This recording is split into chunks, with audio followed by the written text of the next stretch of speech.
And first in the chat, it's Automatic Beats.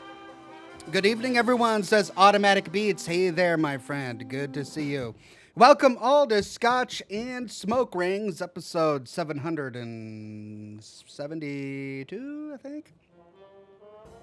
It's going to be a great one. We're continuing with Dalia View, and we might actually wrap it up today. I have a feeling we're going to be talking with our final suspect in this case, and then perhaps we'll conclude the case by the end of the broadcast today. That is the goal. As for next week, there are so many different options. I'm a bit overwhelmed trying to choose what I want to play. I do know that Silent Hill 2 has finally been released onto the PC, the remastered version of it. So there's always that as an option. We'll see, everyone. We'll see. Bit of an announcement. I will be having an additional live stream next week. On Monday, 10 o'clock Pacific time, I will be doing a sponsored broadcast, which will be a lot of fun. So look forward to that. And even after the sponsored segment is over, I may play for a bit longer. We'll see. So I hope to see each and every one of you there. Good to see everybody on Facebook today. Toby Noble, and of course everyone on Twitch. Fallout 4 Better and Skull Wolf 1400 Kriegsmen. And of course, it's wonderful to see all of the regulars and the members and the Patreon supporters on YouTube today. Automatic Beats, Alt Grendel, Toxic Sean, Amanda Peterson, Craig Euler, The Magic Q, Jeff Day, Hellcat, Wyoming Homesteader, Devin Kahn, Amanda Peterson, and it's Amanda Peterson with the first super chat of the day. San Francisco is cold again. I remember how cold San Francisco can get, not nearly as cold as many of the other places in this great nation, but it can indeed get cold. It's pretty cold here in the Pacific Northwest as well.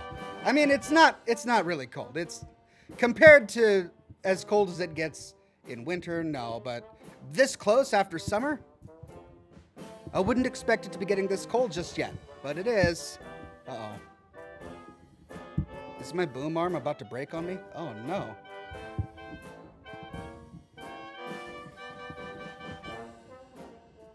Ah, okay. I just had it at the wrong spot. There we go. That's better. Okay, don't break. This is new. I don't want it to break yet. Okay. I better stop fiddling with it, otherwise I might break it. I love the cold, says Craig Euler. Yeah, I don't mind the cold either. But it becomes a nuisance when I have to work in it because, you know, I'm smoking in my office and I have to have a window open to get all the smoke out of my office so it doesn't permeate my house. And then I'm just sitting here in the cold temperatures trying to work on my computer. You'd think the computers, the heat from the computers would warm up the room a little bit, but in the winter it doesn't. It just gets really, really cold. Toxic Sean says, the horn. It's burger time. Uber burger, Uber burger. That must be like an anime reference that I wouldn't understand, understandably. But whatever it is, I'll take it. Thank you, Toxic Sean. It's burger time. Uber burger time. Jessica McDonald says on Facebook, hi Ox, hope all is well. I've been taking photos on the bike trail of the leaves falling. Wow, that sounds lovely, Jessica. I hope you're getting some amazing shots. Just Rice on YouTube with a super chat says, howdy Ox and chat. Been a while since I've caught a live stream. Good to be back. Game on, good sir. Thank you, Just Rice. Game on to you too, my friend.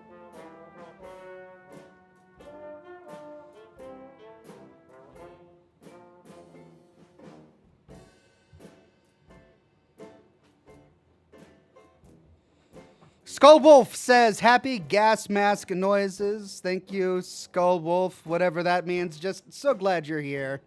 And then, yeah, okay. Fallout 4 Better says, happy gas mask noises as well. So I don't know. Is that a Fallout London reference? Because we just recently got our gas mask in Fallout London? I'm not sure. Alt Grendel says, my therapist said I should write letters to people I hate and burn them. I did that, but now I don't know what to do with the letters. Because he burned the people. He wrote letters to people he hated and then burned them. In case you didn't get it. I'm sure you did. Sure you did.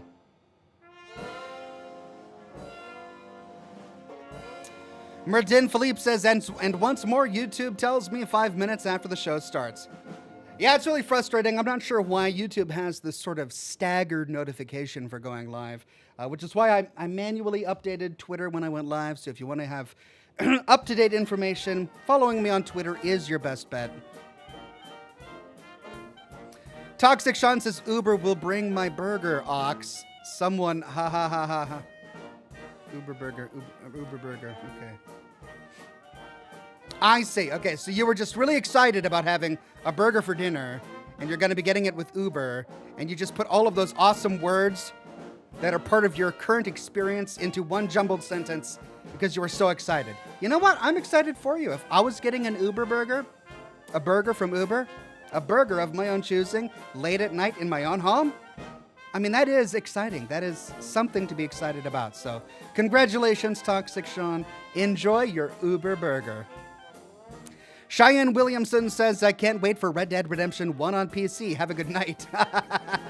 Popped in just to say that, right? No, I don't blame you. Yeah, they finally announced that Red Dead Redemption 1 is coming to the PC, not the PlayStation, to the PC. And I'm excited about that. I'm thrilled about that. I never got to play it when it came out. All those years ago, I remember when it came out, I was working for a company that was really excited about it, and it's all they could talk about in the office. When it came out, and I couldn't relate because I didn't have a console. I didn't play console games. So I'm really looking forward, especially after having played Red Dead Redemption 2, to playing Red Dead Redemption 1. Blue Thunder says, greetings, Ox. How are you doing today? And today is my day off. Gonna be multitasking today, play Starfield Shattered Space, and watching your stream. Well, I hope you're having a great time with Shattered Space. Enjoy yourself, and I'm glad you're here on the broadcast today. Toxic Sean says, it's exciting! Roar! Yeah! Uber Burgers will do that to a guy. I gotta admit, I get equally excited about Uber Burgers.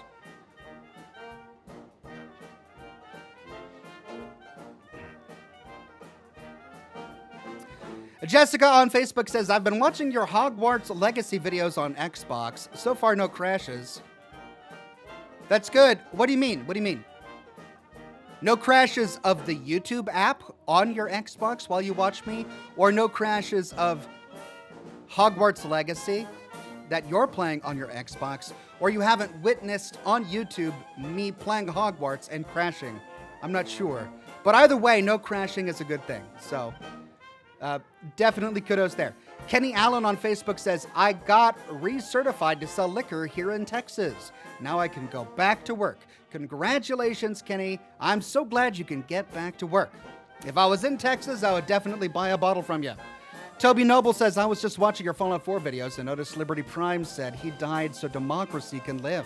I know that it's a pre-war recording he had, but the Brotherhood isn't big on democracy, are they?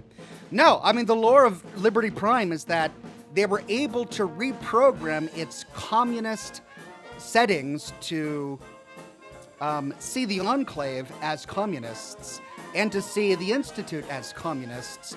But the Brotherhood can't erase its prime directive, which is to destroy all communists. So all of Liberty Prime's original anti-communist programming is still there. All of its democratic propaganda is still there. The Brotherhood can't get rid of it. All they can do is tell Liberty Prime who is and is not a communist. Which is why the robot is espousing democratic ideas and not authoritarian ideas, as Elder Maxon would probably prefer. Zarteth on Kick says, Uber, DoorDash, all I need is my burgie.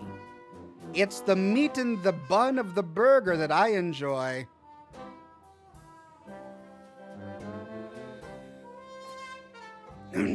Okay, so I'll admit that a burger without meat isn't a burger. But meat without the bun and the condiments and all of the accoutrement is just meat. It's just a patty. And patties can be great, right? Look, it's kind of like having an ice cream cake. An ice cream cake without ice cream, it's no longer an ice cream cake. But ice cream without the thing that makes it a cake is just ice cream. So they're both really important. I'm glad you enjoy your beef patties, but I think I would still prefer a burger. There's nothing better than a beef patty with melted cheese on it, with like a toasted bun, and you can kind of crunch on the bun has a little crunchiness to it. So good. Alt Grendel says, what is a bigamist? It's a dense fog over Italy. I'm not even going to attempt to do an Italian accent. I think I would offend the world if I even tried. But that joke works much better if you can do an Italian accent. That's great. Thank you, Alt Grendel. Zarteth says, meat in the bun is what a burger is, you absolute silly person. As my children would say, don't yuck another person's yum. I don't understand calling a beef patty without a bun a burger, but if somebody prefers that over, a burger, then I'm not going to yuck their yum. That's on them. They like that. That's fine.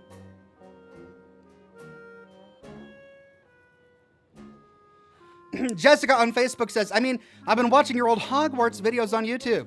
I've been playing the game on my Xbox also, and so far I haven't had any crashes.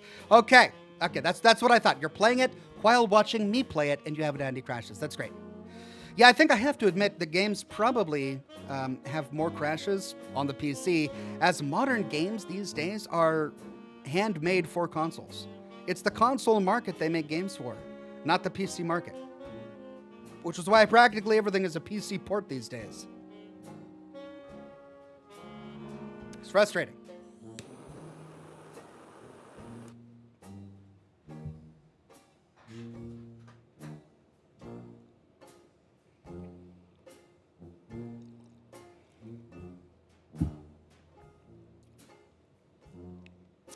Toxic Sean on YouTube says, Ox, on a serious note, been a tough year. Have missed the live streams.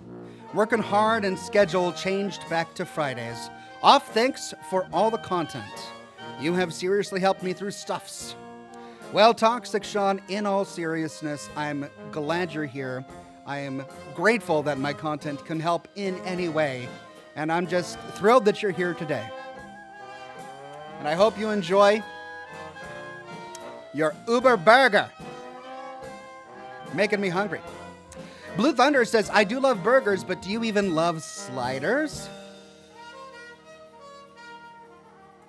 The slider would have to be made all right. I'll tell you what, I usually eat sliders at like a big event. Like sliders, more often than not, are catered to a work event or some sort of company social event, and they almost always get them wrong. The sliders are going to be covered in onion or covered in coleslaw or something awful like that. And then I just find myself with this weird slider with just a tiny little bit of gray meat, and the bun is rock hard, and there's no melted cheese, and then I've got all this slimy vegetable that I got to scrape off of it, and then got to find some sauce, because of course they didn't bother to put any sauce on it. So sliders they're just inherently disappointing. If you were to make sliders yourself back at home, I'm sure they'd be fine. If I was in my kitchen making sliders, I would make them amazing. But sliders out in the wild? I don't think so. Kara Aerosmith says, hey Ox, so I've been thinking about your Scotch and Smoke Rings 777 episode, and I can't get this graphic idea out of my head. Hopefully it's not too graphic. She hasn't shared it yet. She said she has a graphic idea. I'm going to assume that by graphic idea, You're meaning like comic book or Photoshop. You've got this cool poster in mind for what episode 777 will be like, but it's not going to be graphic. She continues. What if you had a casino-style 777 in the center and a glass of scotch splashing out on each side, all being surrounded by large smoke rings? I'd buy it. Like a coaster? Or a mouse pad? I'd buy that for $1. I'd probably have to sell it for more than $1 though, wouldn't I? It's a good idea. Definitely don't have time to produce anything like that before episode 777, but it's a good idea. Mr. Bear says, what is the skeleton's favorite snack? Spare ribs. Okay, it's not that bad.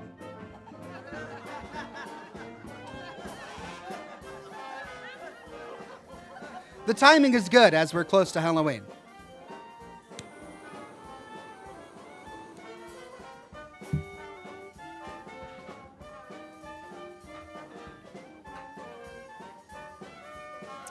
The Magic Q says, good evening, Oxhorn. Just wondering if you'll stream Red Dead Redemption 1. That is a great question, and I don't have an answer yet. Part of me really, really, really wants to.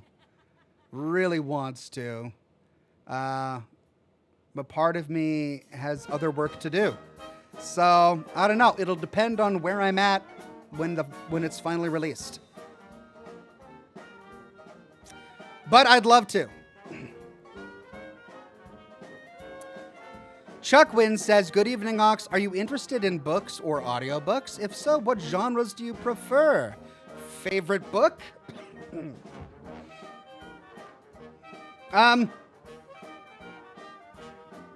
So I am. But I find that these days I don't have the time to read that I once did. I read so much every day for work, or helping with my kids with their schoolwork, or story time with the kids, that when I do have downtime, reading more is like the last thing I want to do. And I used to be a voracious reader. Back in the early days of the internet, or before the early days of the internet, I would read dozens and dozens of books a month. And back then, I really enjoyed science fiction, fantasy. I read tons of Ray Bradbury. I, of course, read tons of Tolkien. I, of course, read tons of C.S. Lewis. I read all of the Robotech novels that came to America. There was another fantasy series I was into, and I forget the name. Eddings? Something about Eddings? Mabagonian? Belgariad? Something like that? Belgariad, I think. Yeah, those were the kind of books I read in my childhood. When I entered college, I read a lot of history, and I really got into Thucydides. I enjoyed Aldous Huxley's translation of Beowulf, which was amazing. I read the Norse Eddas and the Sagas, translated into English, of course. The Celtic Mabagonian, I think is how you pronounce it, Mabagonian. It's been a long time since I read that. So in college, I read a lot of history, and I read a lot of myth. And then after school, I read a lot of classic literature. It was after college that I read Moby Dick for the first time, Crime and Punishment. I don't know why. I decided I really had to read Crime and Punishment. And so I did. Dostoevsky, my God. What a killer book. I'm so glad I did, though. It was an amazing novel. And I got into the habit of reading classic literature when I was traveling by bus to Amazon every day. And one of my first jobs after college was to work at Amazon. And I didn't have audiobooks. I didn't have an iPhone at the time or anything like that. So I bought books and I read them to work and back for over a year. And I went through so many. It's hard for me to remember them all. I think that's when I read A Clockwork Orange and Brave New World I had already read 1984 and Animal Farm. But yeah, I really got into a classic literature kick. Man, you're making me want to read again. It's been a long time.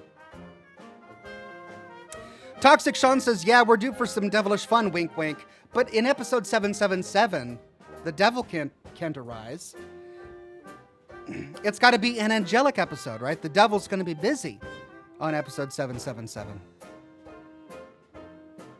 And then if an angel comes here, it would just be boring. It would just be harp music and halos the entire time. James 17 says, Wilzig had a Pip-Boy at the Enclave. Thoughts? Well, the Pip-Boy is just Vault-Tec technology. And, well, it's Robco technology. It was created by Robco and licensed to Vault-Tec. Now, that doesn't mean that Robco couldn't have also licensed it to the United States government.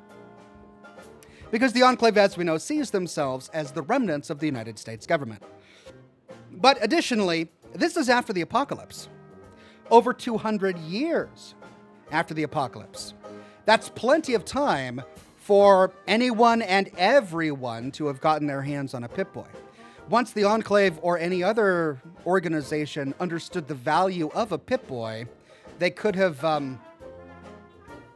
purposefully sought out caches of pre-war Robco Pip-Boys by raiding vaults, for example, which is something we know that the Enclave did to secure themselves Pip-Boys.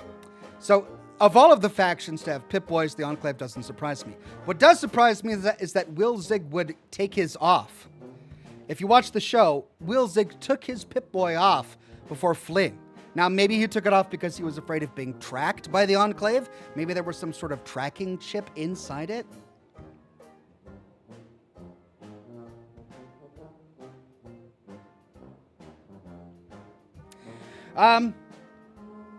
So perhaps that's why he took it off, but it's such a really powerful piece of technology that I'm kind of surprised that he did.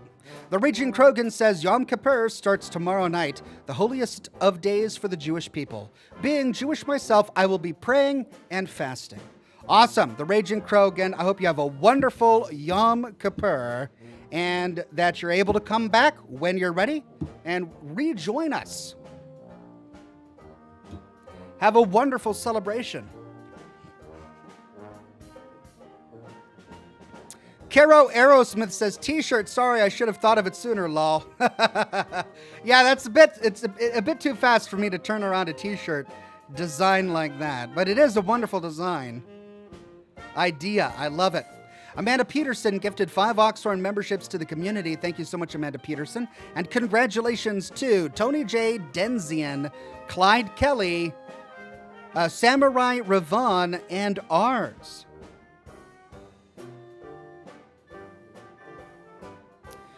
Finsley on Twitch says, I mean, Vault-Tec having government contracts is not surprising in the slightest, being that they were government. Yeah, well, I mean, so Vault-Tec wasn't government, but they were. Like they were so close to the government that they might as well have been. Officially on paper, however, they were a company. They were a privately owned company, but because they were so powerful, they had really close contracts and contacts with the United States government. Essentially, America's government outsourced their nuclear Holocaust survival program to Vault-Tec. So Vault-Tec got a ton of taxpayer money in order to build their Vault network, which of course allowed them to purchase Robco technology, a company that was already contracted by the United States government to produce battle robots and weapons and Pip-Boys and other technology. So they were all really close. It was very incestuous. Robco and West-Tec and Vault-Tec and the United States government and even the Nuka-Cola Corporation. You know, the lines were really blurred. But on paper, Vault-Tec was a separate entity from the United States government.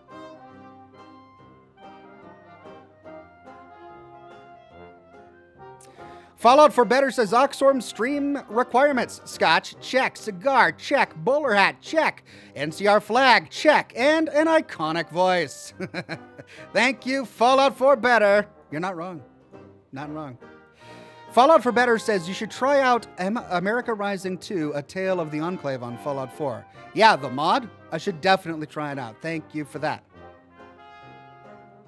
Zartet says, why did the Deathclaw get a manicure? She had a murder nail.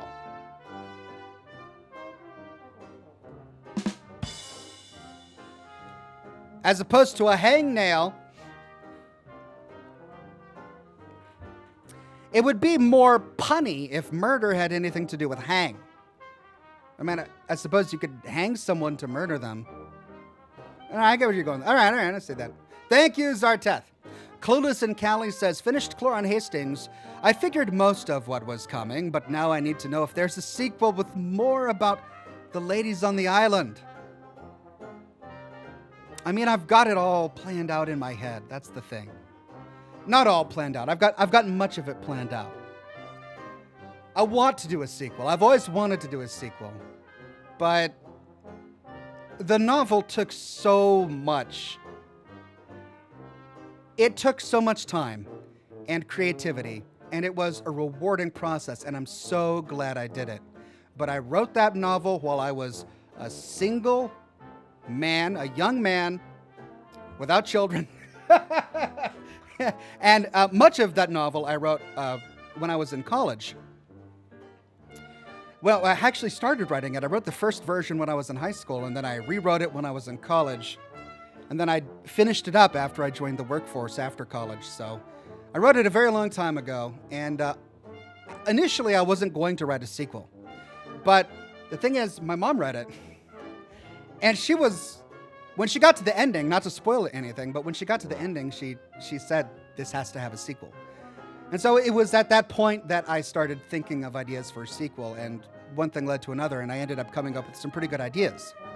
The thing is, I probably won't ever find time to write it, which I hate saying, because I always wanted to be an author. Like, of all of the careers that I could have chosen for myself, all of the futures I ever envisioned for myself, being a novelist was what I wanted to be. And you know, I got here instead, and this is great. This is pretty cool. I don't get to write my own stories, but I get to tell my own stories or retell stories in a different way. But what I really wanted to be when I was younger is a novelist, and so I tried writing a novel, and it didn't pan out the way that I had hoped. So I don't know if that's going to be in the cards. But I really enjoyed writing the book. I'd love to write a sequel. But, you know, not to give you any spoilers or anything, but yes, the sequel would have included more of the lady with the red hair, and possibly Esmer and some of the other women who were on the magical island as well. But I'd have to sit down and figure that all out. Anyway, thank you for purchasing the book. Thank you for reading it. I do appreciate it. Dalton Williams says, hey, Ox, hope all is well. Any plans for future streaming? I've got a sponsored broadcast that I'll be doing on Monday at around 10 o'clock a.m. Pacific time. Going to have a lot of fun with that. And that's my only other additional broadcast in the foreseeable future. So tune in Monday, 10 a.m. for that sponsored broadcast. And then more Scotch and Smoke Rings next week.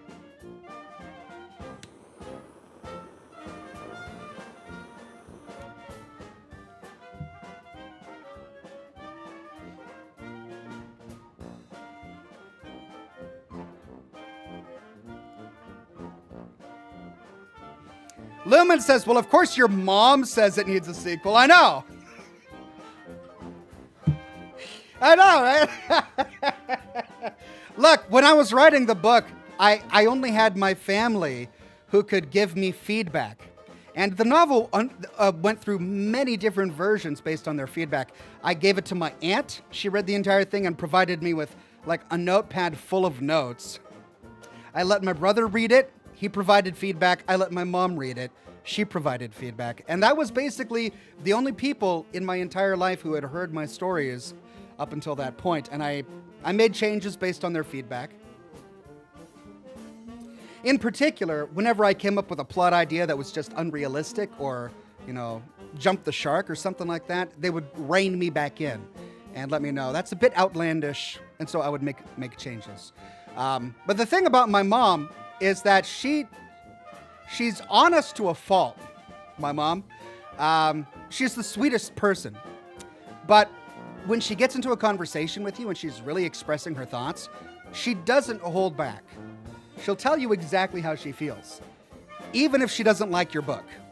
So she liked my book. But she wanted a sequel after the ending. She says, the only way you're going to get away with doing this ending is if you write a sequel. And I'm like, all right, I'll write a sequel. And I never did. I never did. Oh, well. James17 says, Ox, back to Wilzig's Pip-Boy. He also had intimate knowledge of Lucy and her vault. Might have been from 33 and left with Lucy's mom. Doubtful. Well, I mean, at this point, we wouldn't know. But there are a number of explanations for why he knew what he knew. I think going as far as to say that he's really a secret Vault 3 resident who left with Lucy, who left with Rose, and he was just never named, and we didn't find his name in the manifest inside Vault 31 or anything like that. There are so many other little things that kind of get in the way of that potential explanation being true. 1 second, let me get the music back on.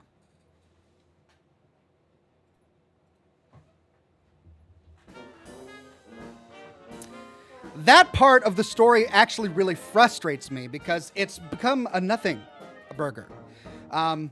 They gave us every indication that he knew what he knew because of the chip that he installed in his head. It was only after that moment that he started to exhibit symptoms of exceptional memory and recall. But then we find out that it didn't have anything to do with memory, that it was actually just the blueprints for cold fusion, right? So they never explain that. And he's gone now. And I doubt he'll be back because his role in the plot is over. Perhaps they'll bring him back for flashback sequences in Season 2. I don't know. But I really want that explained. I don't want it to be another Game of Thrones thing where they put all of this time hyping up certain storyline fragments just so that they can end an episode on a cliffhanger or something like that and then not follow up on it later. On multiple occasions, Wilzig has precognition. He knows things ahead of time. He knows things he shouldn't know. But then they kind of gloss over that and the plot goes on without him. I don't like that. They need to at least go back briefly to explain why he knew those things. It can't just be because he was a member of the Enclave. Because being a member of the Enclave doesn't make you a genius who knows everything. Even if he had access to tons of information, including the names of everyone who was ever in a Vault-Tec vault, he would have to be an exceptional human being to have seen all of that and to have been able to memorize it and recall it at will upon meeting, by chance, Lucy, who happens to be a member of a vault, right? So, yeah, it's one of those things I hope they touch on in the future.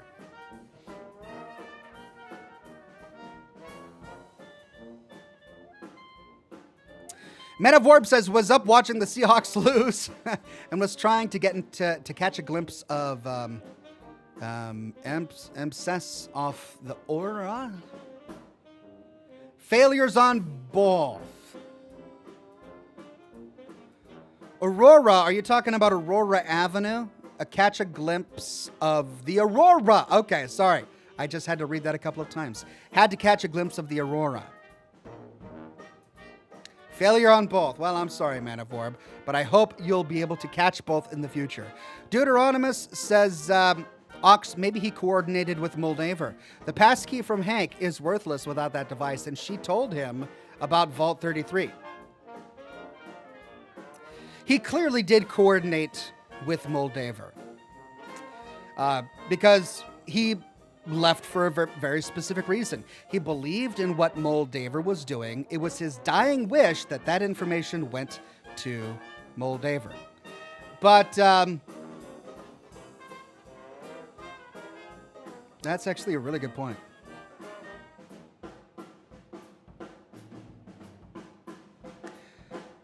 That's actually a really good point. He could have found out everything he needed to know about Lucy from doing research for Moldaver.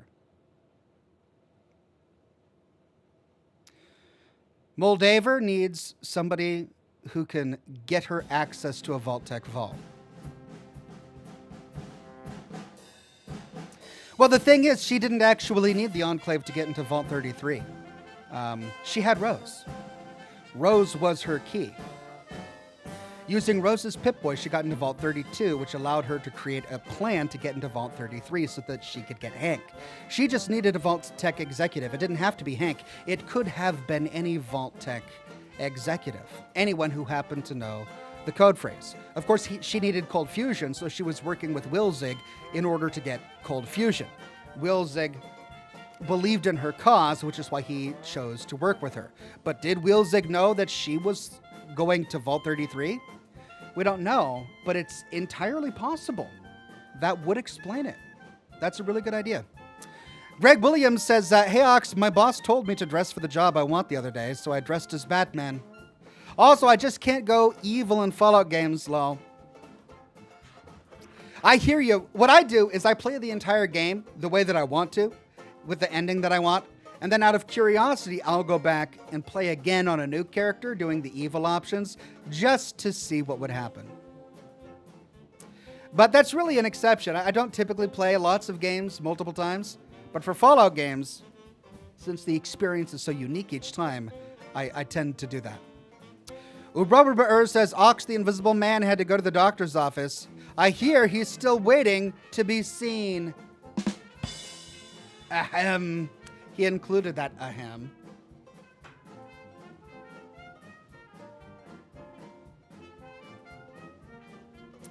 Fallout for Better on Twitch says, based on Bethesda's release schedule, Fallout 5 might come out in the 2030s. Yeah, you're right. But I think we have reason to be slightly optimistic.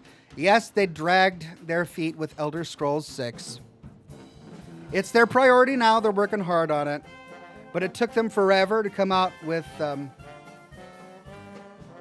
Starfield after it was initially announced. But all of this, we have to remember, was before the Microsoft acquisition. They now have Microsoft's deep, deep pockets. Will those deep pockets relate to more employees that will allow them to produce quality games faster? In a perfect world. So we can cross our fingers and hope for a perfect world.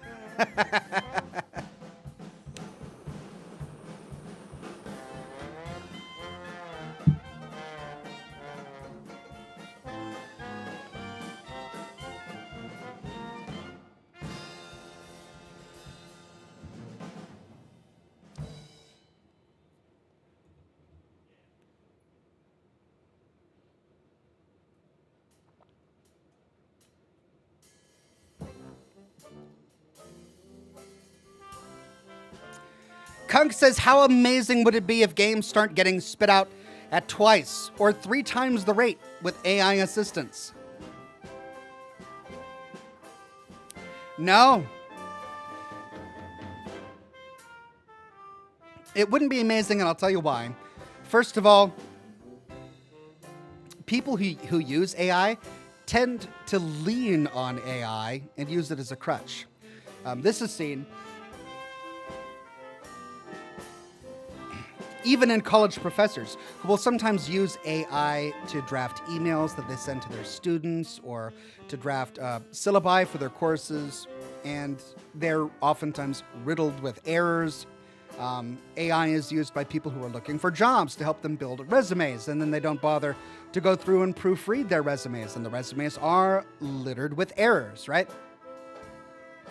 So the problem with AI is if you lean on it too heavily, you can end up getting lazy and just publishing a crap game filled with crap recycled art and a nonsensical storyline because you used AI. So I would prefer the handcrafted route, in my opinion. Maybe AI will get advanced enough so that these kind of mistakes are not as common, in which case maybe AI would be of use. But until then, no. Vince M says, evening, Ox. Hope you're doing well. We are recovering here in Florida from Hurricane Milton. Spent the day helping the neighbors clear debris and cut up wood from fallen trees. Glad my power is restored.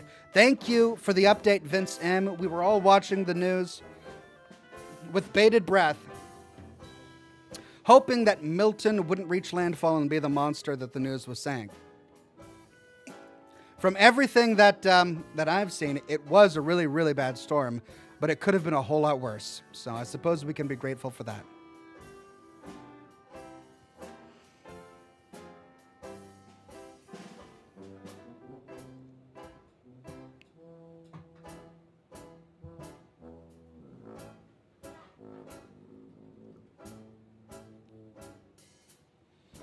Jessica says, I know that with Microsoft backing, Bethesda then maybe they will have better looking games. I know Bethesda has been using the same computer since 2008. Oh, that's a low blow, Jessica. You know, I've heard that criticism of Bethesda games a lot. But honestly, when I played Fallout 4 for the first time, I didn't think that it was ugly. I thought it looked pretty good. Fallout 76, when I played it for the first time, again, I didn't think it was ugly. Now, compared to many of the AAA games, many of the AAA single-player games that we've played recently, like Red Dead Redemption 2 and God of War, you're right, they don't compare. But they've got their own unique sort of art style that's charming and kind of fits in the world that I kind of like. So I wouldn't call it bad.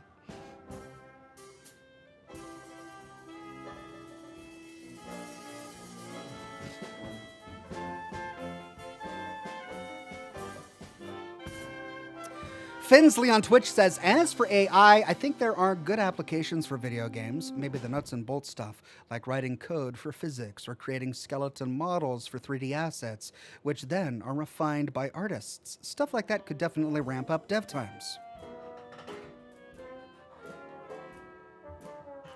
Yeah, I can see that. I guess it's the creative side, like the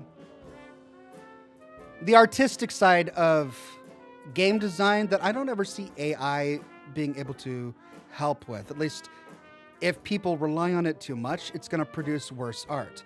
But when it comes to, you know, certain coding things or like putting paint on the canvas first so that you can then move it around to create what you want to create later, perhaps AI could become a useful tool in that case. Chris Tidwell says, have you ever tried any of the Costco brand Scotch whiskey? A lot of our Kirkland products, especially alcohol, come from a name brand liquors. Gotta say, I've never tried Kirkland brand Scotch or whiskey. And I actually live close to Kirkland. Kirkland, the reason Costco calls Kirkland Kirkland is because Kirkland is a real city here in the Pacific Northwest where many of their warehouses are. I think. I could be wrong about that, but that's what I was given to believe. But despite my affinity towards Kirkland as a place, I don't think I would ever enjoy Kirkland brand items. But that said, I shouldn't diss it until I try it, so maybe I'll have to try it. Man of Warp says, AIs won't be getting good anytime soon. Well, we'll definitely see. Technology seems to ramp up. It goes through a baby steps phase and then boom, exponential growth until it hits a peak and then it flattens out. We saw that with smartphones. Every new generation of smartphones isn't getting better and better, but for the first few years, they were getting substantially better. We saw that with social media. We saw that with the internet infrastructure as well. So perhaps it'll be the same thing with AI. Perhaps it'll have a slow going, and then it'll hit a growth spurt where it's just getting exponentially better year after year before it finally flattens out. Vin Fimpster says, what do you call an illegally parked frog? Toad. I'll just leave that one there.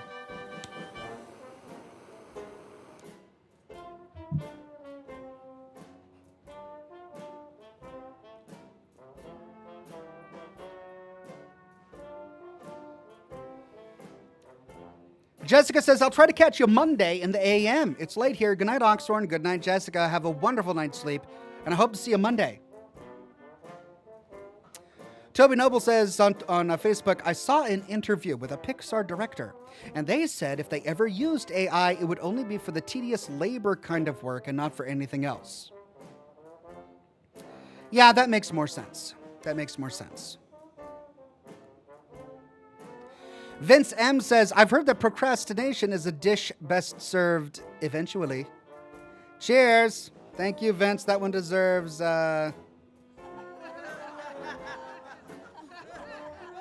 good. I like it.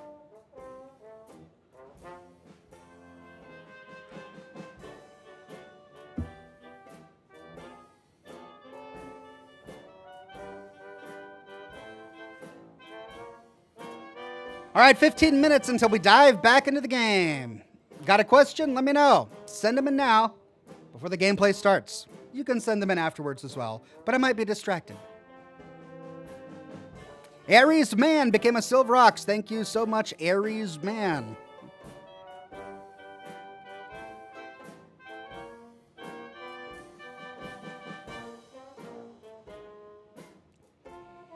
Kunk says, would you ever want a Fallout companion that spoke back to you, a la Scarlett Johansson and ChatGPT? There have been some experiments with Skyrim. I don't know, man. To be honest, that whole thing weirds me out a little bit, right? I get that there's a market for that, but I like going into a video game knowing that it's a fantasy, right? I don't want there to ever be a moment that feels real. I like going into a post-apocalyptic universe and uncovering every rock and discovering the characters and immersing myself in that world. And I feel like anything that was too real would jolt me out of that world and it would break my immersion. So having like an AI companion who actually responds like a person to your commentary and your questions, it would feel weird. It would feel out of place. Now, again, I don't knock it until you try it. So I guess I would try it to see if it would improve my gameplay experience. But I'm honestly a little weirded out by it. I don't think I would like it.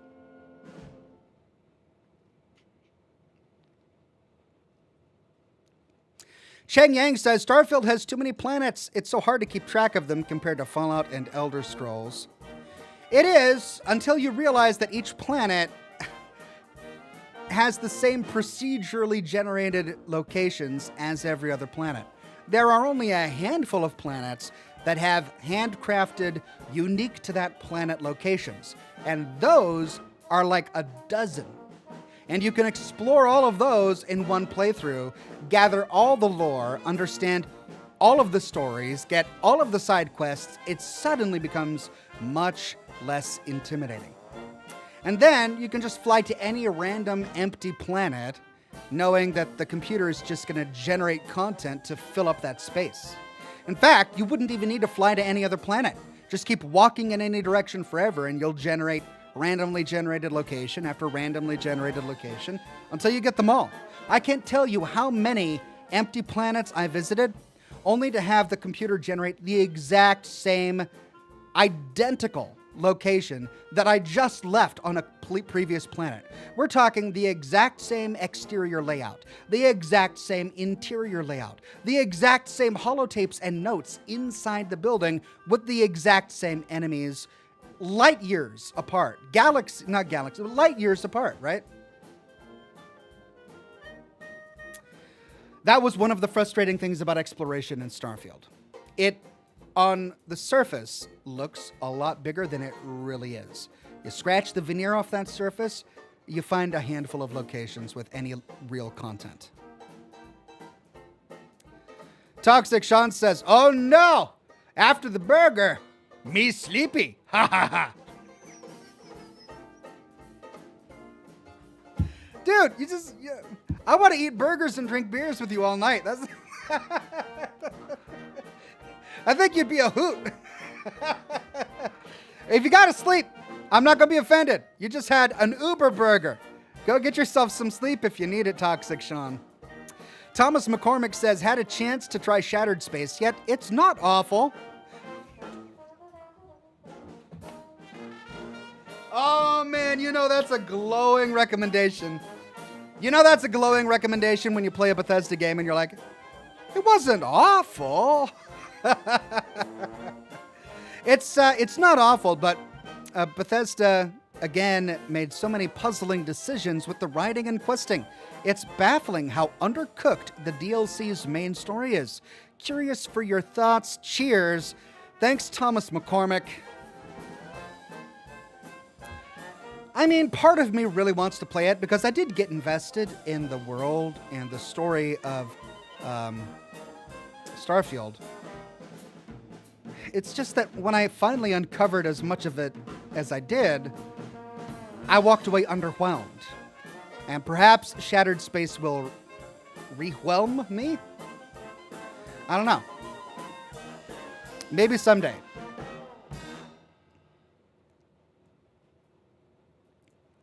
Mark from Sales says, why don't ghouls throw Halloween parties? Because they can never find a ghoul friend to dance with.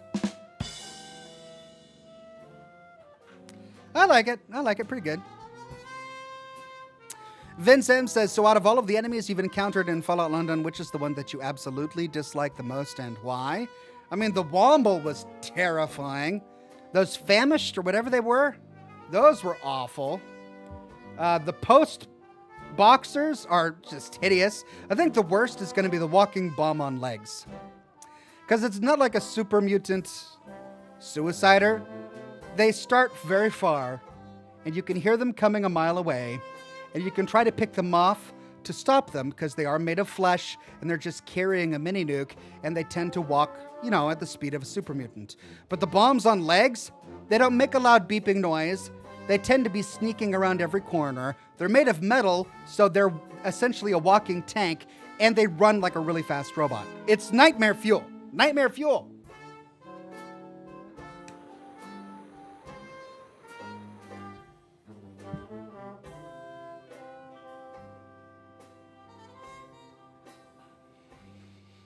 Atomic on Kick says, hey Ox, did you hear how the Red Guard hurt his toe? His hammer fell.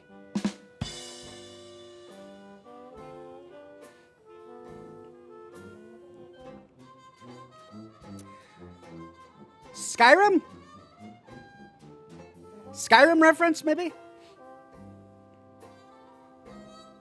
I played Skyrim once a long time ago, and all I did is fight dragons. I didn't check out all of the factions, so I don't know.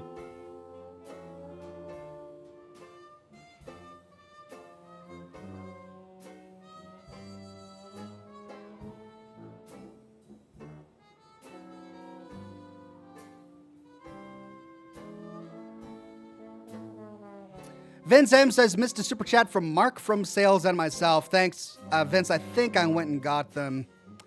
Mark from Sales says, New Game Plus is part of the story, though, a huge part. Yeah, and I don't like that. That's a creative decision that I get why they made that decision. I'll respect their freedom as storytellers to do whatever they want with their game. I don't like it. I don't think any game should incorporate New Game Plus as an essential part to understanding the fundamental nature of the world. I disagree with it as a concept. Because you're essentially saying, congratulations for playing our game. Congratulations for beating it. Oh, you want the real ending? Play it again. No, screw you, dude. I'm done.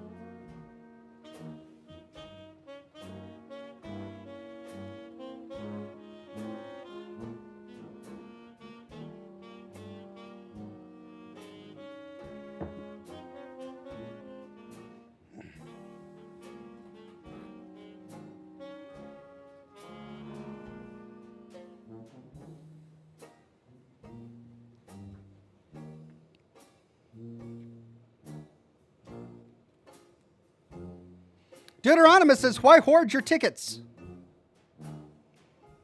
You never know when you're going to need tickets. I'd rather have tickets when I need them than spend my tickets on things that I don't know if I'll need. Yes, I would like to try out the Zap weapons, but I'm going to find a Zap weapon eventually, you know? I'll just get my tickets for now.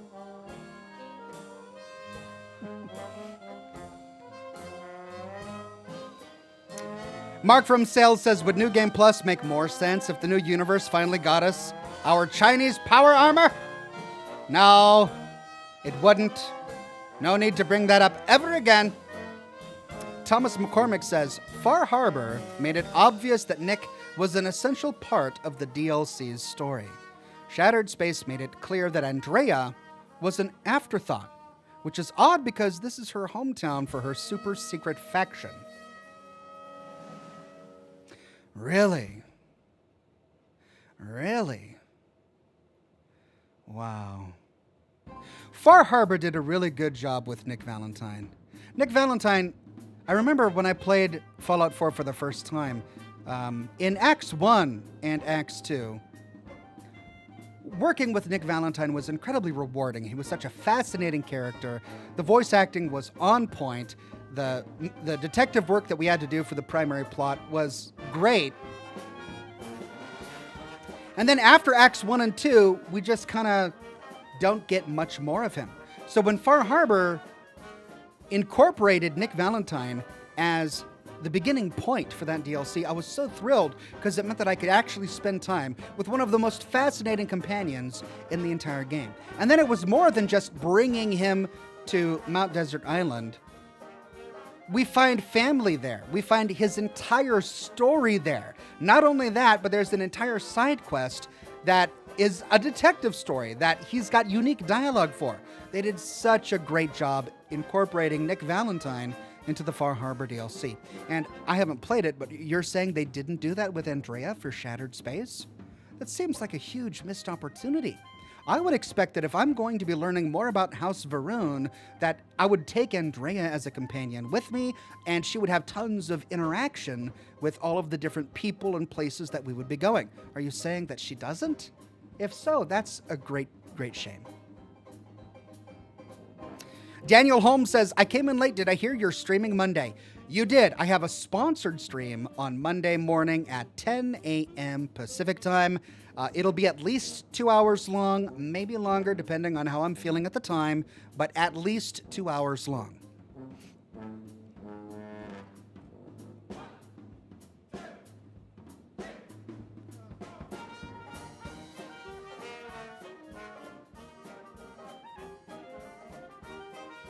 Blaze of Glory 99 says, Nick is one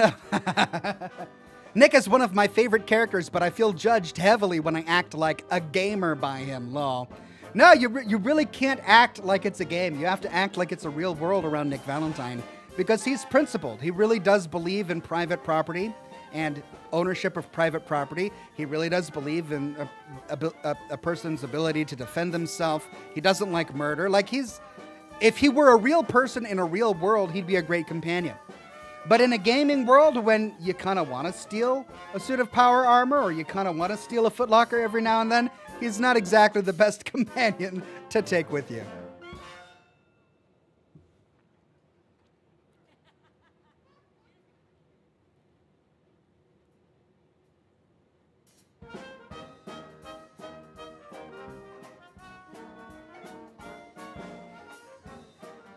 Fallout for Better says, where and when do you think Fallout 5 will take place? That's the big question, and it's a question I get almost every week on the channel is, where will the next Fallout 5 take place? And it's anyone's guess, really. I've got my list of places where I'd love to see it. I'd love to see the Pacific Northwest represented in a Fallout game. It's one of the places that none of the Fallouts have ever really been. I mean, we haven't gone any north on the West Coast than Southern Oregon in Fallout 2, really. None of the games have ever ventured into Washington State. And I think that there's a lot of untapped potential for a post-apocalyptic game in Washington State. So, I would love to see Washington represented. I'd love to explore the Cascades and the Olympic Peninsula. I'd love to explore the ruins of Seattle. But realistically, Bethesda likes to keep their Fallout on the East Coast. So, based on that, I would probably guess somewhere on the East Coast. New York would probably be... If I was a betting man, I'd say the next game is going to be in or around New York. But I don't really know.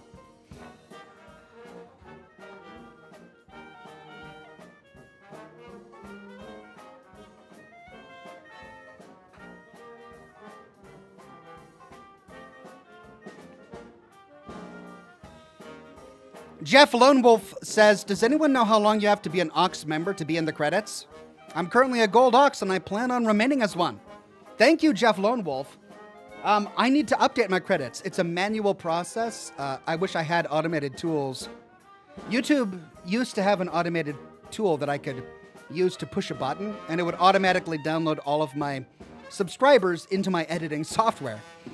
But that tool is no longer supported, so now I have to deal with a lot of spreadsheets and sorting information in order to get all of the names correctly. So I tend to do it less often. I think the last time I did it was a couple of months ago. So I just need to do that again. So I'm sorry if you're a new subscriber and you don't see your name in the credits. My apologies. I can't do it every week like I used to be able to do it. But I will be doing it again soon. I just need to sit down and find time to do it.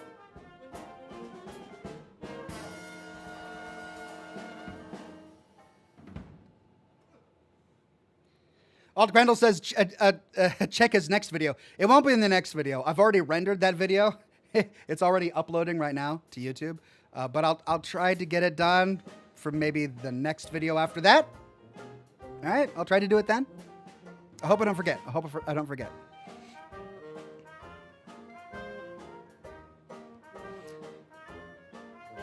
BOS Smokey says it would take a long-ass time. I've been a member for 3 months. Wow. I'm sorry. That's on me, everyone. That's my bad. Right. I'll try to get on top of that and update the credits. My apologies. Makiel Cosmos says, hi, Ox. Good to see you. I'm a bit sick at the moment, but I will be okay. I have Silent Hill 2 on your stream to kill the time. Or I have Silent Hill 2 and your stream to kill the time.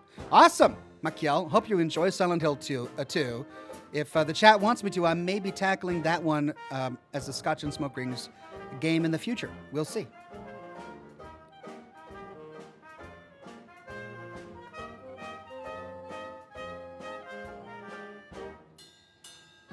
Fallout for Bitter says, what about Canada or Alaska? Both great choices. They've already explored Alaska in the Operation Anchorage DLC for Fallout 3. So if I were a betting man, I doubt they would go back there. Now, the place is chock full of potential due to the nature of Anchorage being a battlefront during the Great War. It's such an important piece of pre-war history. So having a game set there would be amazing. And of course, Canada would be great too, due to the fact that Canada was annexed by America in the Fallout universe. So seeing how that happened and who the survivors are and what they look like would be fascinating. But again, I don't think that Bethesda will do that. If I were a betting man. Then again, I couldn't predict Fallout 76 being set in West Virginia. So what do I know?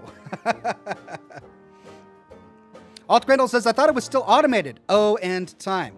Yeah, I couldn't have it automated because I had people abusing it. There were certain people that wanted to get me canceled on YouTube who would make fake YouTube accounts with racial slurs and expletives in the name and then subscribe to me so that they could get their name in the credits.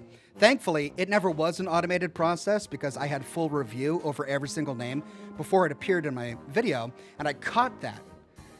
And I was able to edit them out. And ever since I caught that, I have been very, very careful before I update the credits to my videos just to make sure that every single name isn't trying to slip something in. So it's a bit of a process for me, which is why I don't do it as often as I should. But I do need to do it more often, and I will try to get on top of that and update my credits as soon as possible. Julian Z says, hi, Ox. Sorry I'm late, lost track of time, but I'm here. Glad you're here, Julian Z. Just in time for the gameplay. Chris Tidwell says, what kind of new factions would be in the Northwest? The Sasquatches. The abominable snowmen. No, I don't know. There's so much potential in the Pacific Northwest for what you could do. Like, it's so expansive and nature is so thick and so much of the mountains are just untapped. Like, you could have entire little hermit villages and stuff. It would be a lot of fun.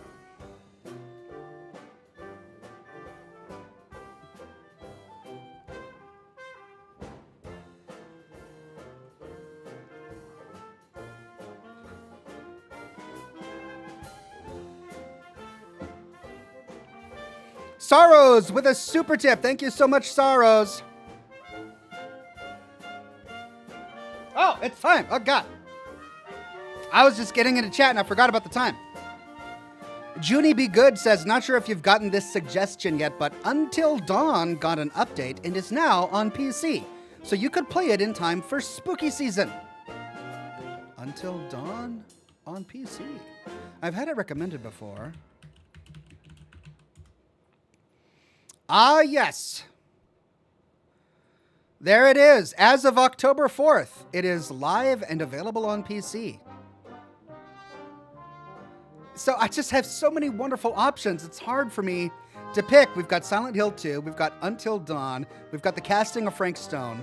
Which one do I pick? I don't know. I'm going to have to go through them and find one that I like. I'll figure it out. Don't worry. Gianna says, hey, Oxen fam, how's everyone doing? I got the promotion to assistant manager this week. Hey, congratulations, Gianna. I'm sure you worked extremely hard for that, so well deserved, my friend. All right, everybody. Let's fire up the game. Gonna put the chat over there so I can still see it. And launch. Poll? You want me to do a poll? All right. All right, give me a second.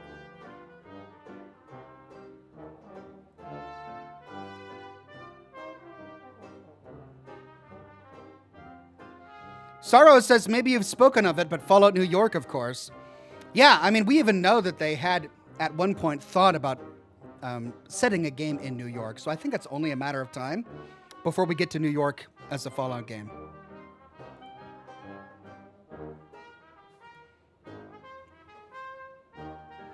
Okay, let me work on that poll, everybody.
What was the other one called? It was called Until Dawn.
$72 votes. Silent Hill 2 currently in the lead with 45%. Until Dawn, a close second with 26%. Casting of Frank Stone at 19%. Goat Simulator at 6%. Hey, okay.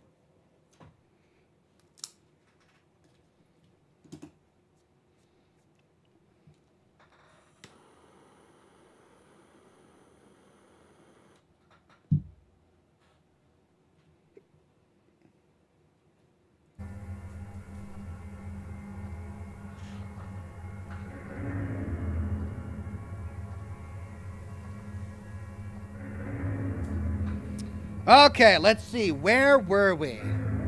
Let us continue.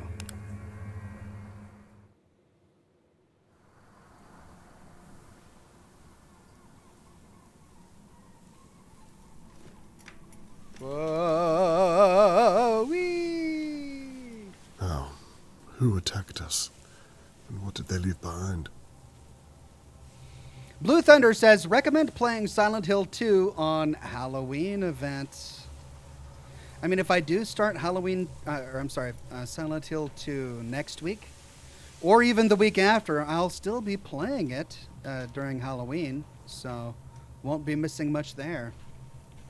Oh, is that a staircase? I can't go down the staircase? Oh, man. Right, well, we need to go to the pub. Let's see if we can stumble upon anything along the way. There's still something sitting out here. I haven't cleaned that up yet. Oh, are those flowers? Oh, that's what it is. They're leaving flowers. Alt Grendel says no Minesweeper option. I believe we've already done Minesweeper.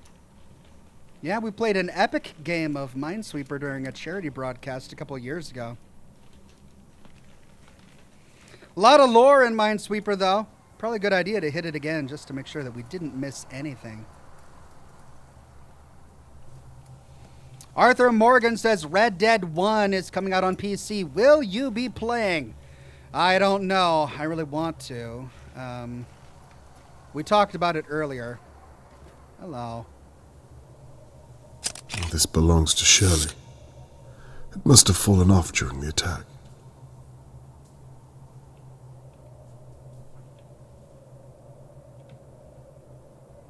Headband. Okay.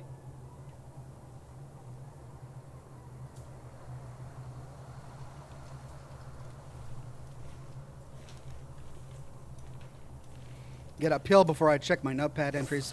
So at the end of my last broadcast, we were spying on the last neighbor, and we saw her get attacked. And then he decided in his wisdom to roll out here in his wheelchair to help her. So we'll see how well he can do. Shirley was searching her pub moments before Shirley was attacked. I need to investigate further, find a way into the crow's nest, and to make sure the intruder is no longer there. Lady Doer, my attacker was using Lady Doer's home, and she had no idea it was happening. Shirley was attacked in her place of work. I wonder what she did to provoke it. Is he already victim blaming?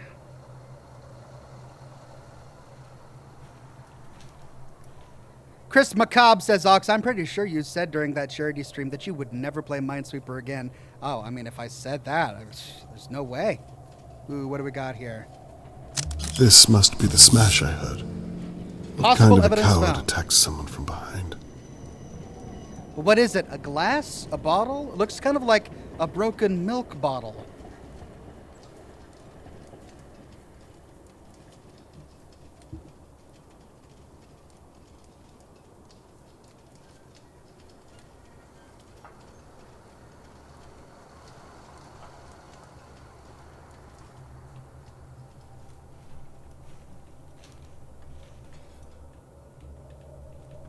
Hey, I saw it. There's a stamp over there. There's a stamp. I saw the stamp. Right there.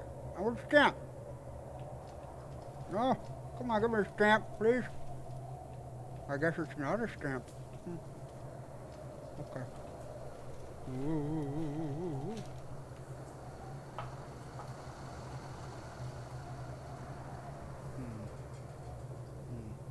Okay.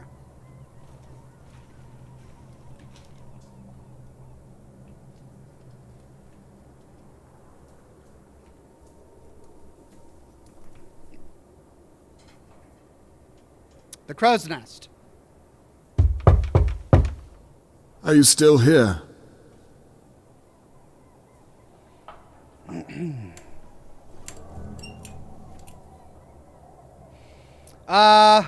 There was still something outside. There was a garage. Oh, come on. I can't go back out. Oh, it's not letting me go back out.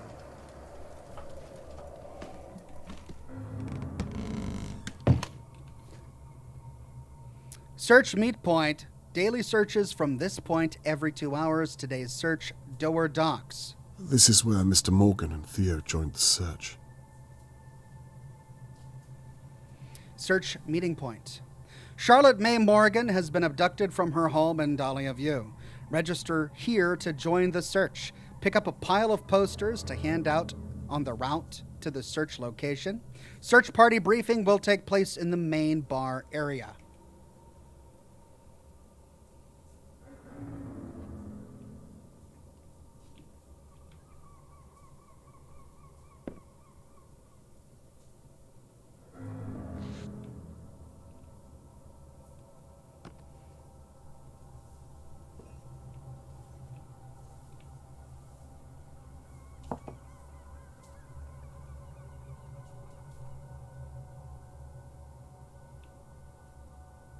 Take the pencil. I can take it. It's been days. It's unlikely that... Please Charlotte, still be alive. Charlotte May Morgan, last seen in Dalia View on Tuesday, the 22nd of June. Police are asking anyone with information to come forward. Searches of the Pine Woods and locals area will be conducted in groups every 2 hours. All volunteers must be present at the Crow's Nest on Freda Bath Road and ask to speak to Sergeant Fisher of the Riverport Metropolitan Police. What's that at the bottom? For more information, call Mr. T. Morgan, 5299. Thumbtacks. Okay.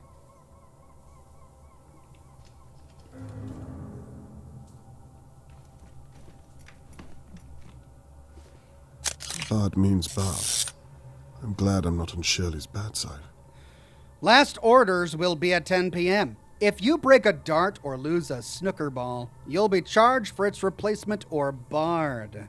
It's not up to my staff to find you a taxi home because of your drunkenness. Think before you drink.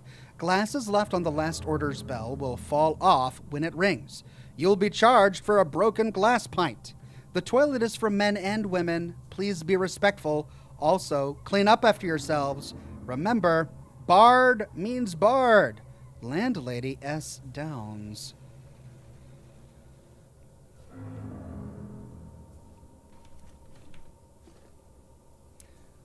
Billiard room. Oh, it's locked.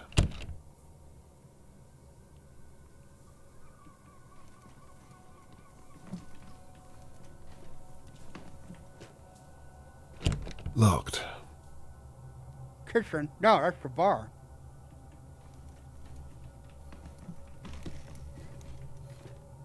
Is anyone up there? Come down if you are. I sure as hell can't come up. Your coat. Someone left their coat. That's an odd place for a coat rack. In a stairwell? Who puts a coat rack in a stairwell?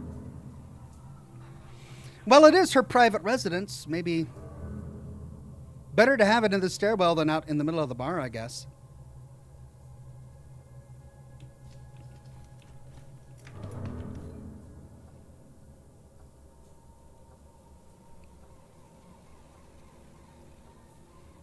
Who is that? The shadow of a person in the door? I know you're in here.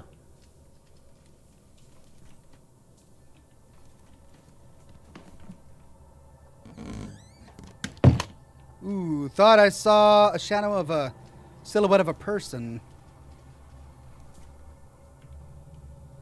Okay, we got a knife that is not used.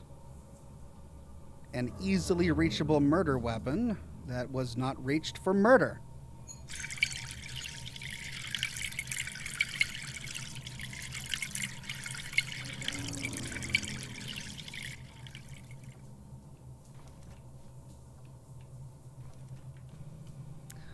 Pot of stew. Well, she must have been cooking when the attacker arrived. Still on the range. Food jar. Cherries? Beets, maybe?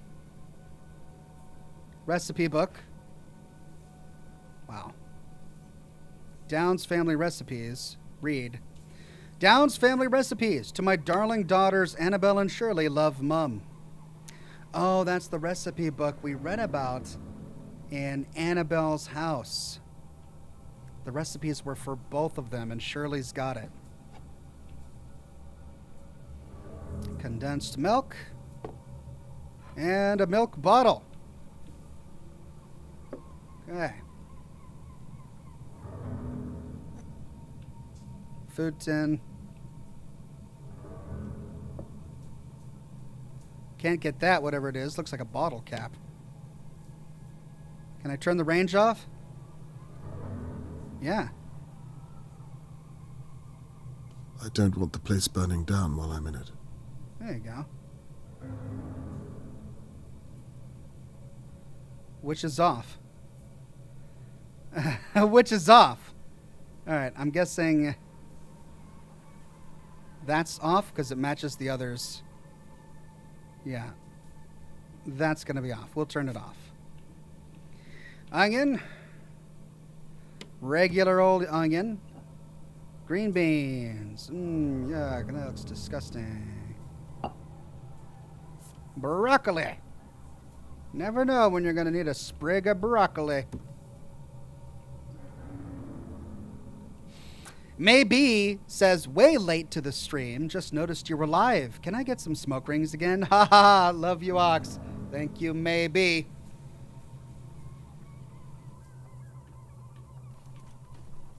Hello. You can't hide anymore. Well, there's one.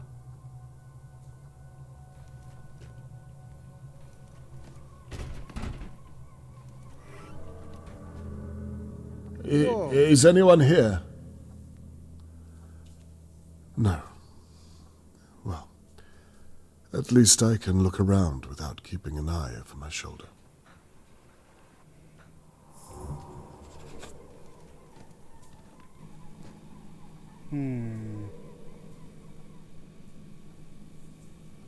This door appears to be blocked. There's the circuits. And there's a keg in the way. Looks like I'm going in here.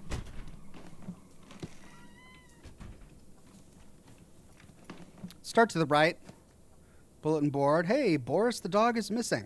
There's a lot going on around Riverport. The town's moving on.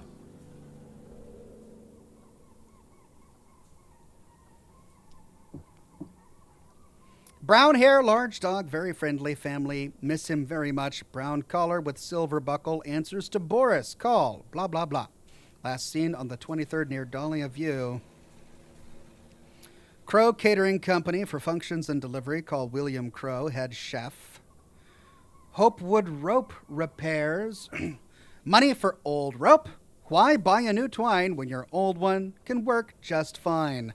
Call Ross Hopwood for a quote. Rope repair. That's very specific. Body and Sons glass blowing. We blow glass. You pay cash. These guys are really trying at the rhymes. 20 years experience in excellence. Call Sam Body for a quote. Groucho's 50th for 23rd September.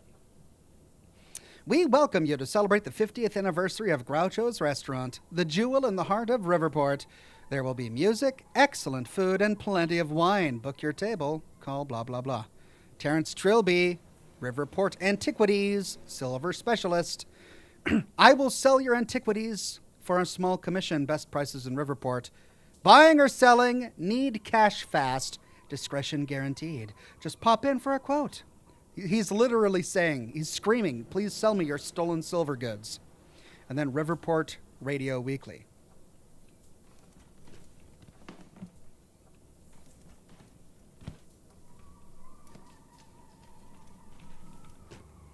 Staff only.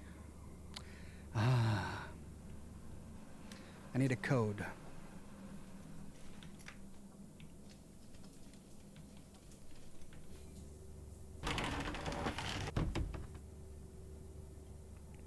Boris the dog.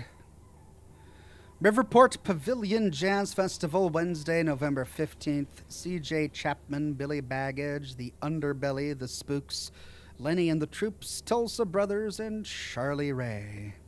Bard means bard. Token. Take token. Okay. I found a token. There's the front door, which was locked, I believe. Yep, can't get in there. And then let's try the toilets. Toilet. Gents' toilet. Hello? Well, I can't see anything. I guess I'm going here. There's nowhere to hide this time. Oh, Jesus. I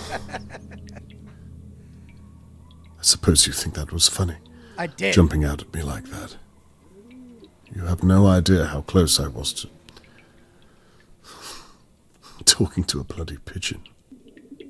To what, Conway? Rolling over the pigeon in your wheelchair? Now, what am I going to call you? Fluffy, Malcolm, or useless? I'm calling him Malcolm. Malcolm. You don't say much, do you? So, Malcolm, who do you think attacked Shirley and I? Well, no, you're probably right. He's straight up having a conversation with Malcolm the pigeon. All right.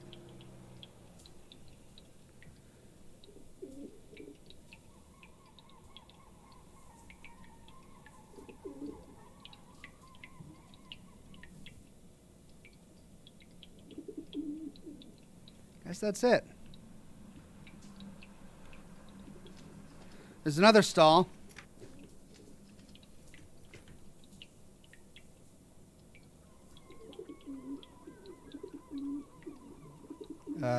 Is it stuck? Is the door stuck? The door briefly showed up for me to interact with it, but now I can't seem to interact with it.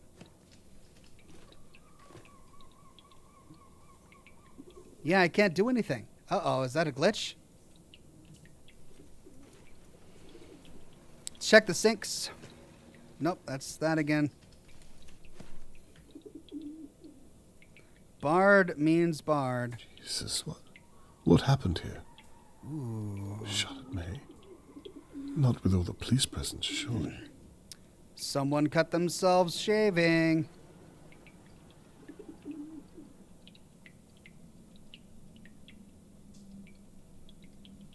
Take a picture. I mean, all of this evidence that he's disturbing. He could be smudging fingerprints on the pint glass.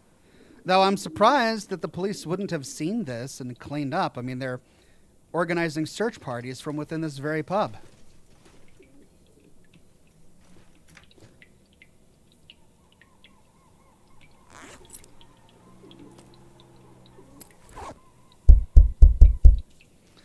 Right, something in the cabinet. I'm going to have to find a way to pick it.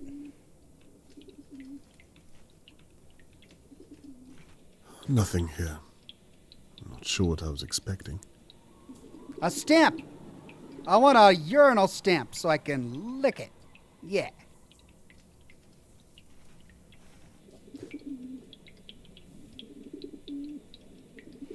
Open window, but he can't comment on that.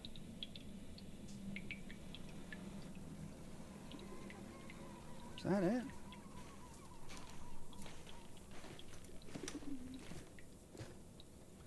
Okay, there's something wrong with that stall. I'm going to leave and come back to try and get that stall to work.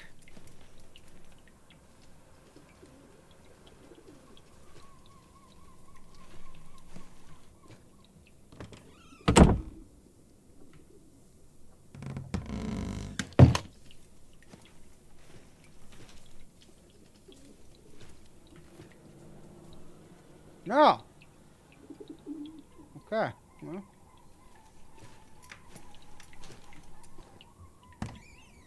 Out we go.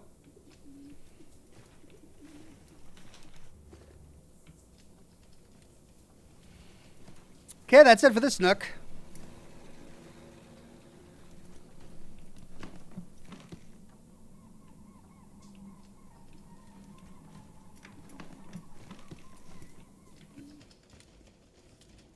It looks as though the police padlocked these doors. I doubt I'll find any keys for them.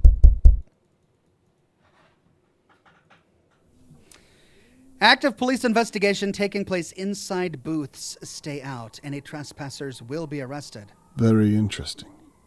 Worth a small peek.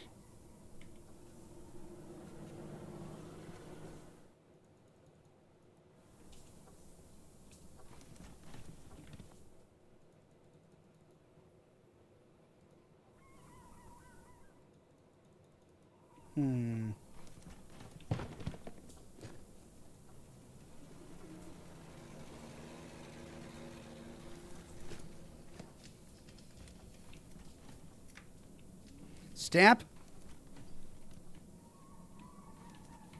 Stamp. Oh, yeah. Got it. This is why I don't gamble.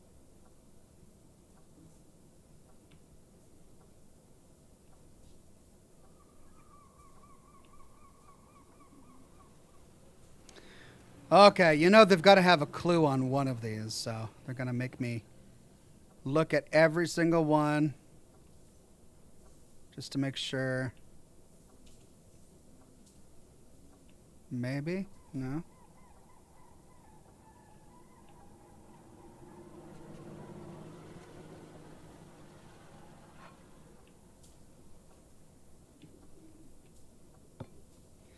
Nice attention to detail. I couldn't flip that one over because it was full. I can't flip that one over either because it's dirty. So this is what the police call looking for Charlotte May.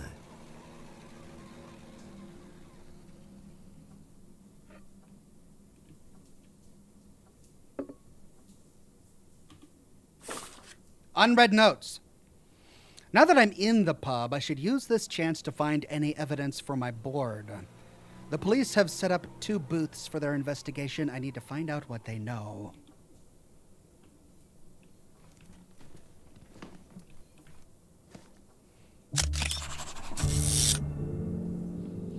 The same note we read earlier.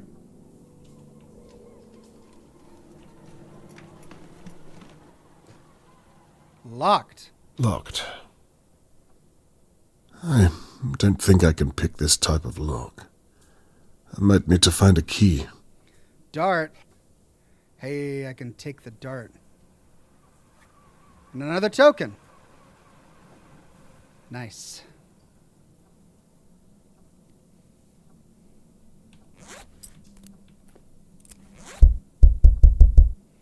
Can't use the dart on that kind of lock.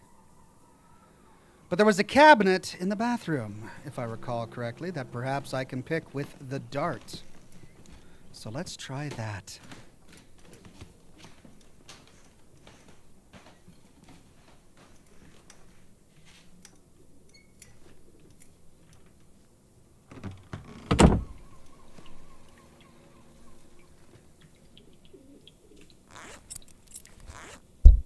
No! Wow!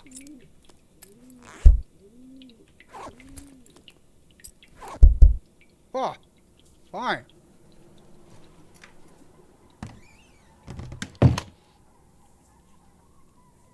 Veziaver says, do you just wheel about the house in a wheelchair the whole game? Yes, that is the game. You just I like how he's shocked. He has to ask. They can't be serious. You can't really wheel about the entire place and the whole game. That can't be real, can it? No, that's it. This is a wheelchair detective game. Ooh. This is the smash that Shelley and I heard. I should be able to get around it. More broken glass.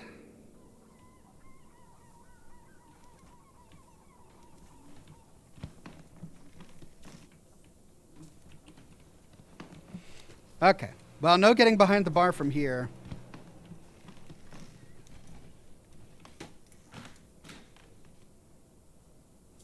Aha.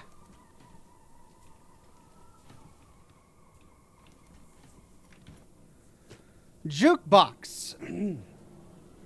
I've got 2 tokens and 12 songs.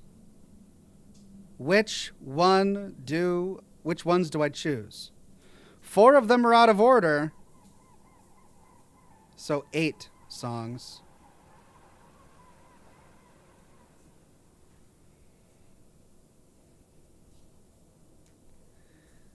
Oh, Looks like it's for the jukebox. another token. Do I use the tokens now, or do I wait until I know how to spend the tokens? I've already got 3. That gives me 3 chances to pick the right song, if there even is a right song to pick. But it means that I've got 4 chances to pick the wrong one. Maybe I wait until I get more tokens.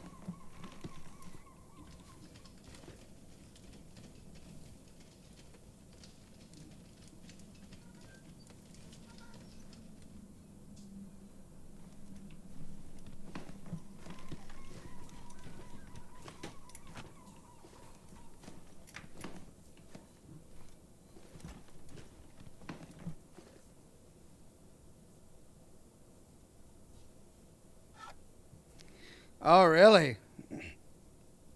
Okay.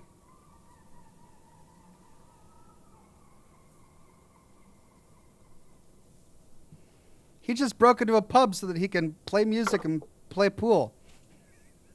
I should go get the balls.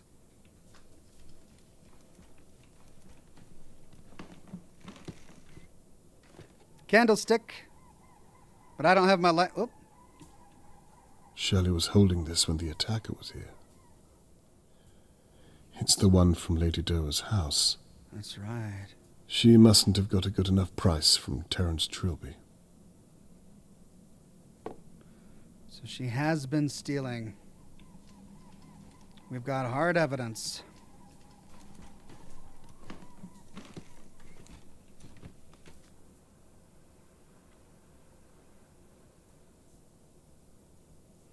They call it something else in Britain, don't they? Snooker. It's not a pool cue, it's a snooker cue. Where's the balls? I want the billiard balls. Come on. Ooh, there's something on that light. There's something hanging on the light. Did you see that? I can't back up. Oh, maybe I can knock it down.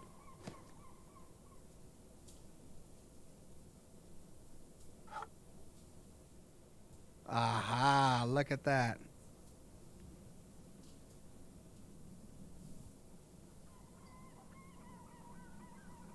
Oh, this is awful.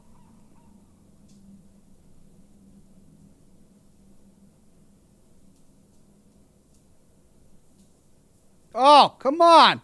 Oh, this is awful. It's pushing away from me. It's pushing against me. Stop. Don't overcorrect. It's pulling me down.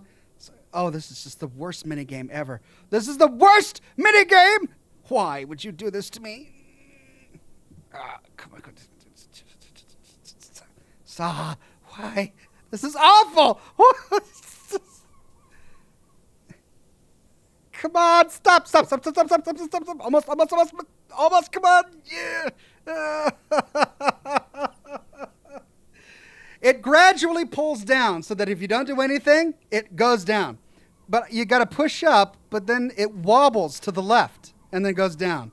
And then you push up again and it wobbles to the right and then goes down. So you're constantly having to push up and then adjust to the left and to the right. Yeah! Got you. That was painful. That was so painful. What about the rest of that? Can I get any of that? Nope. Let's check behind the bar. Stupid minigame. I didn't like that.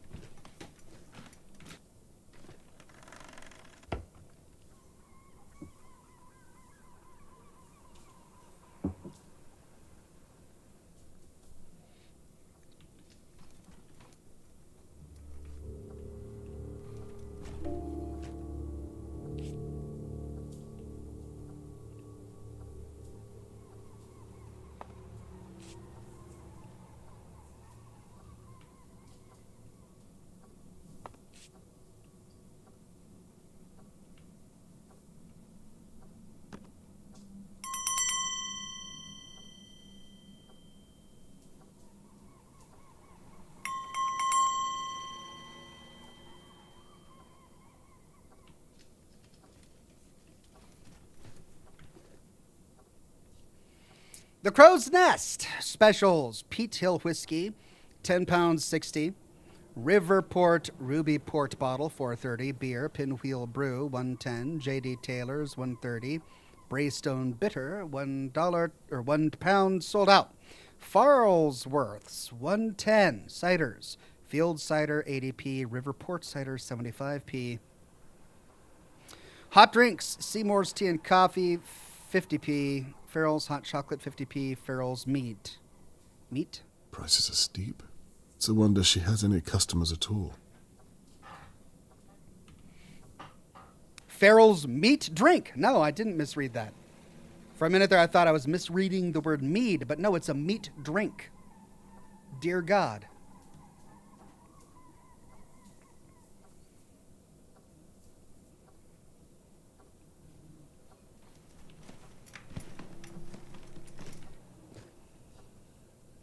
Oh, yeah. Oh, yeah. There we go. Okay. Stop. Stop. Stop. Stop.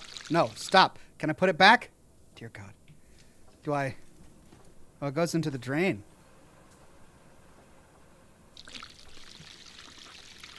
What a waste! I'm just sitting here wasting beer.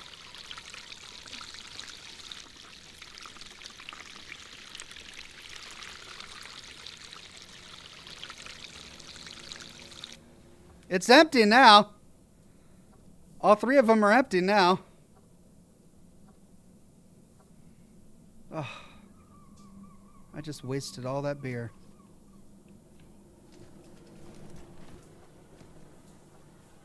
Probably nothing inside it, but worth a look all the same.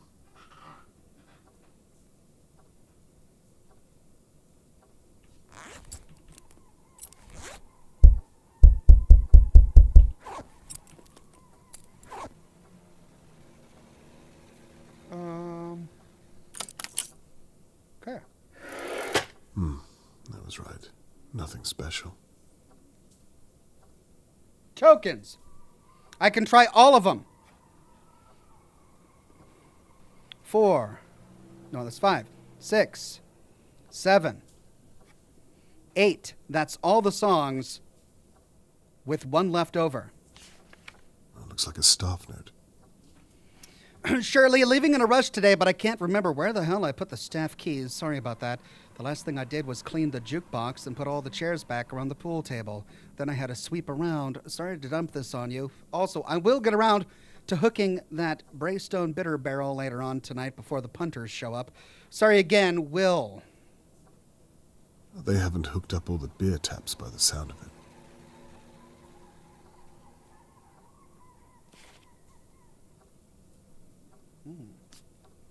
Too Shirley. Let's see. 23rd of June. Shirley, Larry came home stinking drunk last night, and he walked all the way home with one shoe. We know where that shoe is, too. I know it's not your responsibility, but you could have called him a taxi. You know he's an idiot when he's had a few. I'm not for having an argument with you, but you know how dangerous it is out there at the moment. Thanks, Sheila. Well, we know where his shoe is. We've seen it on the top of the repair house. Larry sounds like a charming fellow. Tuning fork? No, a coupler handle. A handle of some kind. Okay. It must be something to do with the pub. A coupler handle for adding to that, maybe? Coin. Coin.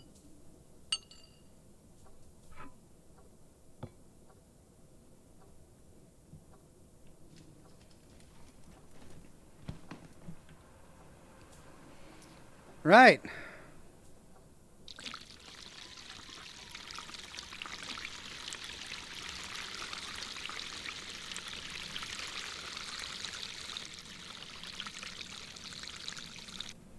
I'm just wasting it all. Braystone Bitters.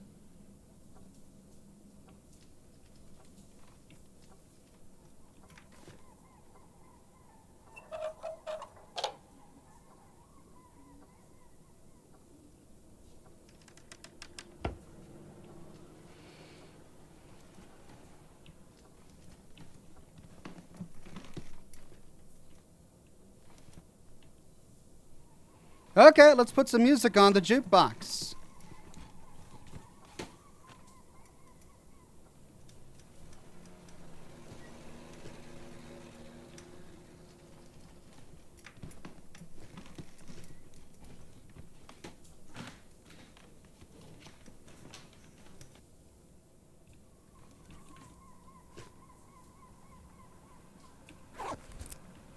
Let's try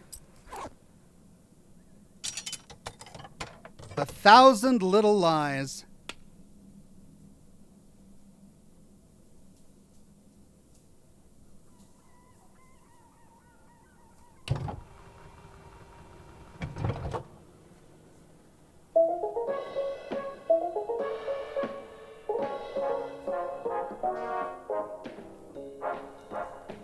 Okay.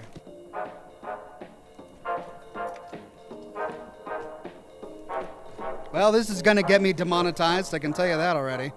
I would tell 1,000 lies to you. Yep, I'm done. I'm toast. Love me true. That's it for the episode. No more revenue. Lady Down's office. Note. Hey Shirley, have set up the magnetic locks in your office. If you ever want to reset the locks, they're on the fuse board in the delivery room. Nipped away, but we'll be back later to finish up the work in your office, Adam. So, fuse board to get into the magnetic locks. New objective. Shirley's office door has a magnetic lock. I need to find the fuse board in the delivery room to open it. That's a new clue. Shirley Downs. The office door lock has been upgraded. She doesn't want people entering at all. What's she hiding?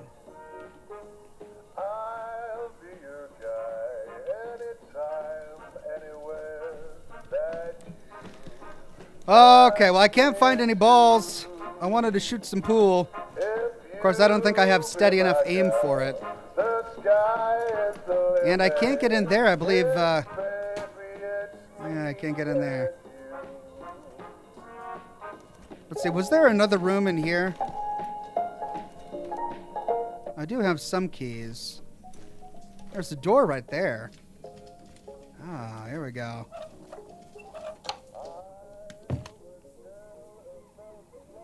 Oh, that just goes here. Right, right. Can't go upstairs. That's staff only. Was there anything else in the kitchen?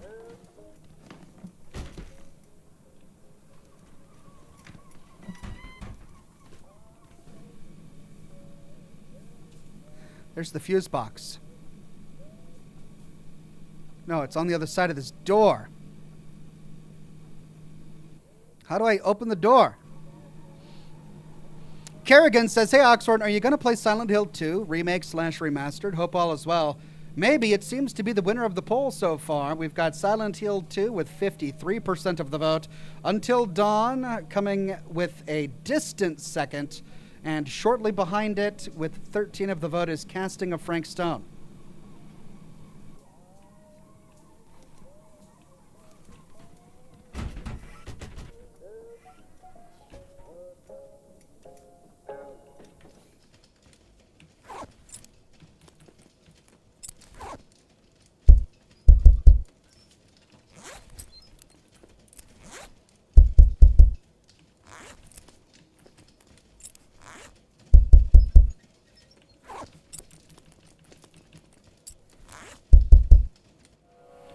Well, there is that cabinet in the bathroom.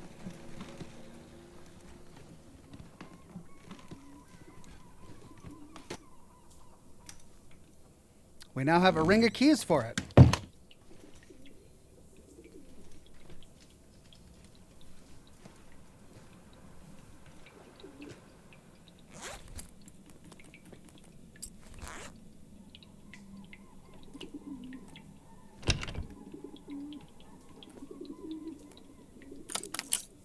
Hey.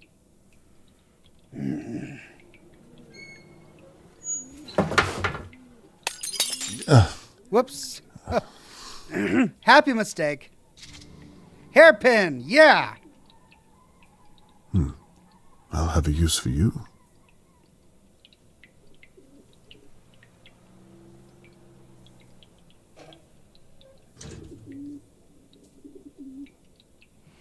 Cleaning tablets. Zap aqueous dihydrogen oxide tablets. Add 1 tablet to water and zap those germs away. Warning, not for human consumption. Keep away from children. Mixing this product with any alcohol-based liquids may result in toxic fumes, the inhalation of which may lead to blurred vision, loss of memory, loss of consciousness, and in some rare cases, death. Could be useful.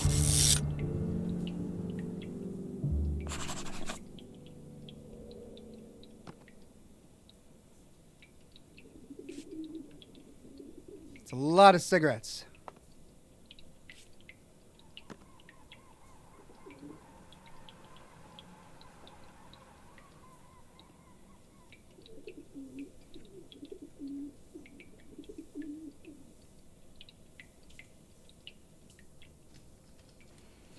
Well, Milton, what have you got to say?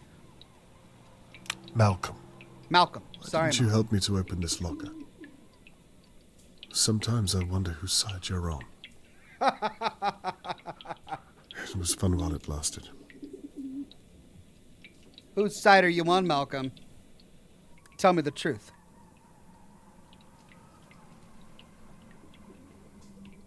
Let me try that stall again, that bathroom stall.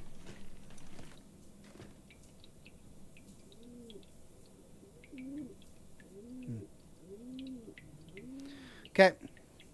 Well, we've got one more key. And now we have a bobby pin. And a dozen or so tickets. Was there anything in here that was locked?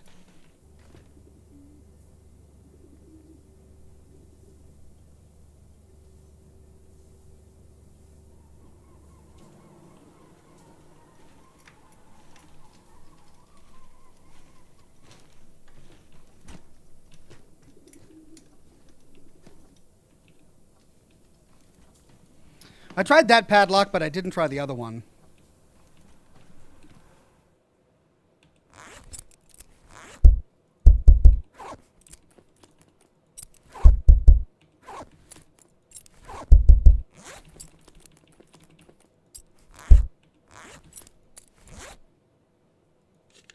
Aha!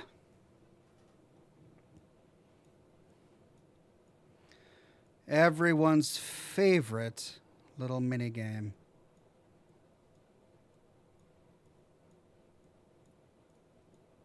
Oh, God. Oh, God.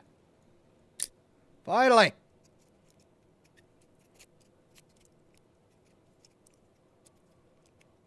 Hold R. We gotta do it again. I'm holding R. If I let go of R, this entire thing starts over. So with my left hand, there we go. Oh, all the way down here. No! There we go. No. Up. And left. Oh, it's a dead end! Ah! Well, wait. Oh, it's a dead end too. I saw it. I know there's a spot there.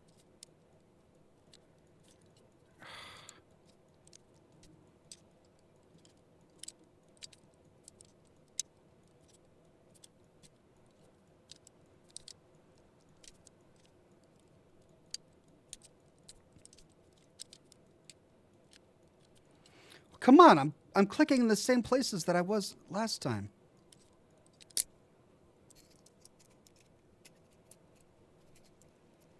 Yes.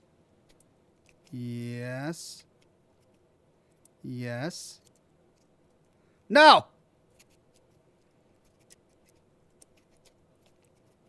Yes. No! Oh, come on. All the way. All the way. Oh, here we go. And K. Oh, I could use my thumb. Another one! This is a stupid minigame. I hate this minigame. I'm holding R and I'm holding K with my left hand, and my fingers are going numb, and then I'm trying to click around with my mouse in the right hand. All right, there we go. On the sweet spot. Yeah, the sweet spot. And I go left. Oh, it's a dead end. Can I go right? Can I go right? Yeah. Yep. So far. No, it's a dead end too. Hold on. There. Yeah. Here we all the way. Take me home. H.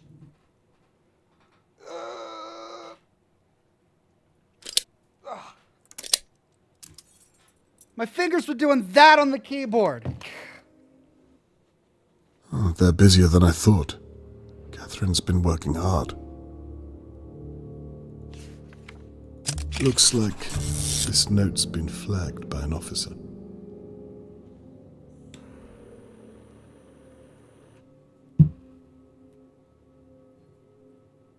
Shelley knows how to put on a song and a dance.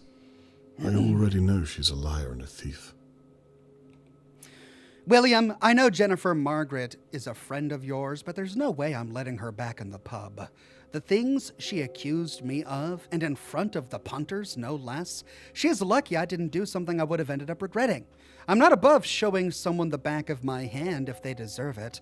I know you own the place, but you put me in charge for a reason. She's barred for life. I'm sorry if this offends you, but it's how I feel, and it's not going to change my mind. Shirley.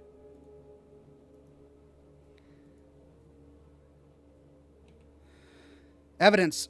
Sarge, I know that Shirley isn't on our evidence board, but after reading this, I wonder if she should be.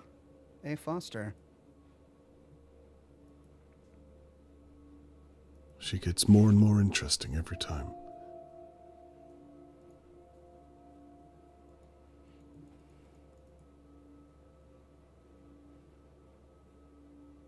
Are these all kidnappings from the past?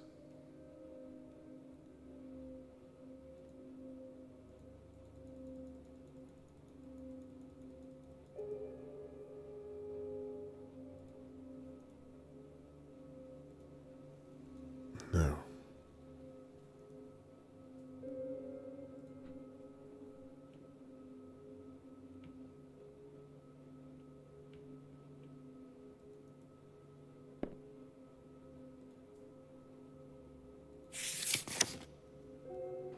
Case file.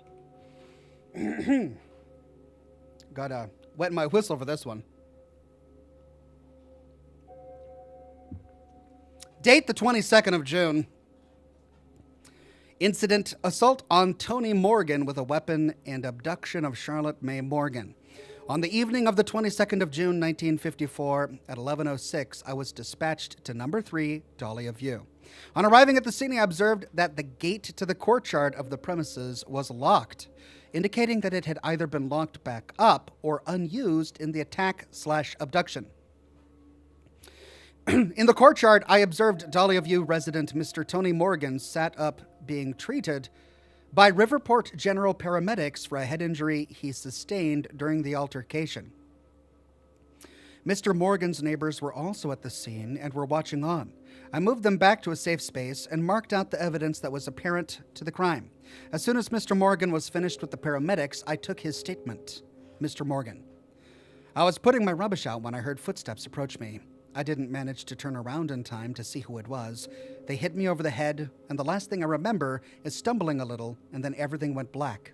My daughter, Charlotte May, was inside asleep, but when I gained consciousness, I ran upstairs to find her. She wasn't there, and Mr. Morgan wasn't able to finish his sentence, and on searching his home, I was able to confirm that Charlotte May had been taken. Tony Morgan's neighbor and landlord, Harold Levy, was able to...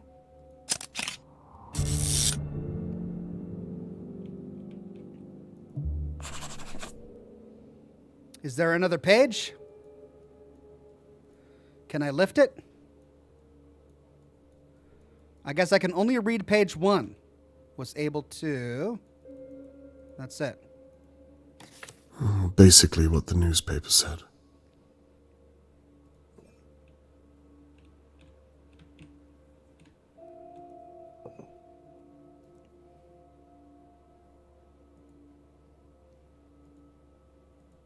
I wonder if any of them are related to Charlotte May.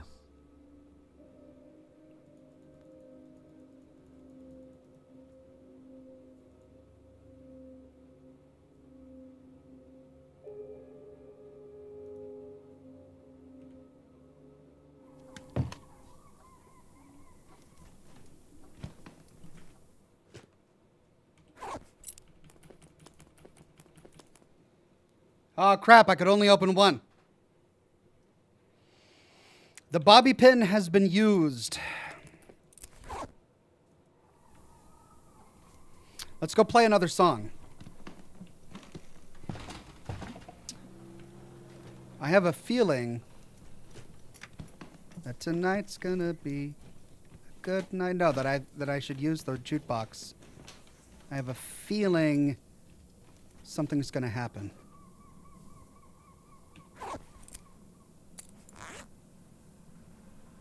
Let's try Sweet Memories.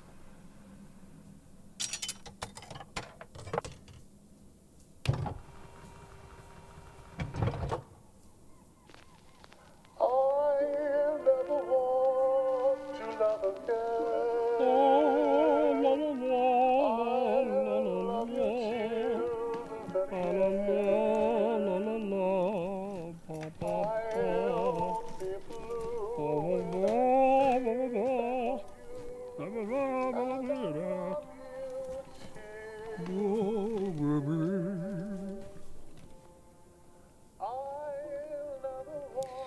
Okay,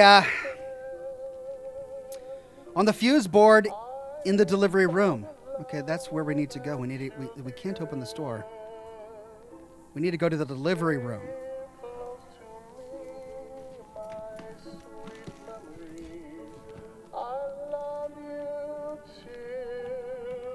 We can't open that door either. Oh, hello.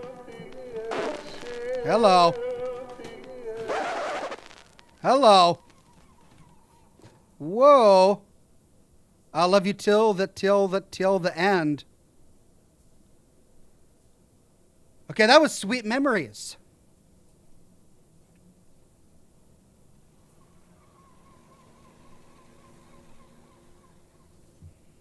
Let's try Near or Far.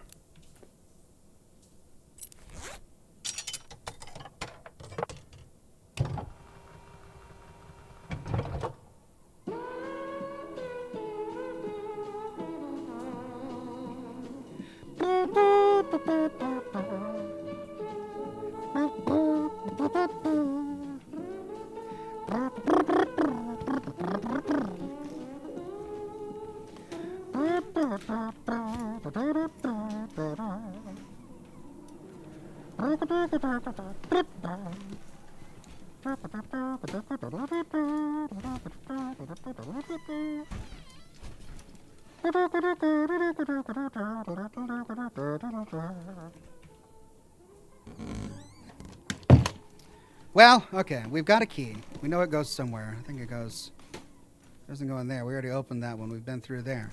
So where does the key go? We've got one more key. Did I not open that? Oh, that's where that door went. Oh. This just goes back here. Oh, there was that cabinet back there. Oh, right.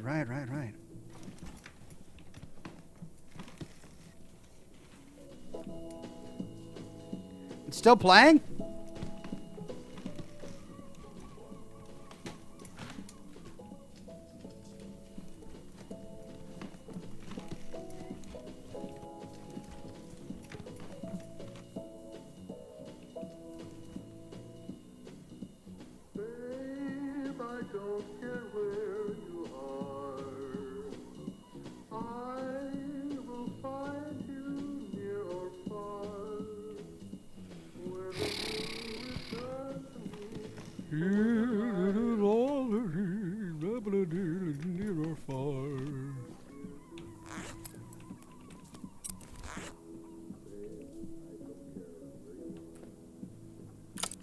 Yes!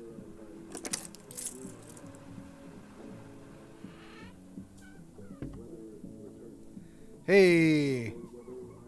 Catherine's trying her best to fit in.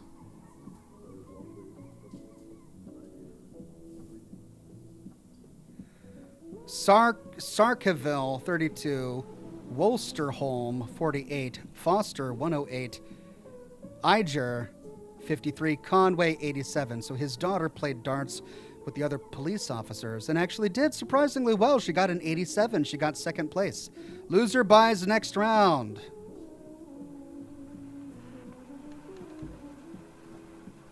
$501, 428, 333, 201. Hey, another dart. Damaged dart. Yes. This will come in handy. Maybe I can use it to pick the lock.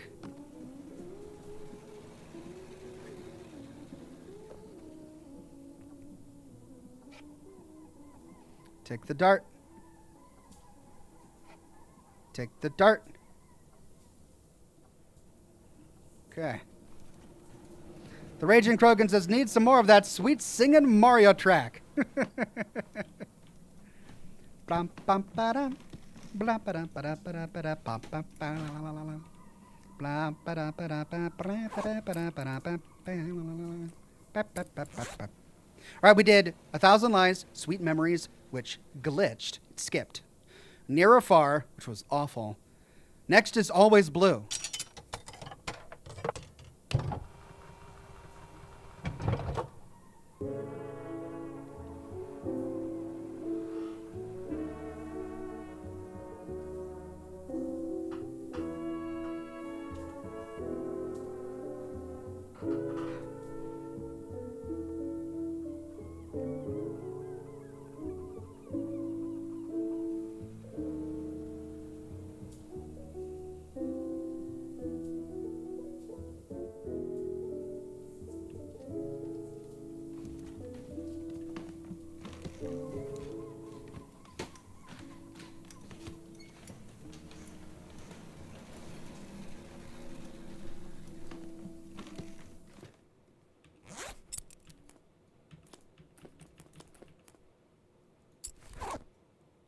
Yeah. Oh, but no. I gotta do this stinking thing again.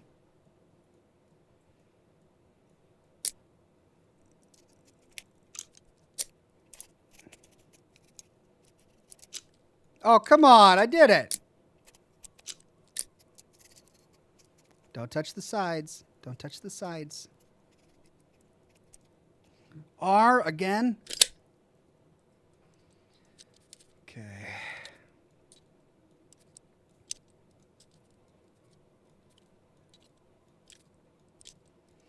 They need to increase the sweet spots on these because it's just so... There we go.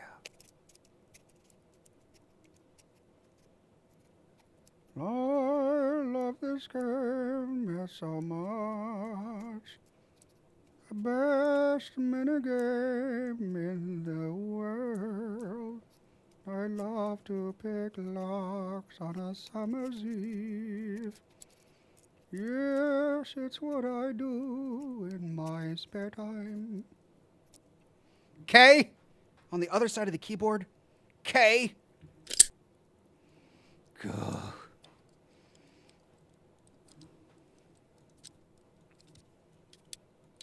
Come on, where are you? You little stinker. Ah! Yeah. Oh. I feel like my hand is doing yoga. Ah. I have immense respect for people who do yoga.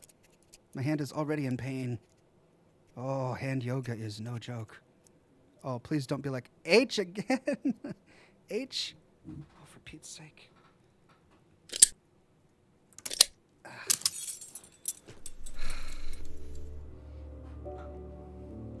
The police evidence board. What? The McKees hit a dog. Oh! Makes sense. Oh, that's what it was. And Levy was diluting oils, among other things. Catherine said as much, and I didn't listen.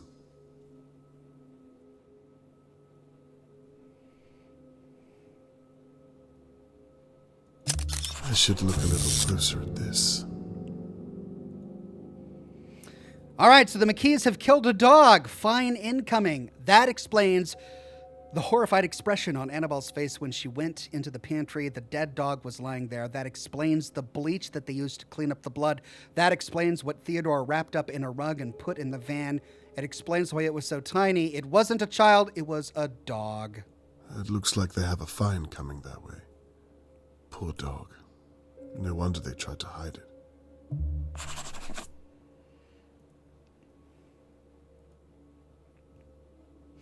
Levy tampering, his oils, and stealing automobiles, awaiting warrant for arrest. He's done. And the police haven't found anything else on him that we didn't already know. We already discovered that he was diluting his oils. We already discovered that he was flipping stolen automobiles. So, he's guilty after all. Just not for the abduction of Charlotte May by the looks of things. I hope they get that warrant soon.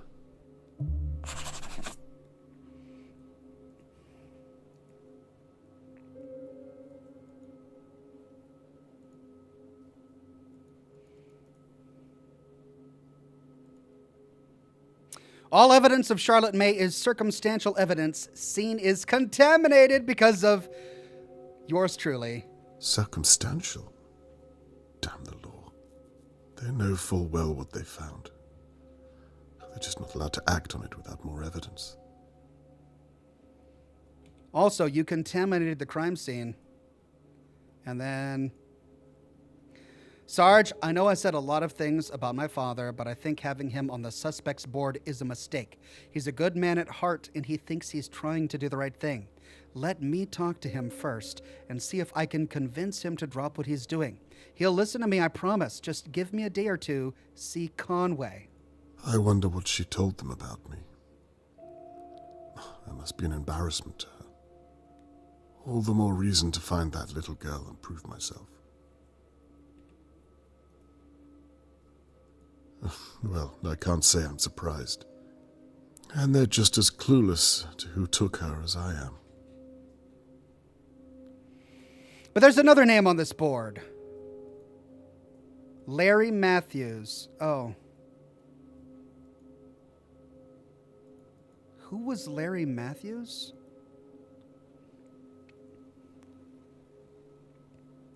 And what's this? Evidence I haven't seen. No wonder I'm pulling at straws. Rag with chemicals. Evidence. McAllister, Unit 5. Now, who would be calling on a Sunday morning? It might be worth answering. Crap. Okay. This is good stuff. The place is a goldmine for my evidence board.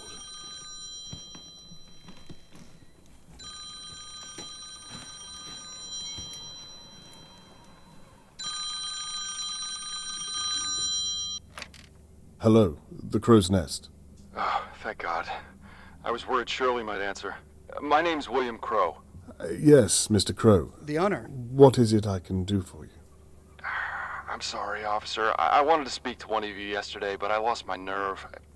Oh, sorry. I'm the pub owner of the Crow's Nest. Really? I thought that Shirley was the owner. No. She has a habit of telling people that, but she just manages the place. Is that so? Can I talk to you about something, officer? Well, Listen, I don't want Shirley to get into trouble, but I've got to get it off my chest. Go ahead. Well, I saw her do something yesterday whilst I was locking up. Go on. Oh, God. She took something from your evidence room. I don't know what, and I don't care to find out, but I can tell you where she put it. I think that would be a good idea, son.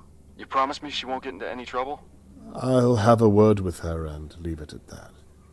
As long as you tell me where it is, I think we're all good, Mr. Crow. Thank you, officer. You're a good man. Yeah, so, where do I look? The pillar that Officer Foster put his fist through the other night? You know the one? Yes. And again, we're sorry about the mess. Hey, I'm a sore loser at darts myself. I just hope his hand's okay. Anyway, we put up a poster to cover the hole, so that's where she hid it. Mr. Crow, could you do me a favor and stay on the line whilst I check? Sure thing.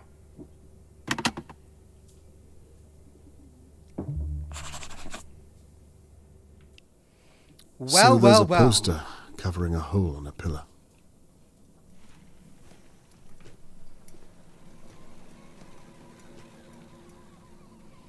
I only know of one pillar in this room. Bingo.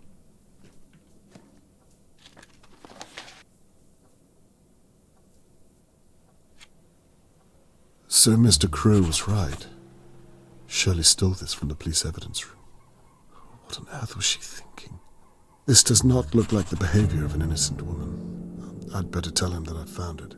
Wait, there's a big piece of paper here marked evidence. Can we grab the piece of paper marked evidence?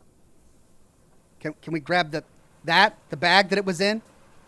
I want to see what's written on the bag. We can't just take the glass shard.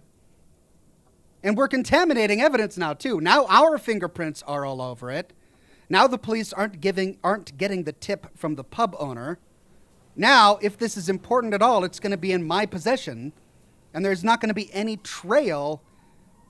He really is contaminating the crime scene. Like, he's... Even if he solves it at this point, like, how are the police going to connect the dots if everything he touches is now no longer admissible as evidence? Shirley's office door has a magnetic lock. I need to find the fuse board in the delivery room to open it. Shirley Downs.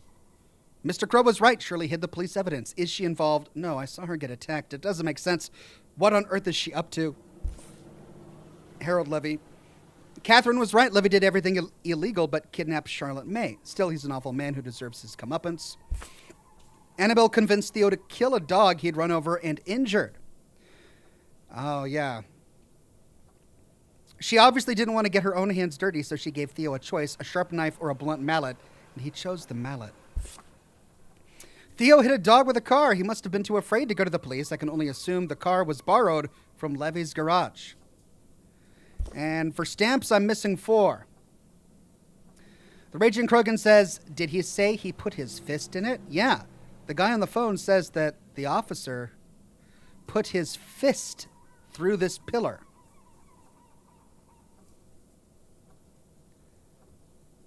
And Shirley hid the piece of glass there.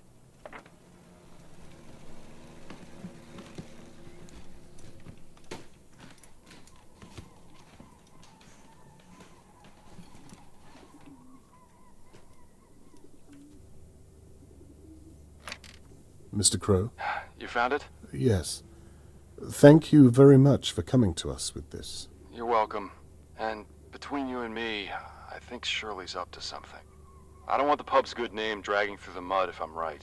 Well, you did the right thing. Good. Oh, and she obviously found a way into your case rooms. Don't ask me how. If you need a place to store any evidence, then you can use my locker in the room just to your right. Not sure how safe it is for you, but The code. something. That's very kind of you. What's the code? I think I will take that code. Sure thing. It's 8068.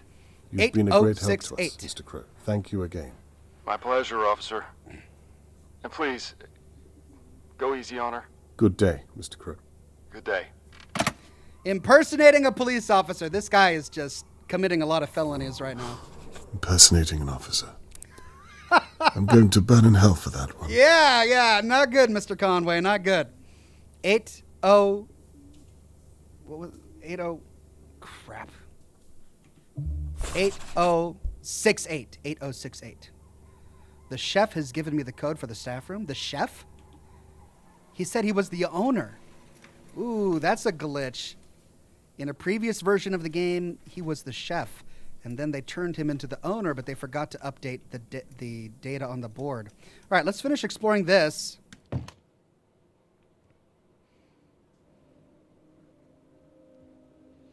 The Raging Krogan says, what an odd way of saying that, though. Lol. What, to put your fist in a hole in the wall? Usually you say you put your fist through a wall. You punch through a wall, you put your fist through a wall. How did he say it? Are you trying to make a Fisto joke? I realize that, we all do Fallout here, but not everything has to be a Fisto joke, the Raging Krogan. He's everyone's favorite robot, I get it, but still. Rag with chemicals. Location collection, Dalia View, Frita Bath Road, Riverport. Yeah, well, where was it found? Well, just as I thought. Okay, but was it chloroform? The chemicals could have been the chemicals used in the shop. Was it chloroform used to get the girl?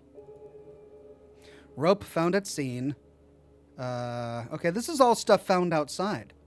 That's what I have too. Yeah, we've seen all of this. Glass shard found at scene. There was something here. Why have they removed it? Well, now we know. The glass shard was with this blood.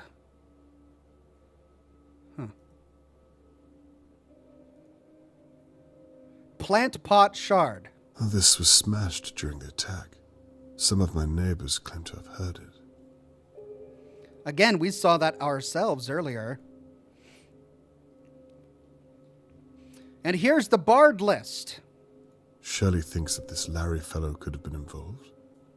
He sounded too drunk when I heard him.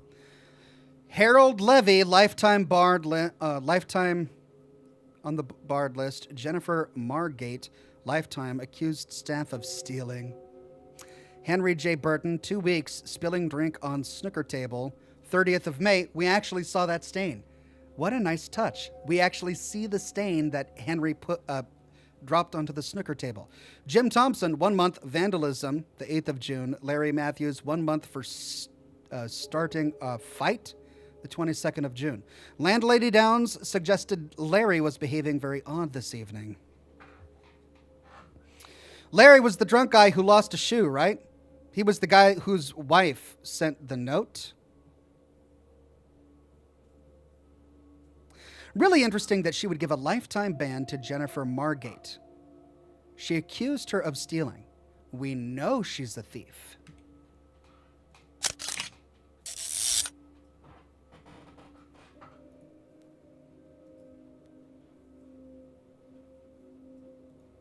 Hey, another token, yeah.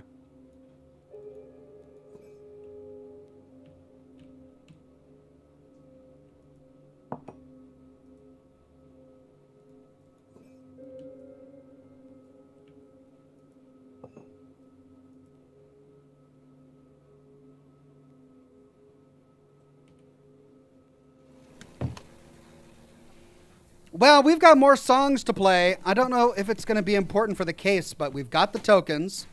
They appear to be hidden all over the place. There's something about this jukebox.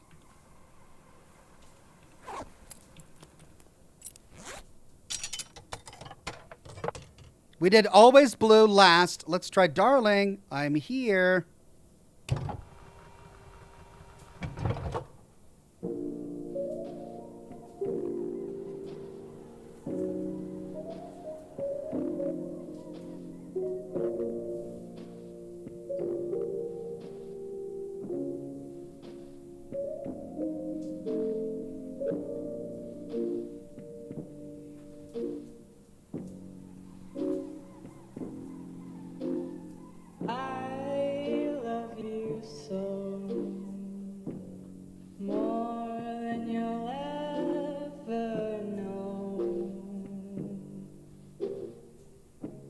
Darling, I can't let go of our love.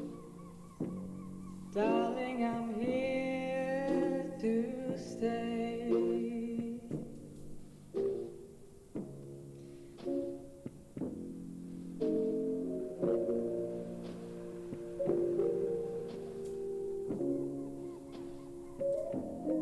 I'm so demonetized.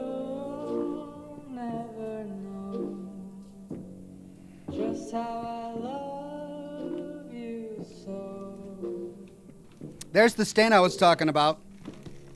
Darling, I won't let go. Right there, see it?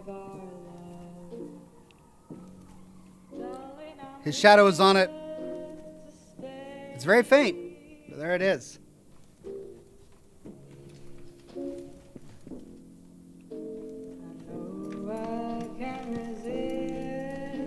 All right, let's put the code in.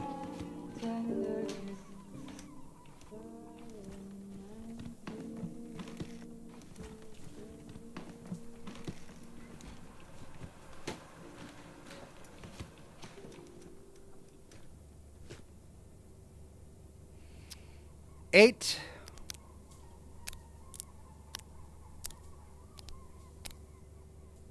Oh. 6. 8.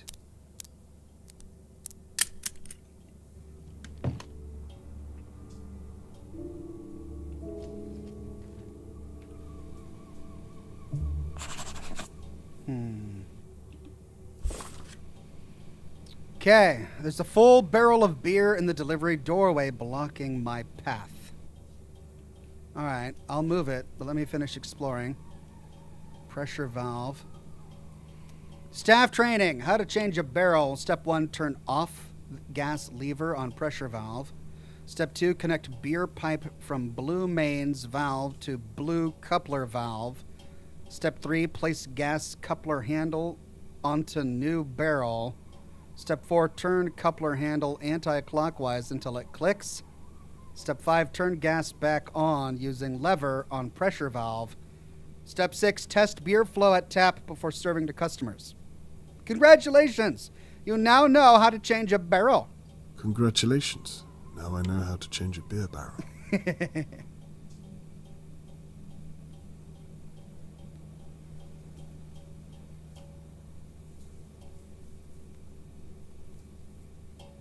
J.D. Taylor, Special Ale.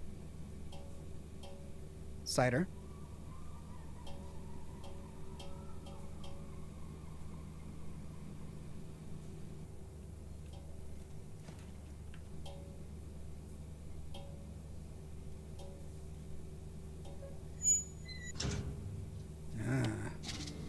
A spare pipe of some kind. Token. Yeah.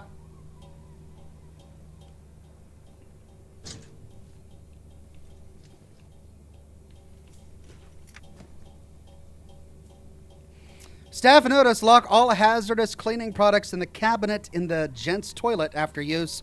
The crow's nest. Way ahead of you.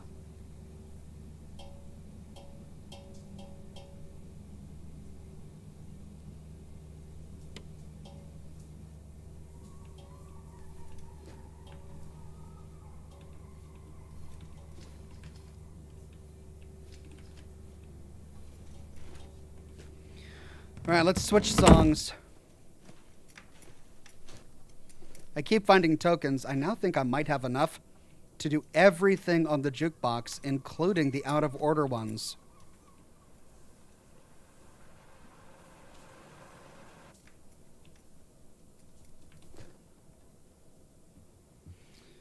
We did Darling, I'm Here.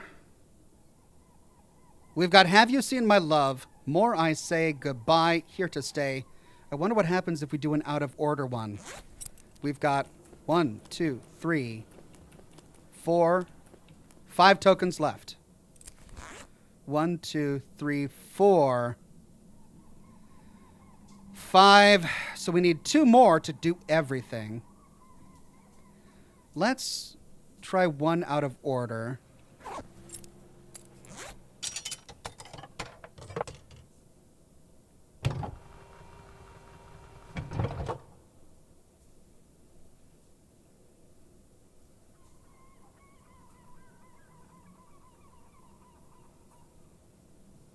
Let's try another out of order.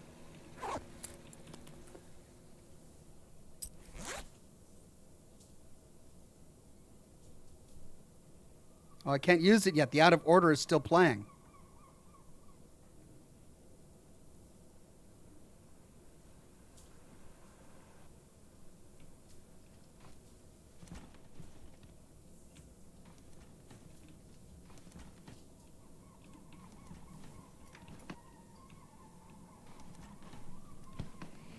All right, well,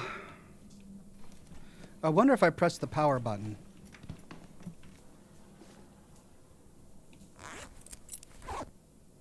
Yeah, I still can't do it. Power button does nothing. Wait, did it turn off? Yeah. All right, now let's try. There we go. Let's try out of order 2.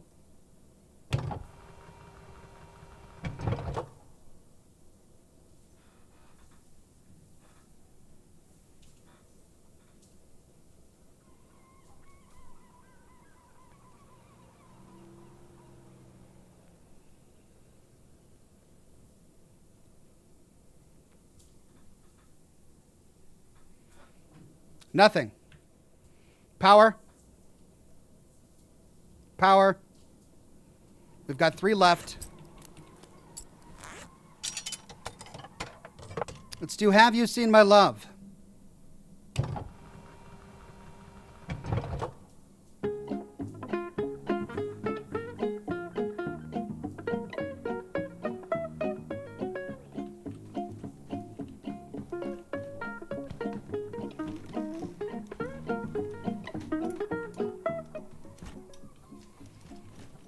Okay, so we've got 3 taps here. This is the cider, Riverport cider, Pinned Wheel Brew, Farlesworth's. They all worked a moment ago, but I have since exhausted them. We've got 3 here. Braystones, cider, and J.D. Taylor.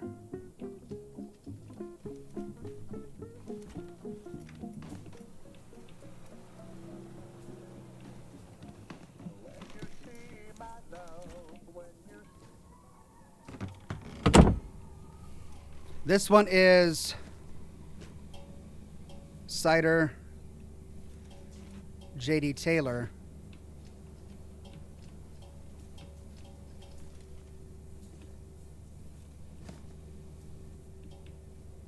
Okay, so then that's...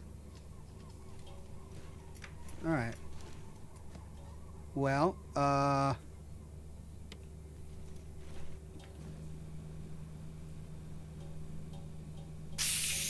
Right, I've done that. pressure off.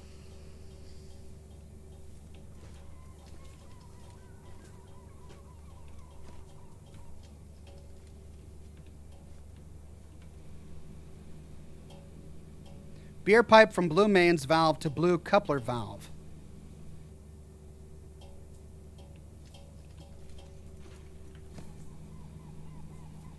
Blue mains valve.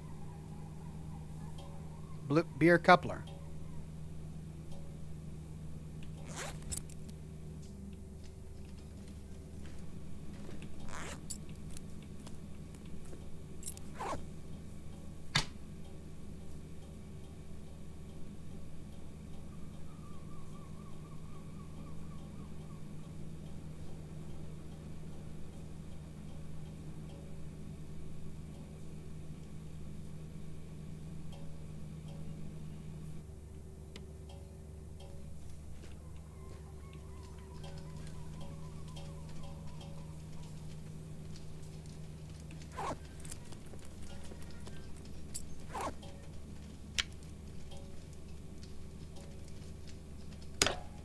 Attached. What next? Place the gas coupler handle onto the new barrel. Turn the coupler handle anti-clockwise until it clicks.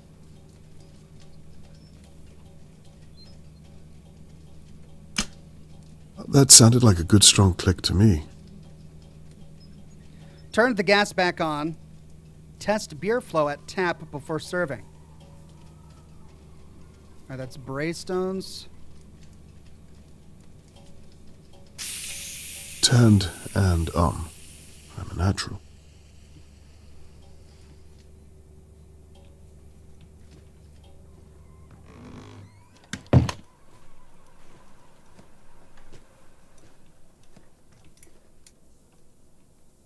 Let's play a new song.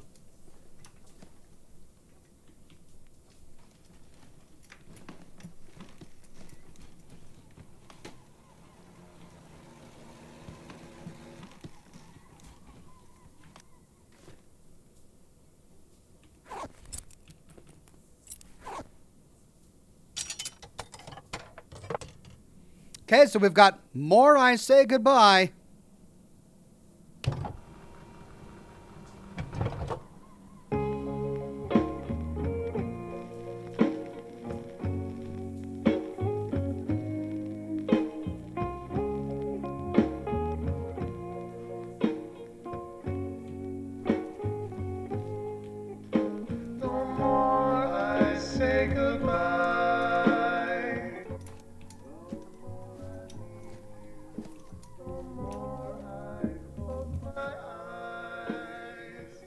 Braystones.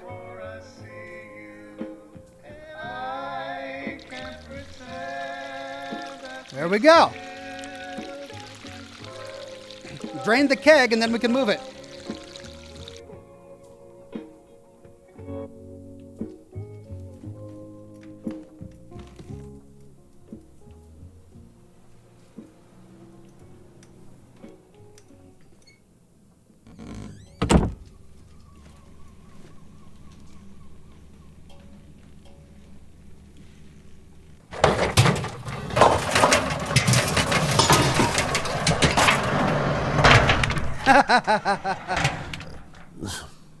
Fair enough. It's like a Rube Goldberg machine. He's like, oh, all right, fair enough. Invoice. This looks like the stock delivery I've just destroyed. I hope it wasn't too expensive. He is ruining everything. I've hooked up the switch by your office door to ring the last order's bell. Very interesting.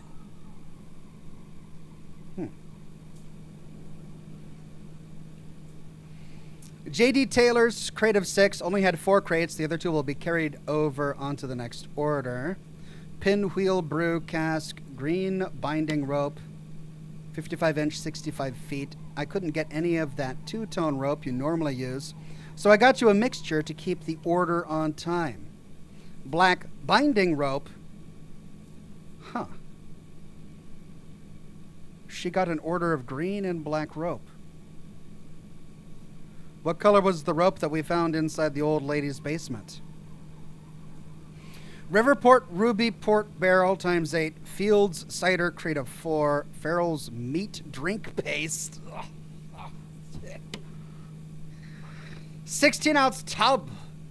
Carried over from your order last week. You already paid, so the office knows to strike it from the total.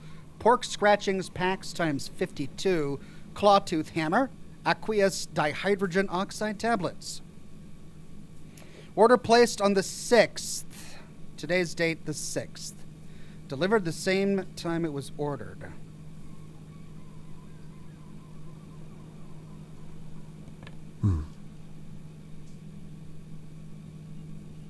Kitchen, office, dew doors, staff room, mains, flat, jukebox.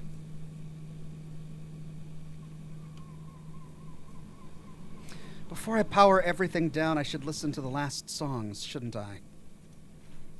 Gosh, I'm going to be really disappointed if that means absolutely nothing.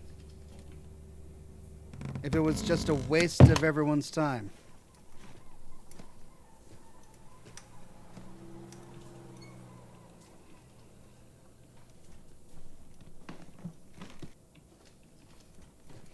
Oh, this wheelchair is driving me crazy.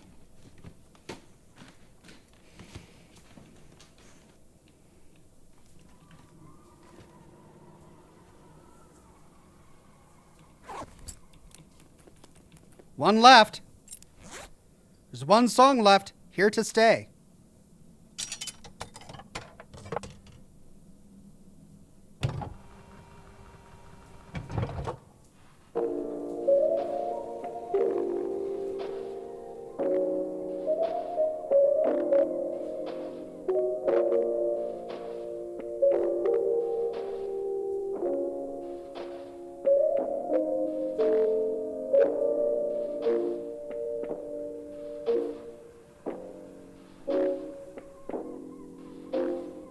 I love you so, more than you'll ever know. Darling, I can't All right. Well, we tried all the songs. It doesn't seem to be important. I mean, admittedly, I didn't sit and listen to all of them all the way through.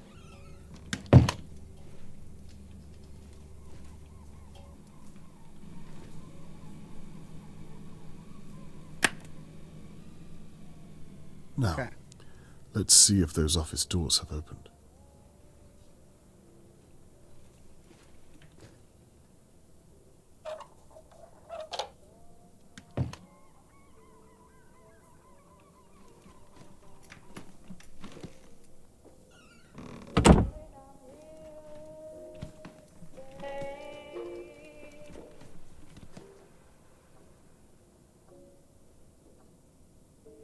How is the jukebox still playing?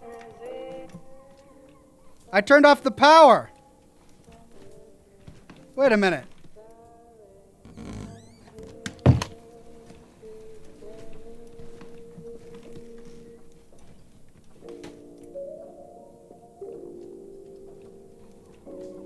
I'm going the freaking wrong thing away.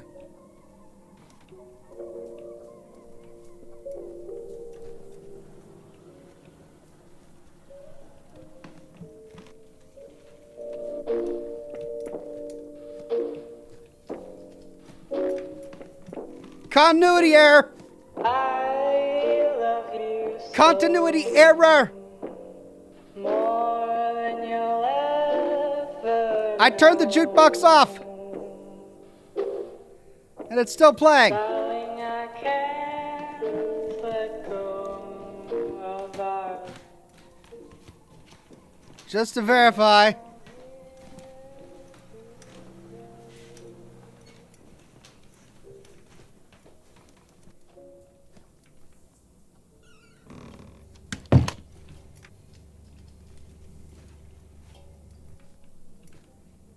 Jukebox off.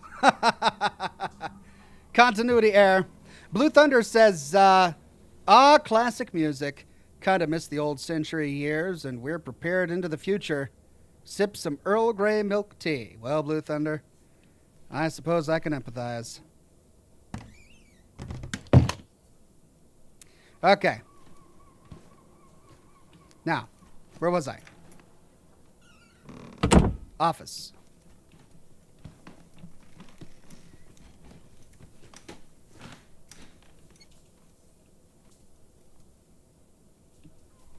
I got it. Where?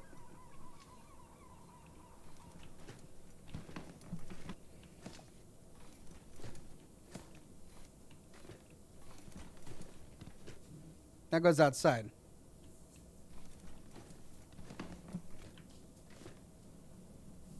Where was her office again? That leads to her private quarters.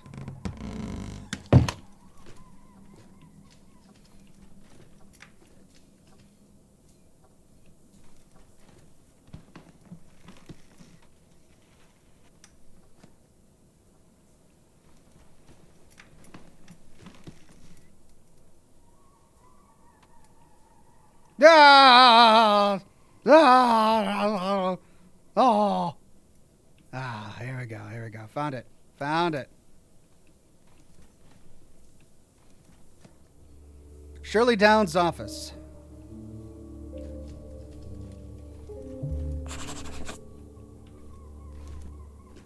Okay, there's a picture there with boots. I think that would be important.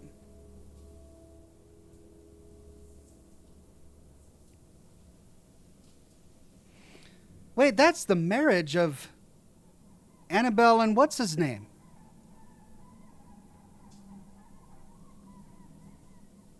That's... I don't know what that is. Another picture of Annabelle? Ooh. Oh, that's right. They're sisters. That's right. Oh, I almost forgot. Oh, the last orders bell. So whoever's in this office can ring last orders.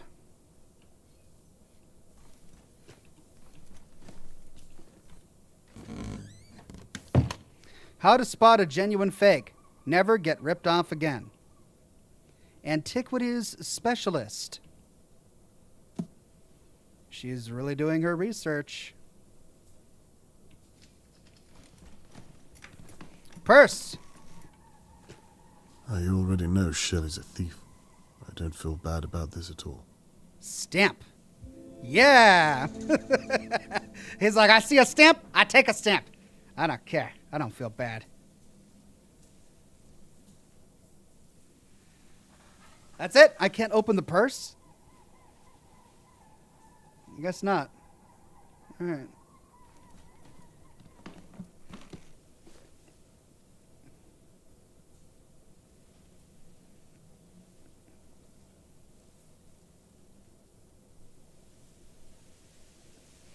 Well, well, well. Friday, T-Trill be available. That's the Silver Salesman. Sunday, 6. Book that Annabelle is waiting for is out. Birthday gift. 15th, pub taking report with Mr. Crow. 17, ration card. 20, it's been scribbled out. 20, what does that say? Hold on. Okay, we got to go each of these. Well, I don't have to guess what she wanted from him. It must be that Lord of the Rings book on Annabelle's calendar. She has everyone convinced that she owns the place. She's a compulsive liar.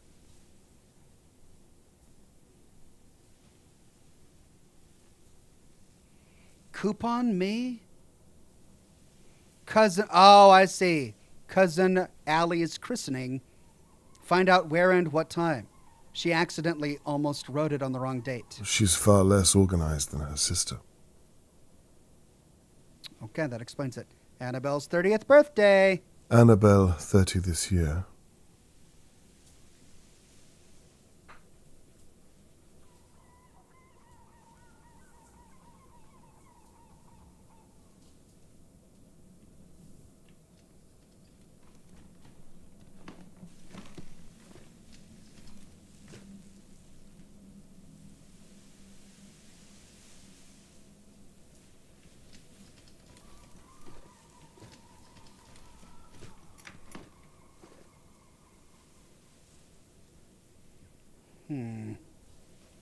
People really are moving on.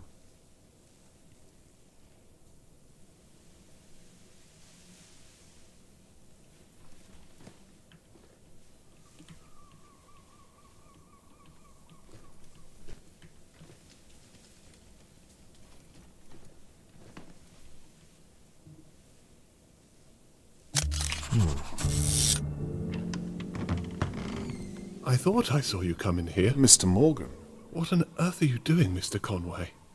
I'm looking for Charlotte May. I told you I'd stop at nothing to find her. Indeed you did. And you breaking into Shirley's pub is your way of doing that? Do you really want to know? I'm not sure I do.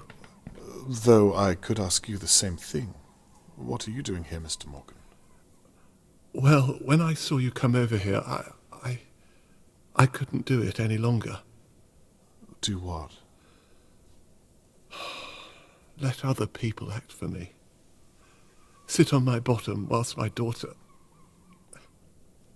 It's a father's responsibility to protect his child, and I should have... Mr. Morgan, not everybody is cut out for this. It's fully understandable if you're not... Well...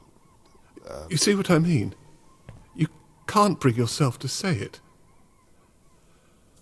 I'm a coward, and it's shameful. I don't think you're a coward. Then tell me what I can do. Let me prove it to you. Let me help in some way with... What is it you're doing exactly? You can help by making your way back home and letting... Robert, please. Very well. The flat, upstairs. Obviously, I can't search it myself, so perhaps you can shed some light up there.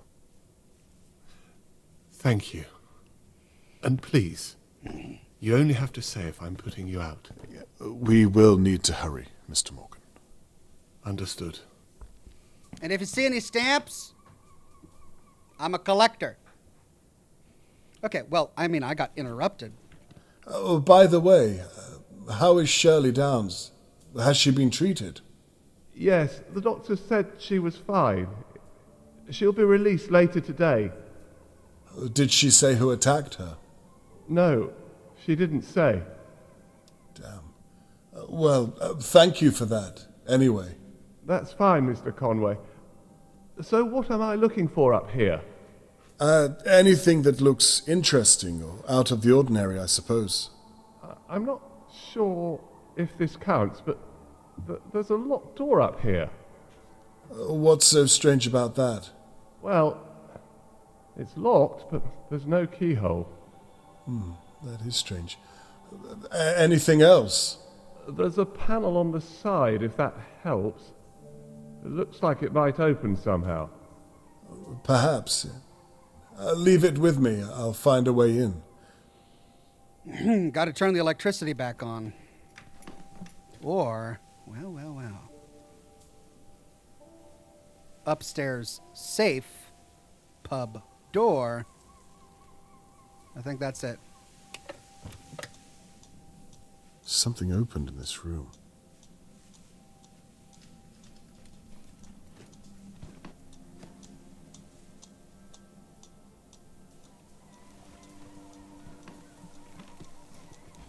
Aha!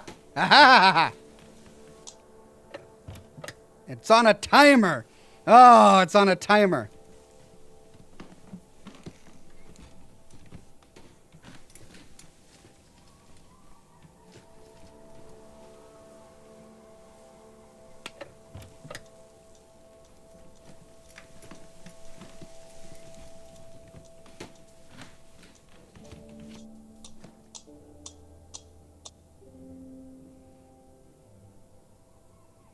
Mr. Morgan? You can call me Tony, you know. Of course, I'm sorry. There's a music box down here. It's identical to her sister's. Is there anything up there that I might be able to use as a pick? Okay. What would I need to look for? Bobby pins. Something small enough to fit into a lock. Like a small screwdriver? Smaller than that. Like a needle I can bend or a piece of wire. Where would you like me to begin? Bear with me 1 second. Bathroom. I should use the blueprint on Shirley's desk to guide Mr. Morgan. It has the whole of the upstairs mapped out.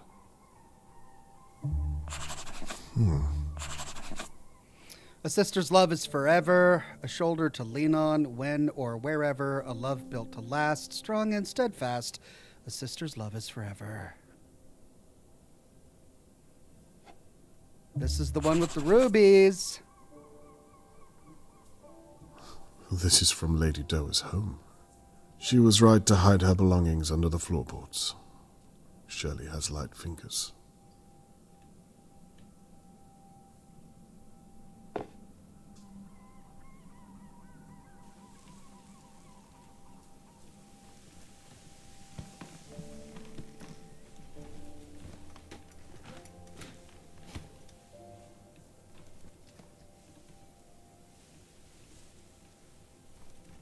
Come on.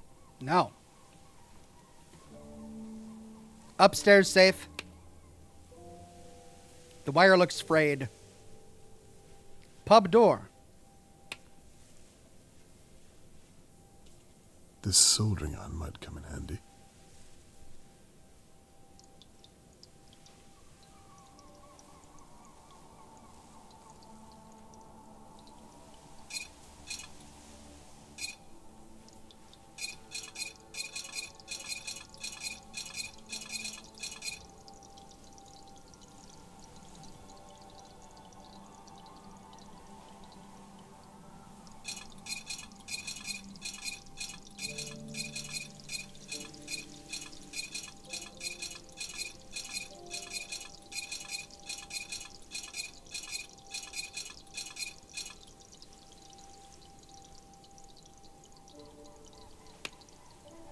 Huh.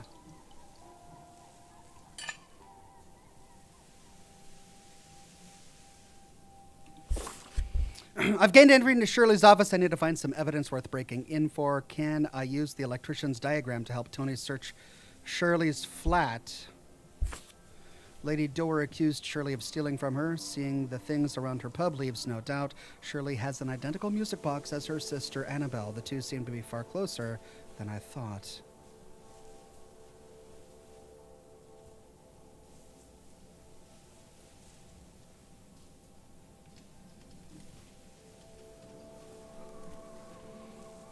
Try touching the sponge. All right.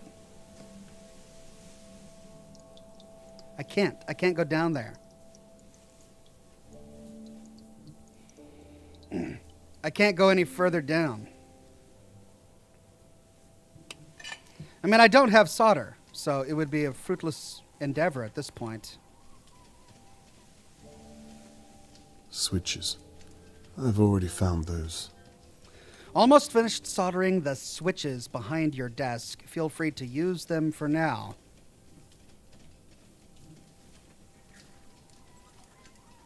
Office, Junction E, last orders button, control panel.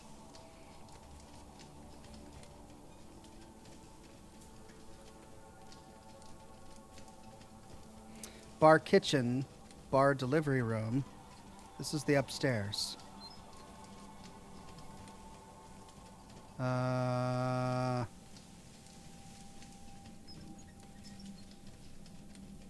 What the heck? Junction A, snooker table light. Junction D, delivery door. Junction C, back bar wall socket. Junction B, jukebox. Last orders bell. Cashier till. Front bar light. Interestingly enough, I don't actually have any dialogue boxes that pop up here. This is where I've been searching. The upstairs is in the top right.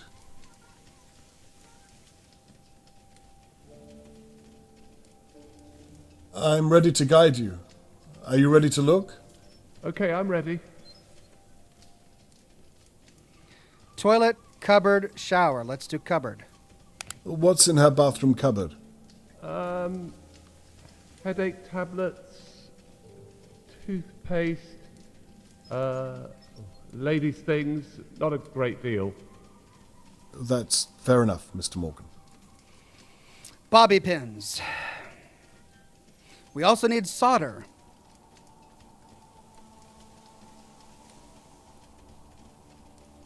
Brigmore unit, flat wall socket, magnetic door. So this is a magnetic door. So he came up this staircase. He saw, this is the door that does not have the keyhole. Inside that room is the Junction K Brightmore unit. Whatever that is. A Brigmore unit? Okay, so where would we find something to pick the lock? Let's try kitchen.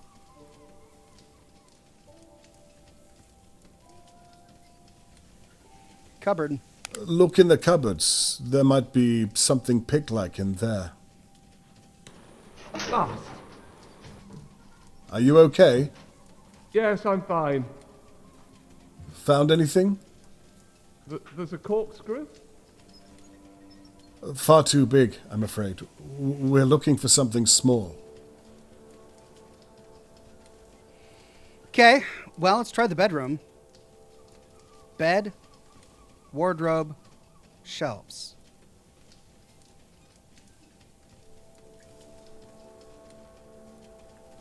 Let's try the wardrobe. No, she might have taken one off by her bed. What's under her pillow on the bed? That's a little invasive, is it not? Mr. Morgan, you're sneaking around her bedroom. I think we passed that point a while ago, don't you? There's a lot of pictures under her bed. What of? Levy's garage. A lot of cars and vans and whatnot. So that's where the threat to Harold came from. Let's carry on. Okay. Let's try the wardrobe. Is the wardrobe unlocked? Looking now. There's a coat hanger. Perfect. Can you throw it down to me? Will do. Can you come to the stairs? Right.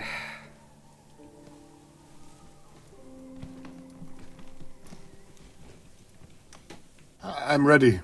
Okay. Missed it. One moment. I've got it. Thank you. I didn't know that was a QuickTime event. Thought it was just going to be an animation. Oh, another freaking lockpicking thing. Here we go.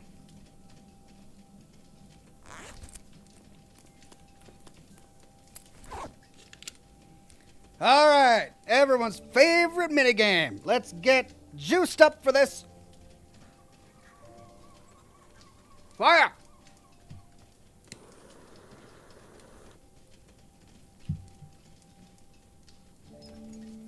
Scotch.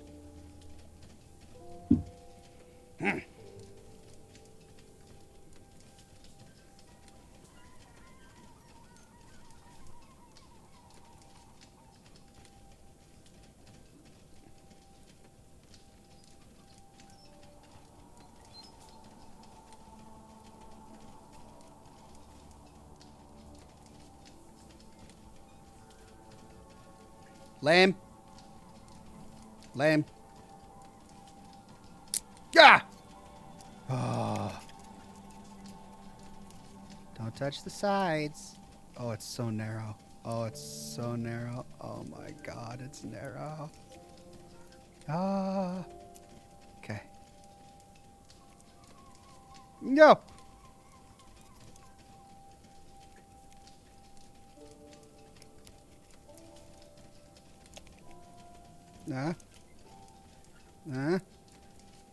Is that a dead end? No. No. Yeah. Oh. Oh. No. F. Yes.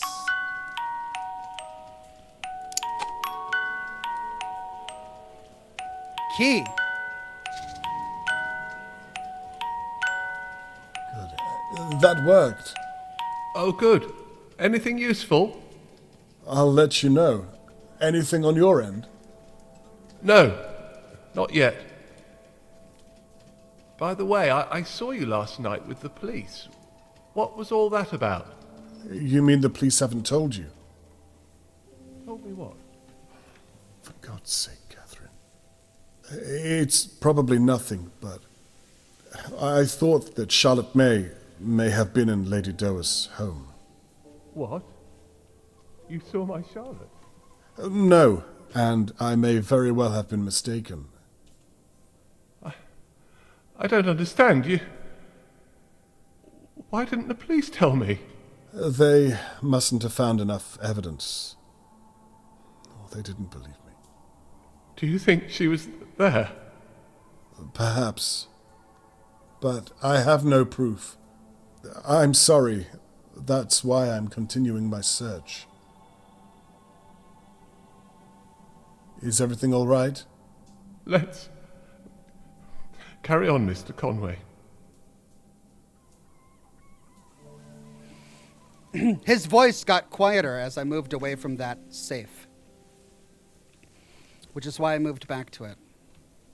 Speaking of which, we unlocked a safe. Didn't we? And we need to find solder, too. Hold on, let's see what's over here.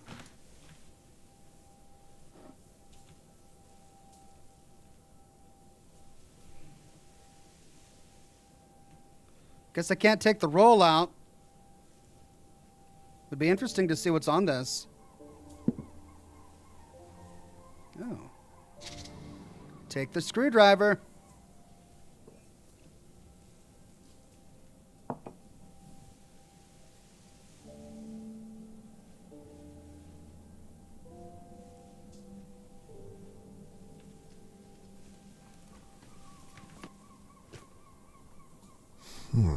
Solder!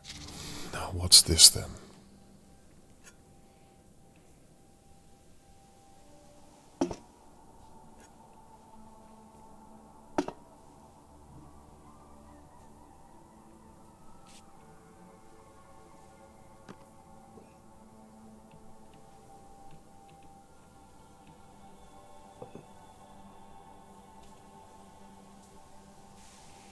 Okay.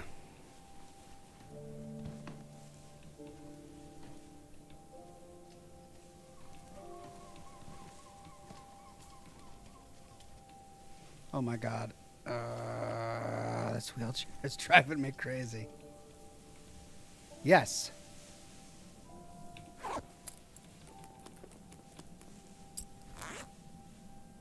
Okay, I added solder to it.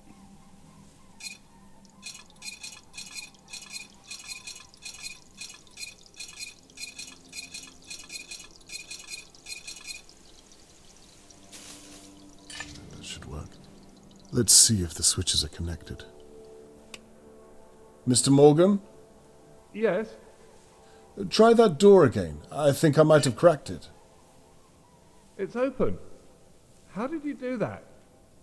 I have my ways. Could you tell me what's inside? It's a safe. I thought as much. Probably the pub takings, I would imagine. Probably, yes. I'll keep it in mind. Let me know if you find a key for it. I will do. I mean, I've got a key. Mr. Conway, Yes. this all feels a little... well, now that I'm here, I feel a little uncomfortable doing this. Well, do you want to find your daughter? I'll keep looking. The guy's like, all right, I'll keep looking. We opened the pub door. We opened the upstairs safe. We opened the secret hatch on the wall. Did we open the pub door? Okay.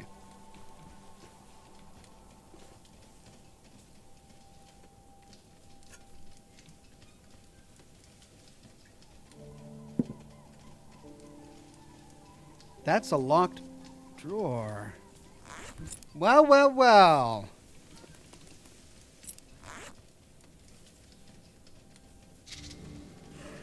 Ha ha! Dear Diary, I'd like to incriminate myself.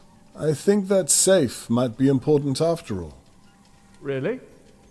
How does it open? I did look, but give me a second. It takes a key of some kind, and there's a dial for a combination. Do you have anything to use as a pick? I gave the hanger to you. I can get another one, though. Perfect. Okay, I'm going to throw you something. All right. I'm at the stairs waiting. But first, reading. 20th of June. Annabella's 30th birthday is this week. I can't believe it's been 30 years. Here I am running a pub I don't own, selling beer to punters I don't like. To future me, if you read this back and you're still stuck in Dahlia View in 10 years, then do us both a favor. 23rd of June. Reminders. Get posters made. Contents. The safe upstairs is off limits to all staff, even if I'm not here. Under no circumstances is anyone to open it. Wow. That says, please open me, if anything. Number 2, get Adam, the electrician, to change locks on the office when doing wiring. 3, change the upstairs safe combination lock code to Annabelle's birth year. Birth year! Oh, so 30 years from today. Pull yourself together, woman. What's today's date? I need to look at the calendar. What's the year? I forgot. And that box. That box. Could I open that box?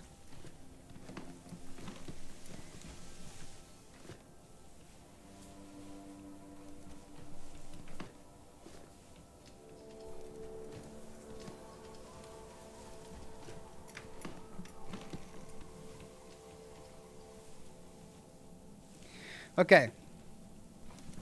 The year is 1954.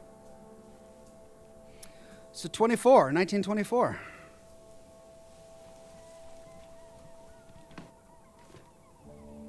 Tension wrench.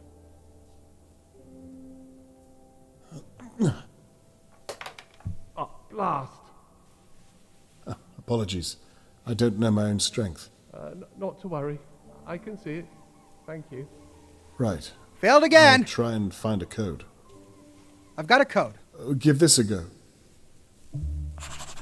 1, 19, 9, 20, 2, 4. 4. We're in. Well, at least the combination worked. I still have no idea what to do with this thing you threw to me. We're going to pick that lock, Mr. Morgan. Okay. And how on earth does one start that? You see the hairpin? Oh, well. I do. Put that to one side. The other thing you have is called a tension wrench. Okay. Insert it into the lock near the bottom. I've done that. Now, this next part requires some patience. Yeah. Oh dear. Tell me about it. God. Put the coat hanger above the wrench and put it to the back of the lock. We're going to navigate around the lock by feel. I'm not sure this is something I can do, Mr. Conway. Yes, you can. Just try to be slow. Okay. Ah, I gotta do it! Come on! I gotta do it!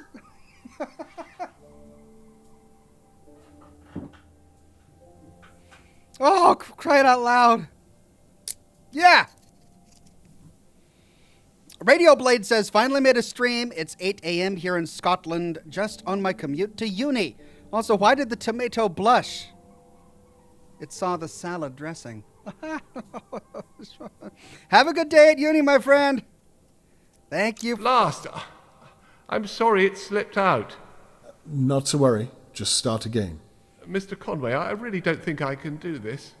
Trust me. Yes, you can. Fine, I'll try again. I barely touched it. I barely touched it. Don't touch the sides.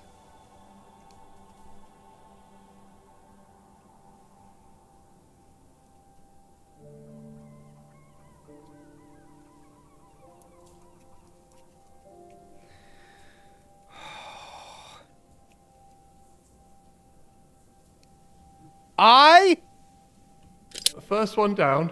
You need to move the pick to the back of the lock. There are probably around 3 or 4 things to pick before you're done. Keep going. 3 or 4. Thank you. 3 or 4.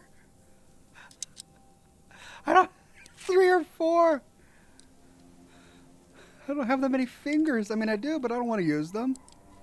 You're going to make me use all the fingers on my left hand to hold. Oh, dear God. Okay, this one's easier. This one's easier. No. Yeah, this one's easier. R. Second pin down. Keep going. You're doing well. I'm using my pinky and my middle finger on my left hand to hold down the keys. If I release them, we're done. Oh, no.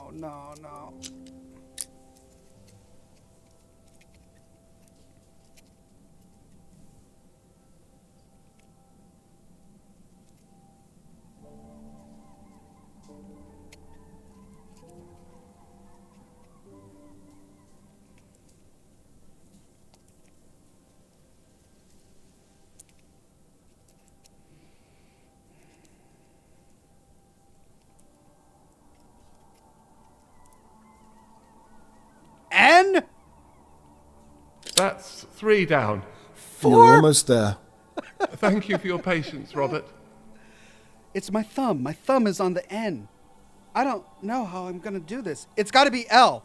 This next one has to be L or P or O, or I'm not going to be able to do it without releasing one of the others. Chris Tidwell says, new t-shirt design, Ox, the lockpicking circle picture with the caption, everyone's favorite minigame. I'm going to try up here. Maybe if I start closer, it'll be less of a pain. Of course, they're not going to give me one up there.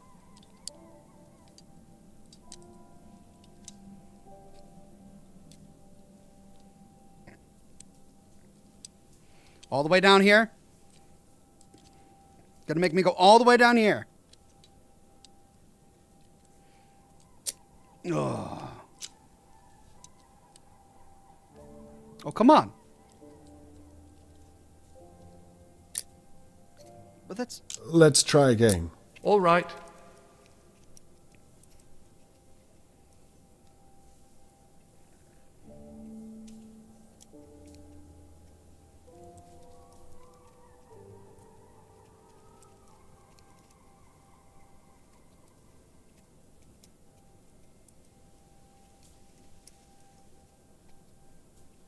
The Scotch is helping. Scotch always helps. Hey! Hey! Okay. Freed my pinky. Hey! Yeah! I don't believe it.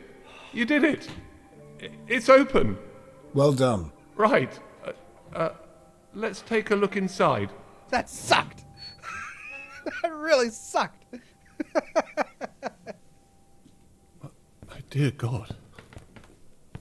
I think this might be what you were looking for. This is Telescope. hair. Maybe dried blood, too. Does this mean... I don't understand. What's the matter? It's the weapon with blood on it. Did you know this was here? I can assure you I did not. Then what does this mean, Mr. Broken Conway? glass. It could mean anything. It's a broken telescope. It's best not to jump to conclusions. And he's got the broken glass at that least was until on I've it. had a chance to examine it further.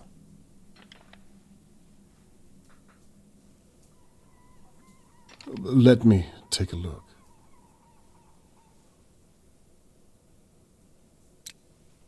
Perfect And it fit. fits.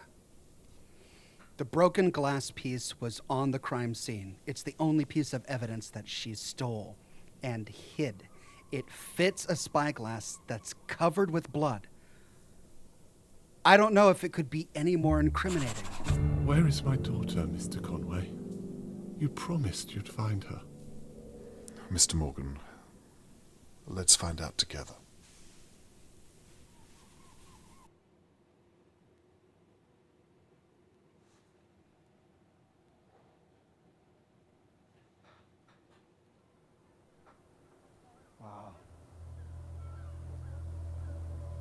After searching Shirley's pub, it's clear to me that she's a person of questionable morality. The glass shard that the police found matched the small telescope perfectly. I'm positive it was the weapon used to hit Tony Morgan, but I found no trace of Charlotte May.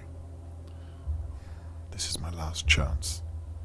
I need to know a few more things before I accuse Shirley of anything.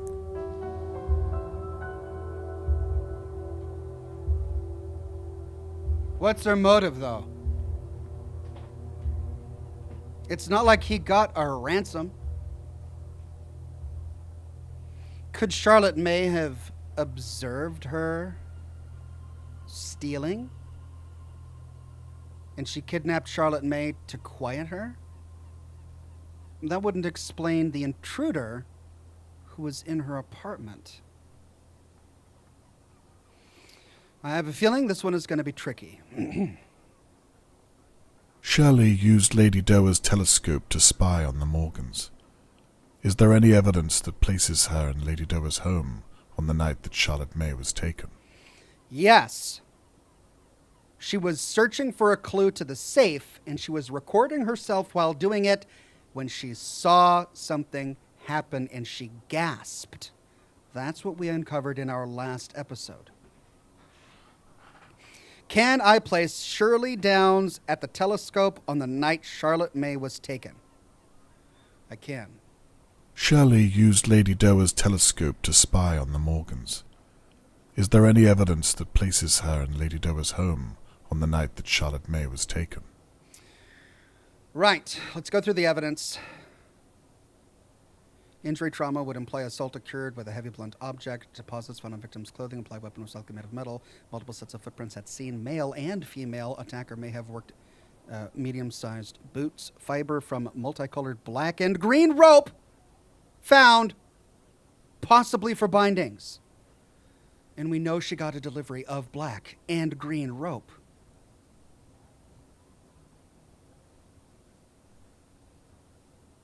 But there was a man there. Dihydrogen oxide tablets. Larry came home stinking drunk last night. Could have called him a taxi. The man could have been Larry. Okay, we need to save that for later.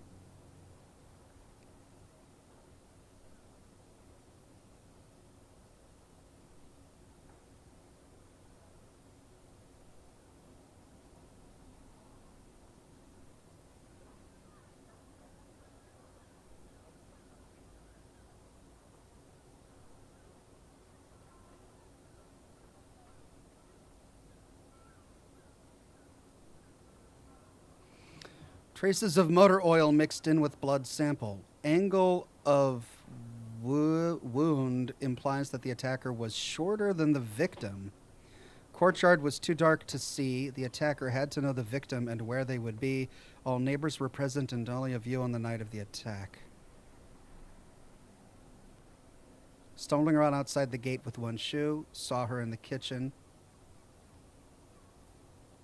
Lost sight of both. What are they up to? He cuddles her. Cat knocks Spin over in an alleyway. Both upstairs in front bedroom.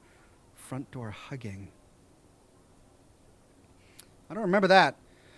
Brown soil deposits found around the scene, possibly from footwear. Unrecognized blue jumper thread found on victim's person. Perhaps belonged to assailant. Traces of heavy liquid sedative found at scene used to render Charlotte May unconscious. Smashed plant pot at scene. Okay, we're still not getting what we need. They were on another board. Can we go to another board?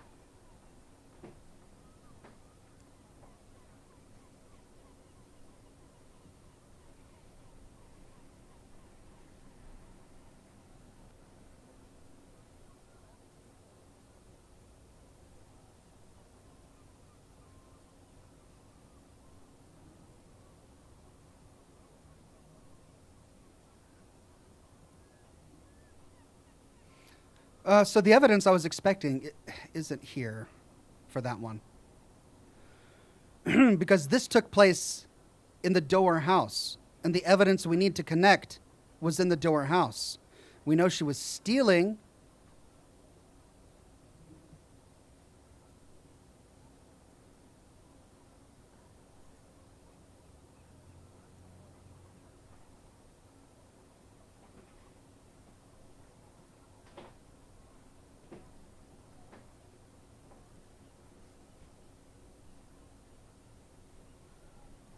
But not even any of the stuff about her stealing is here.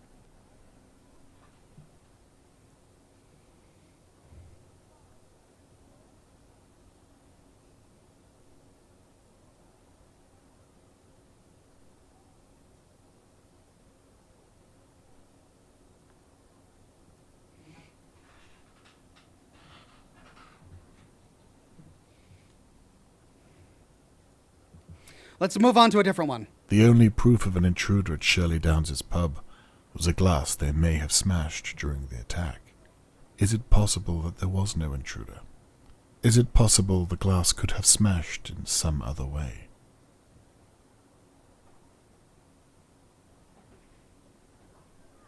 Is there another way the glass could have been smashed? Well, yeah.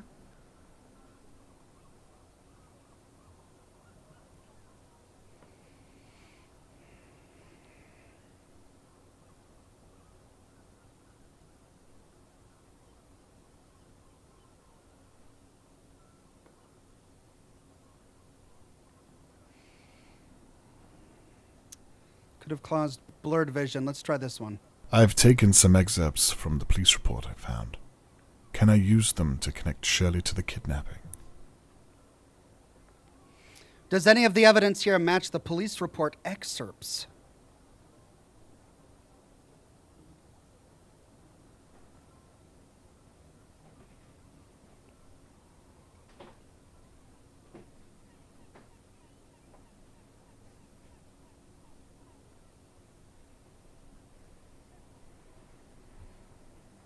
Okay. If we move that over.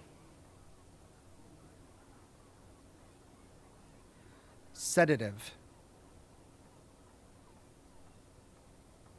Traces of heavy liquid sedative found at scene. Then we've got the zap. Loss of consciousness. Mixing this product with any alcohol-based liquids may result in toxic fumes, the inhalation of which may lead to loss of consciousness. Keep away from children. So we've got the dihydrogen oxide tablets. Let's move that over.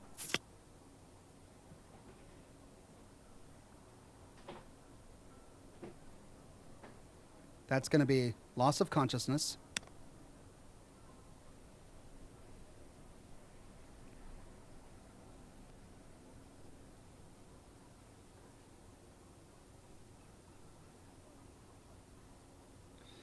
Cat knocks over bin in the hall in the alleyway. Could have been a cat.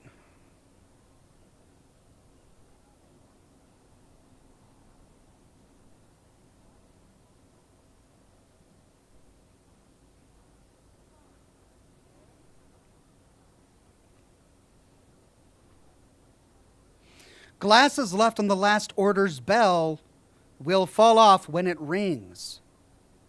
You'll be charged for a broken pint glass. So the glass could have shattered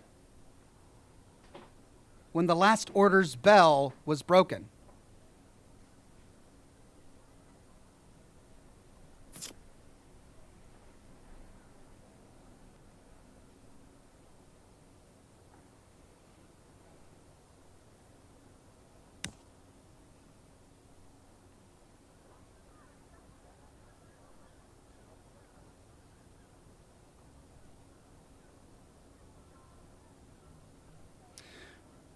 Dihydrogen oxide tablets.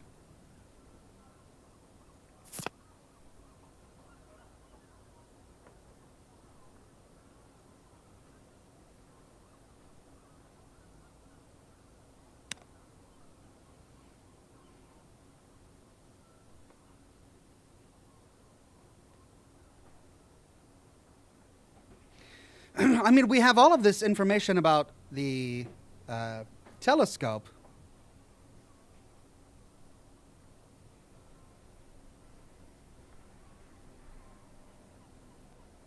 We have all this information about the binding material as well, but neither of those are actionable.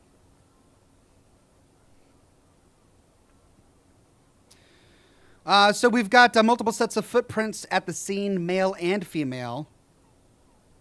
And the question we have to answer is, does any of the evidence here match the police report excerpts? Well, that would.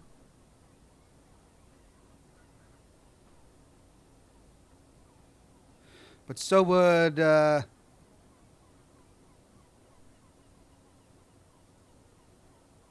this. Angle of wound implies the attacker was shorter than the victim.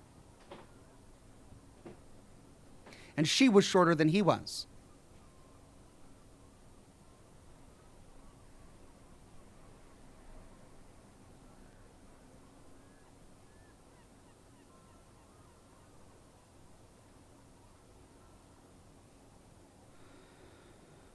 Let's try.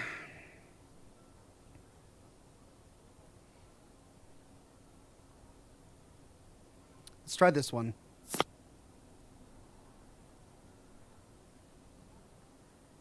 Connect evidence. Angle would imply the attacker was shorter than the victim. Review theory? I should read every detail on the evidence.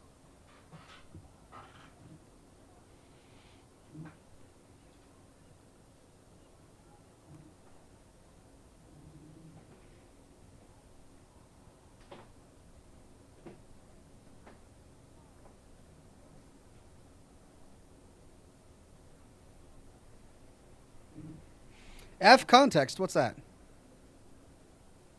Okay.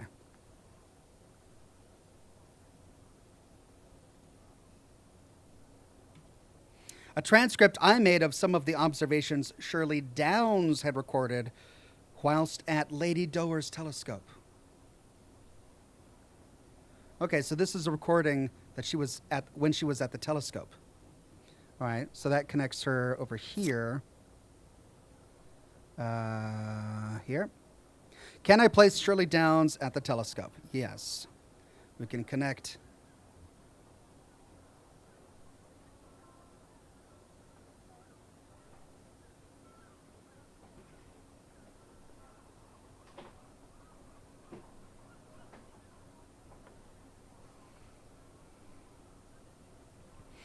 But I think we need to choose the one that's a time of the attack.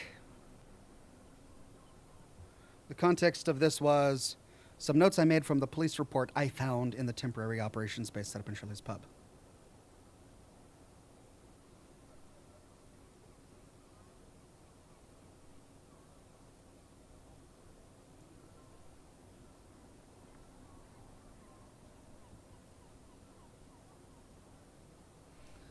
June 22nd. Does it give us a time? Sometime between 10 p.m. and 11 p.m.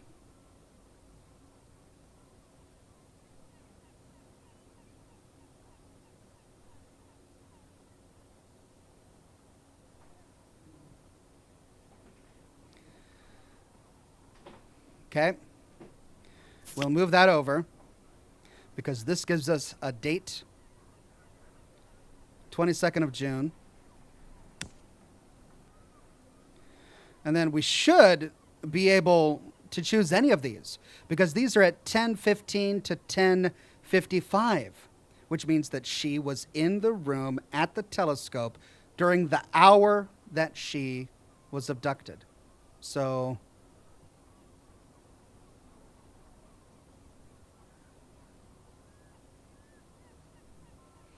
which one of these is correct?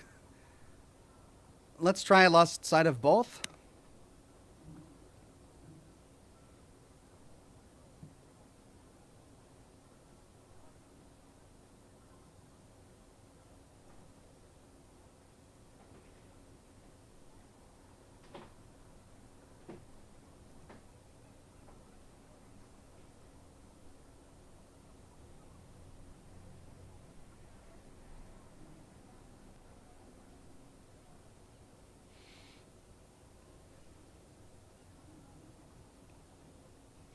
Chris Tidwell says the clues for the first pick, Larry came home slurring. Note from the news article on Tuesday, 2:15, Larry stumbling. But the question is, can I place Shirley Downs at the telescope on the night Charlotte May was taken? We've got the two clues. We've got the article about the child abduction, and we connected it to the day and time, Tuesday the 22nd. But what does Larry have to do with this?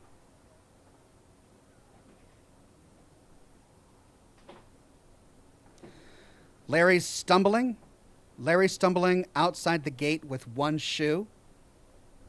But how would that be any more incriminating than any of these?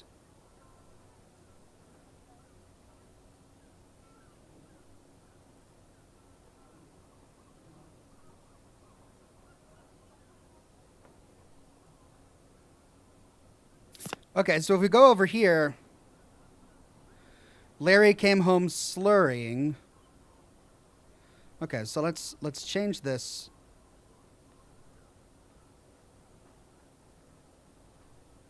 And choose Larry.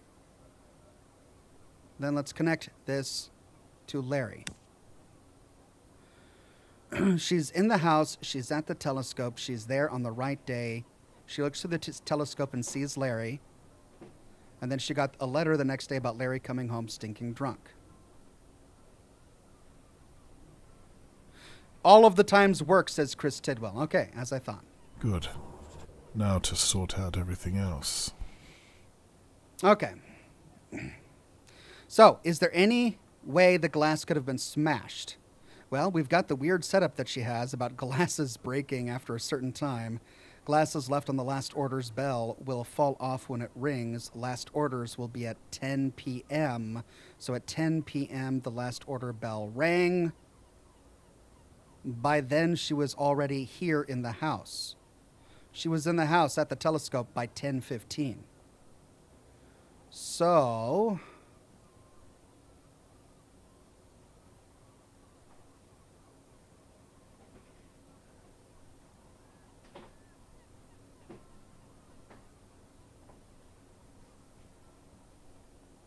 Oh. Ring main. Ring main 2.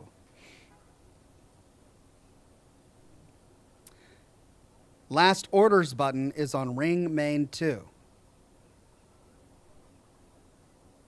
In the office. The last orders bell in the bar is also on ring main 2. All right. So, if we put that there, and then connect that to ring main 2.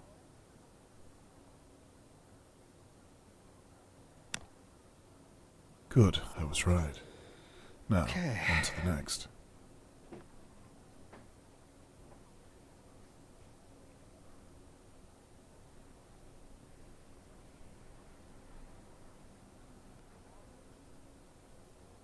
Does any of the evidence here match the police report excerpts? Okay, well, I can't use a police report excerpt as evidence. Yeah, that's the police report excerpt. So if the question is, does the evidence match?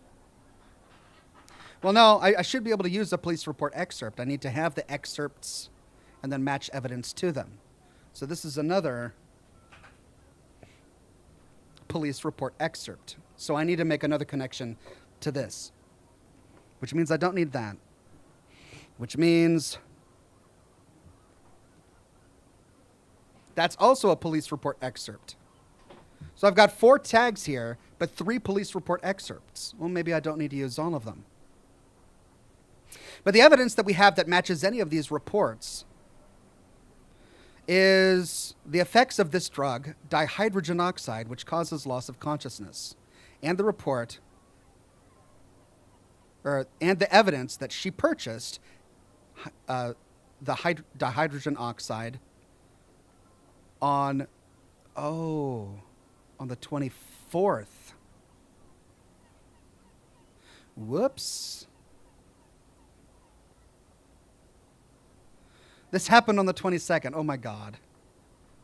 Oh, my God.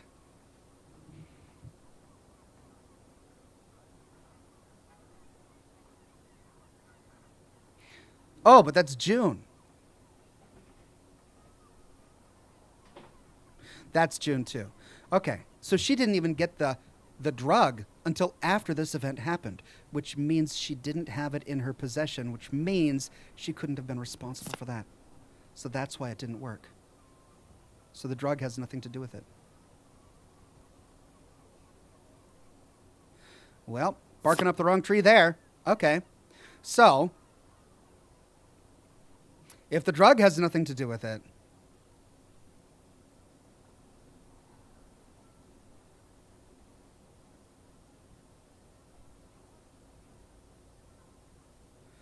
that was the 30th of May. That was the 8th of June.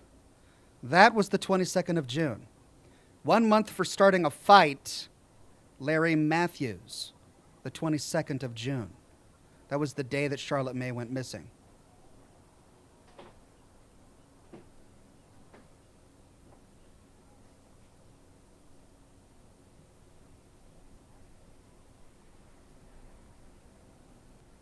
I'm really surprised that a photograph of the ropes in the basement aren't here.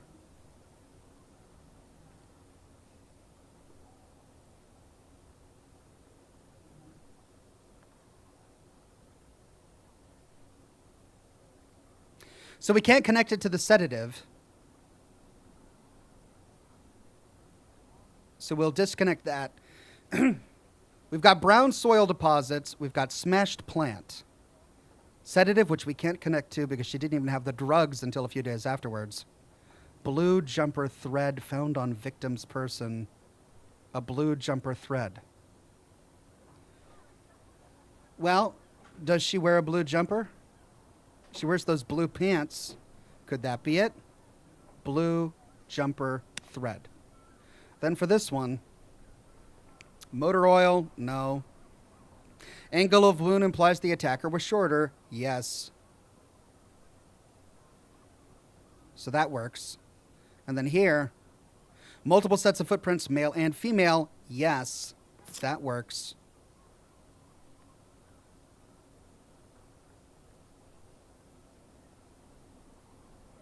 Attacker may have worn medium-sized boots. I tried to take a look at the boots that were in her office, and I couldn't. So instead we'll choose male and female. She could have been the female boots, or the female prints, even if she wasn't involved. That leaves one piece of connecting evidence left to do. Now, I don't know if we can actually connect to another one. Could we connect to another one on here? We could. Attacker may have worn medium-sized boots. Or we could start talking about the blunt object.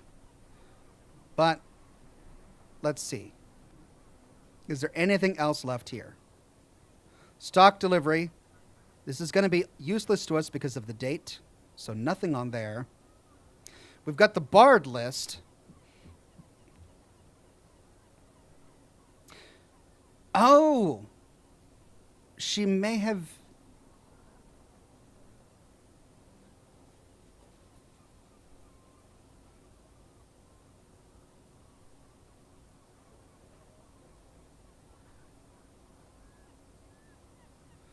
Larry started a fight.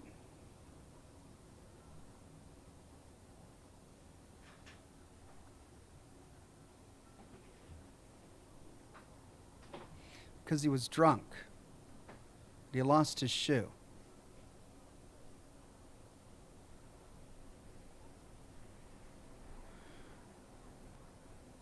Interestingly, I don't have any evidence for the telescope.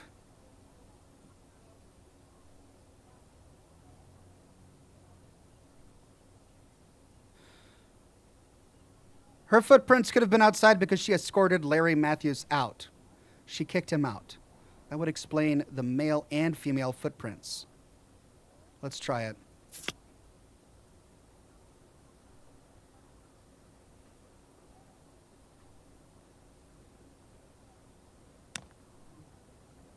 There must be some small detail here.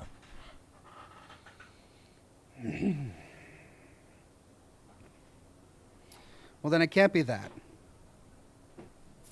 So let's try something else. Let's try this, the telescope. Even though I don't have the telescope as evidence on the board. Metal, heavy, blunt object. The telescope. Oh, I can only connect one per item. So if I try to connect this, it disconnects the other one.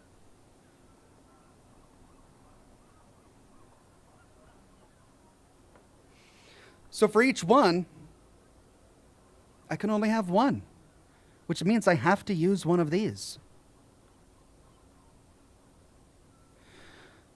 This is irrelevant because she didn't have that in time. This is irrelevant because it's for a delivery that she didn't get at the correct time. So the only one that left where I can find a clue is the barred list. And the only date that adds up is Larry Matthews. So, by process of elimination, we have to use that one. Which means that our connected dot is wrong on one of these others.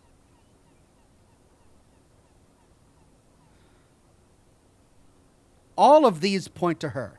She had black and green rope, but that didn't arrive until after the event, which we just realized because it's on the delivery list.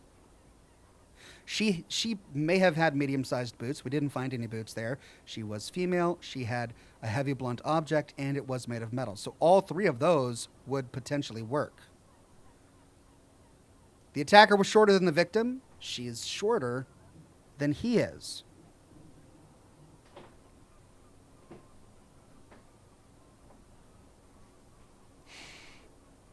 And the only other one that makes sense is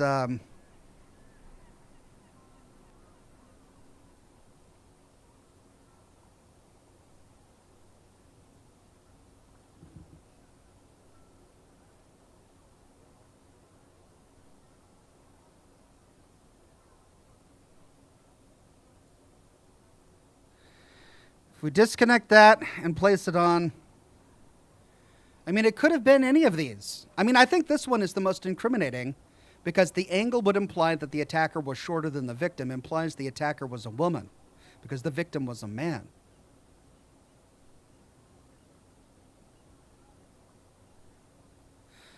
The motor oil mixed with the blood sample is confusing because if the telescope was used to attack him, a telescope doesn't use motor oil.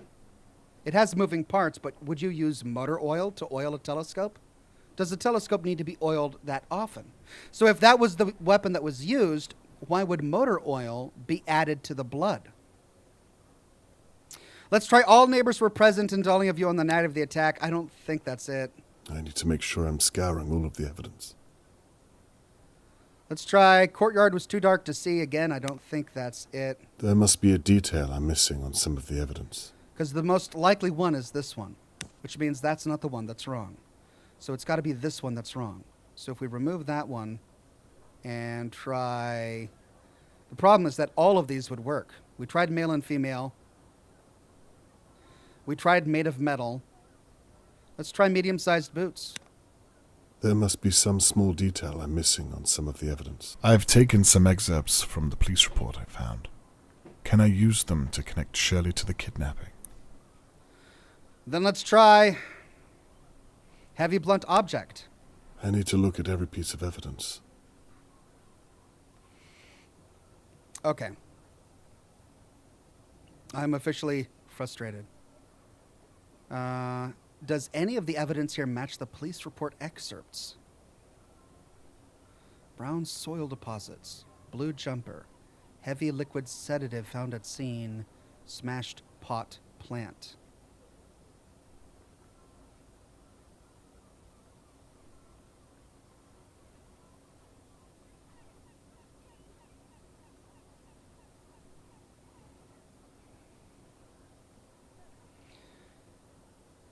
This evidence points to someone else. It points to somebody wearing work boots, someone who worked in dirt and left a bunch of soil deposits.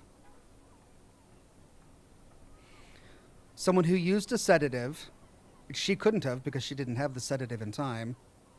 And someone who possibly worked on motor cars because oil got mixed in with the blood.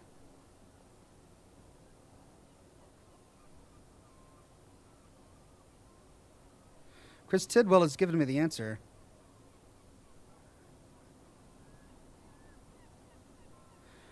Traces of liquid? But she didn't get that until... I mean, yeah. We tried. This was the first one that we tried. Blurred vision, loss of consciousness. But even if she was suffering from blurred vision, she didn't get this until the 24th. No, the 27th. She placed the order 2 days after the assault occurred. She got the order on the 27th. So, unless this box was used previously,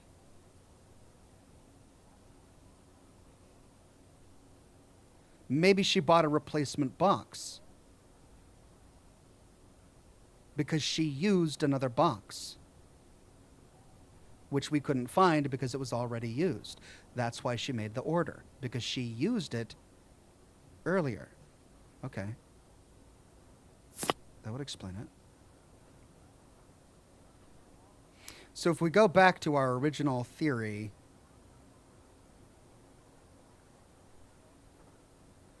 but then connect this correctly,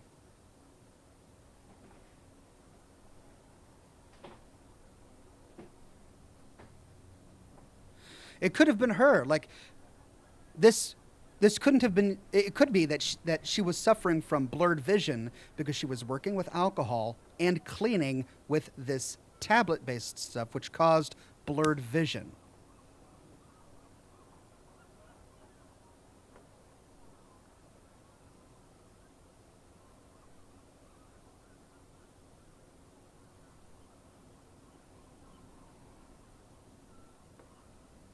But the loss of consciousness makes more sense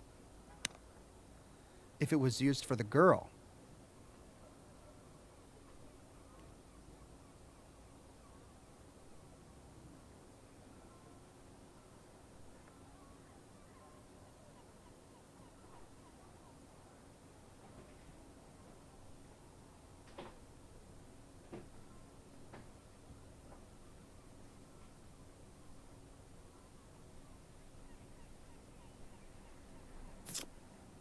If she did get a new delivery, then this would still be evidence, even though the delivery was later. Because if she used it to replace something that she already used, that's exactly as we had it set up the first time. So then we would just have to point to liquid sedative, rendering her unconscious.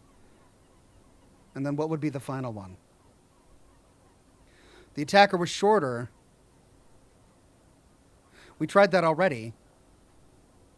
Medium-sized boots? There must be a detail I'm missing on some of the evidence.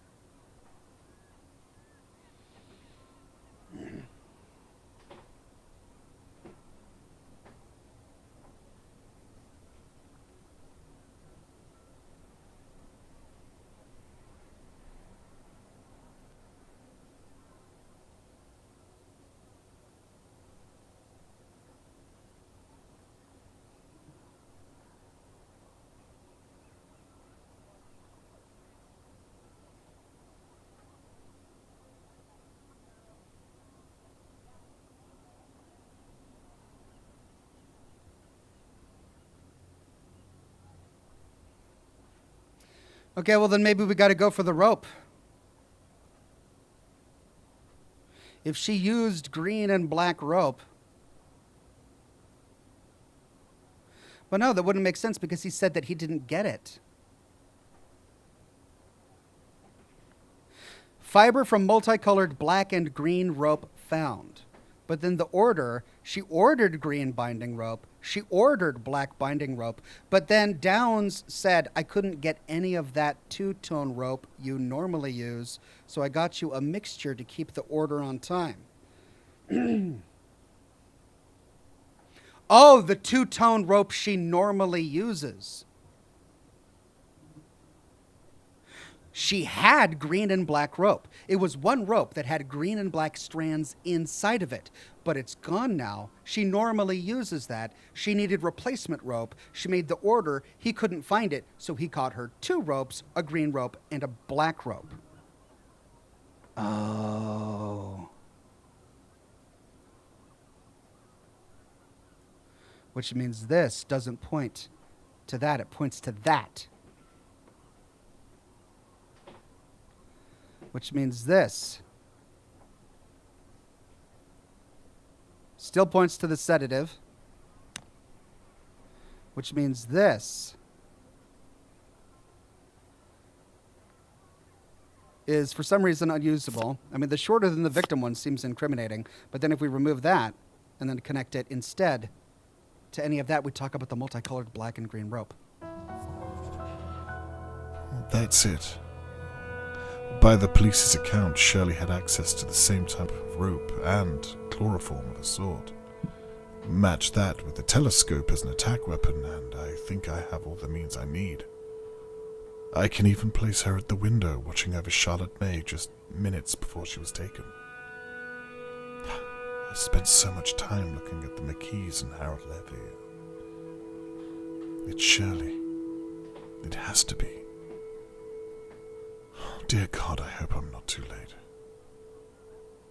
Time to gather my neighbors and share my suspicions.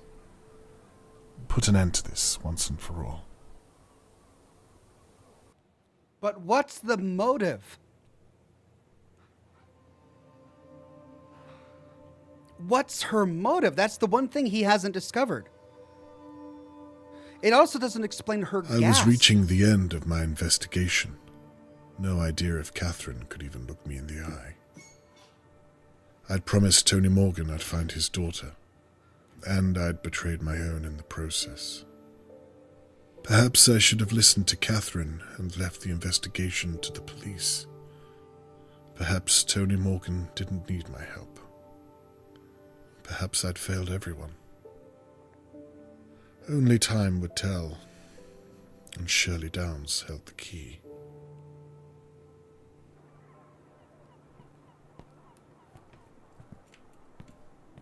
Catherine, thank you for coming. What do you want, Dad? I told you I didn't want to... I promise I'm not wasting your time. What do you want? Please, come inside. I have something you'll want to see. You'll forgive me if I don't believe you. Then why did you come? It's my job to follow up all leads. Then, please, I'll show you what I've been working on these past few days. These past few days you promised me you weren't investigating again. Please don't humiliate me, Dad. Waste of our time.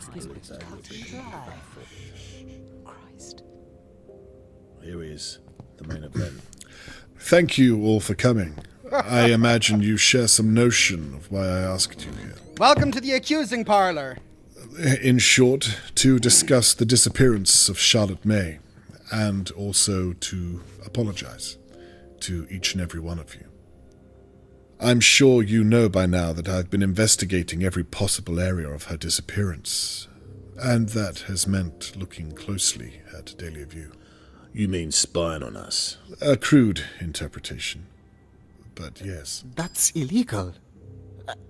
Surely. I've broken no laws, I can assure you. That we know of. You impersonated a police invasion of officer. privacy. You're a police officer. How can you let him do this? It's not illegal to ask questions, Mrs. McKee. What about breaking and entering? How'd you feel about that? Hey? Are you pressing charges, Mr. Levy? I don't know why there's all this fuss. We still need to address the fact that there's an attacker at Let large. Mr. Conway speak. I'd rather like to see where this is going. Well, with my apology out of the way, let's talk about what I've uncovered. Oh, no. Okay. But wait. She's not there. Shirley's not there. Okay, are we just choosing one to start with? Okay, let's start with the McKees. Annabelle and Theo. The two of you clearly have problems of your own to work through. The very nerve of you, Mr. Conway. And you should have reported that dog that you hit with the car. It would have saved a lot of time, and perhaps we would have found Charlotte May by now. But I have no reason at all to think you could have taken Charlotte May. I could have told you that if you'd asked. I have nothing more to say to the two of you. Okay, so we're just going through them one by one and clearing them of all innocence as necessary. Harold Levy. You don't like me very much. I can live with that. You said it yourself. As long as I pay my rent on time, we won't have a problem. In the future, it might do you well to extend that courtesy to neighbors going through certain hardships. Well, not every problem can be solved with your fists. I believe you owe Mr. Morgan an apology. What's he talking about? God knows. Other than that, I found nothing to think you capable of such a terrible act as kidnapping a girl. I have nothing more for you. Oh, that was a waste of time then. Lady Doa, I thank you for permitting me to search your home. But on reflection, you really should pay more attention to whom you employ to clean your estate. Hindsight is a blessing. I don't think you had anything to do with Charlotte May's disappearance. It's a shame that your home was violated in such a way. Again, I extend my apologies that you've been dragged into this. Water under the bridge, Mr. Conway. And finally, we come to Shirley Downs. The second victim of our unknown perpetrator.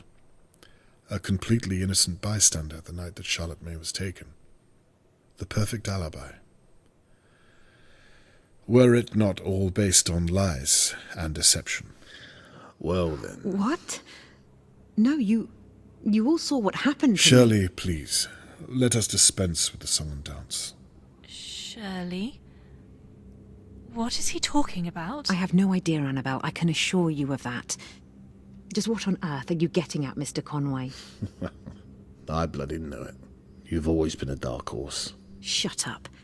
I had nothing to do with Charlotte May's disappearance, I promise you. Mr. Conway, I think you might have made a mistake. Catherine, would you mind?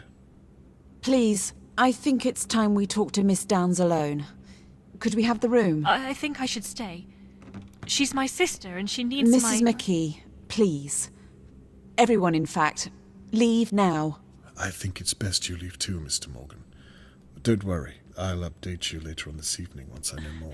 Shirley, I'll be fine, Annabelle. They're making a huge mistake. Just do as the police officer says. I'm afraid that means you too, Mr. Levy. No way. I would have missed this if you paid me. Get out, you fool.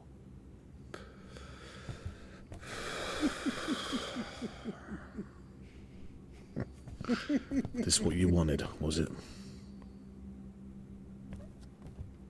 How very disappointing. Good work, Mr. Conway. I like that old lady. She's great. Shirley, please take a seat.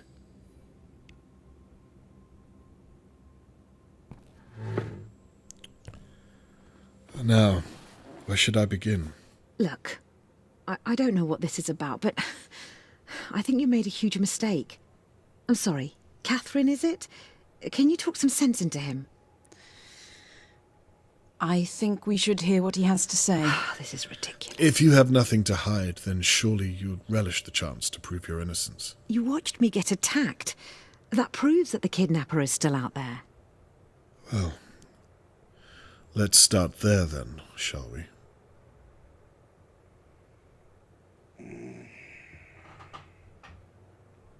Are we going through each of these one by one? Yeah, let's go through them one by one. No, he said start there, so let's start with the photo. What do you have to say about this? You've been watching me. Annabelle was right. This is an invasion of privacy. Well, isn't that what you wanted? What are you talking about? Well, for someone to see your charade. The whole business with the so-called intruder. You set the whole thing up. What a ridiculous thing to say. How could I have? Why would I? You did it so that Tony Morgan would see you as the victim, and therefore not as his attacker. I saw you too. I'll admit, you were very convincing. This is all in your mind, Mr. Conway. You have no evidence at all. Well, we'll see. Let's continue, shall we?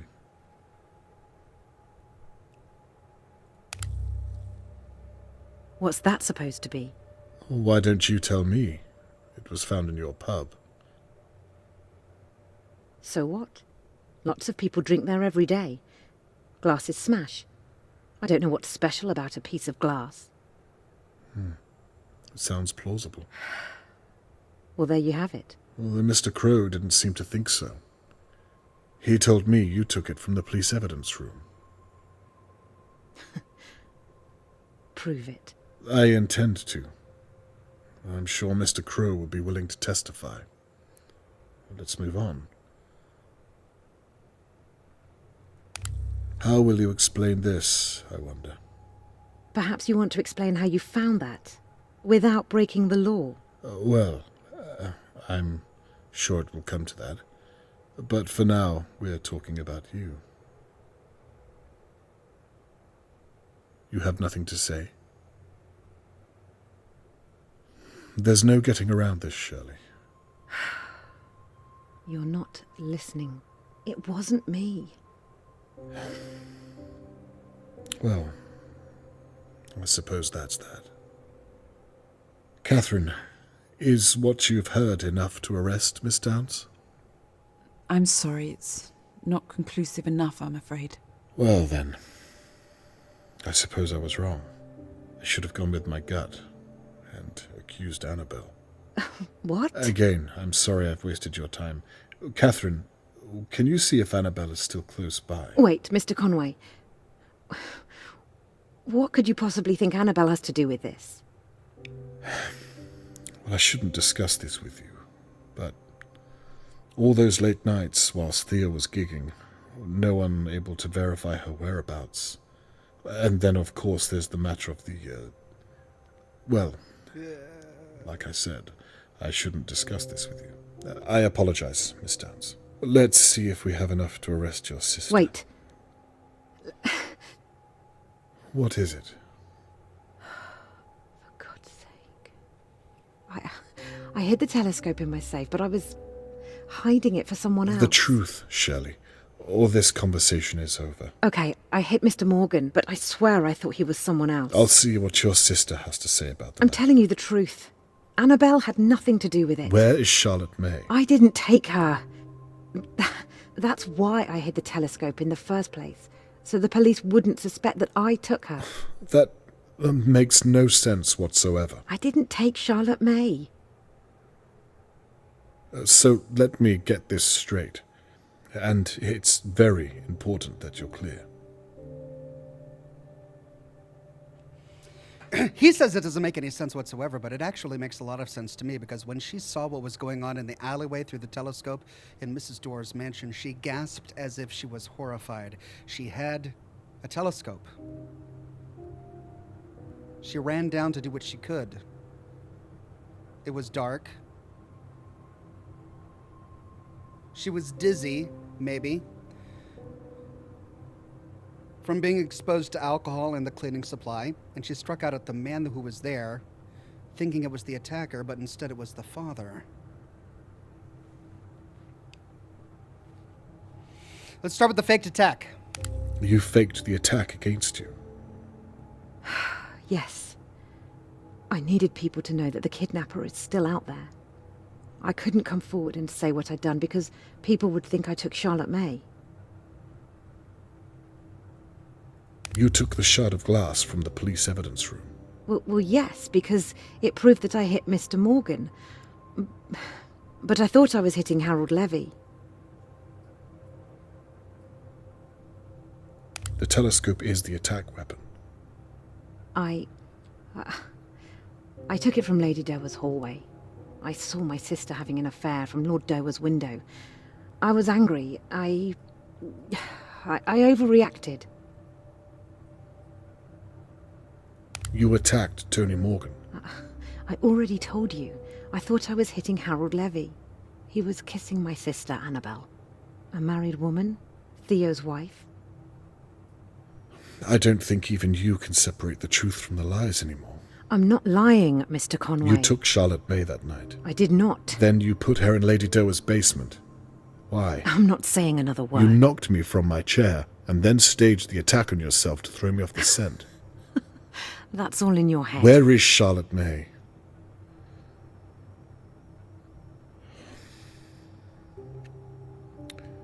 Is that enough to arrest Miss Downs? I believe so, yes. Then I think I've heard just about all I need to. Catherine, may I have a word?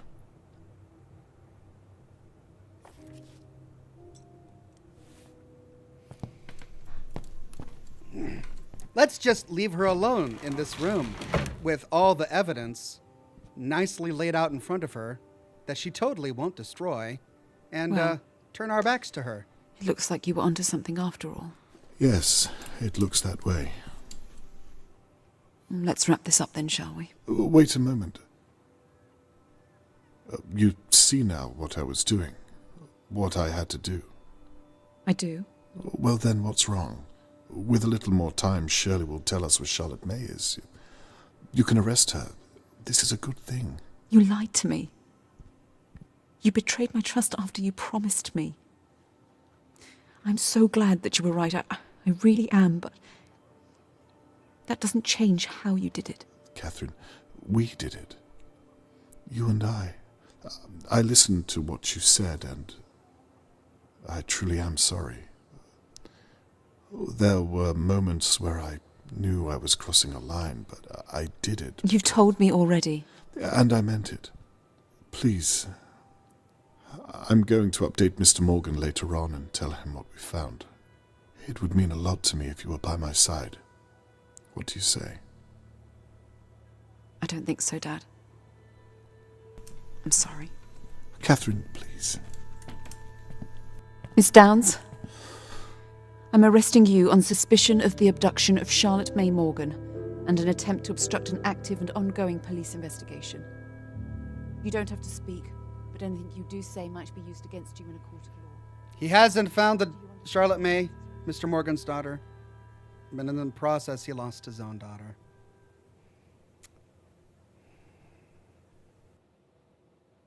I don't think that's it. Shirley has confessed to almost everything I've thrown at her. But she's refused to give me the location of Charlotte May. I hope to God she's still alive. It's out of my hands and up to Catherine now.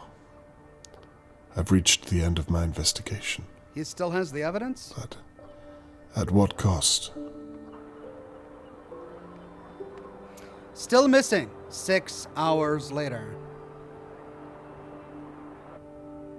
I promised Mr. Morgan I'd return this brooch when I found Charlotte May.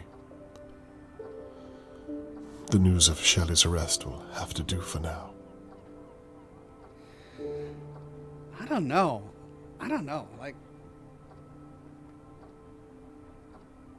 I don't think Shirley did it. I don't think she did it. I think she saw it happening. Oh, that's why she gasped. It was because she saw the affair going on. That's why she ran down there.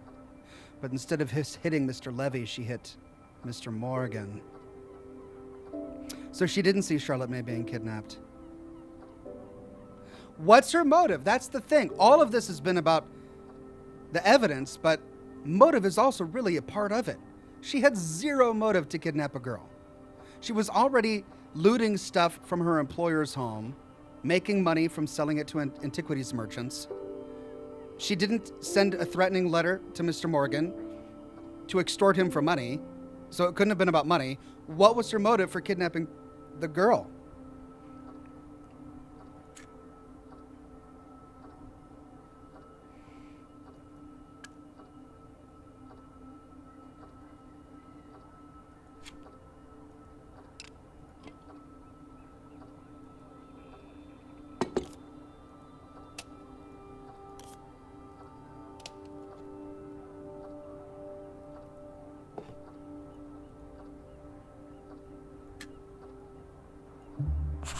Now that all's said and done, I suppose I should tidy all this away. Okay.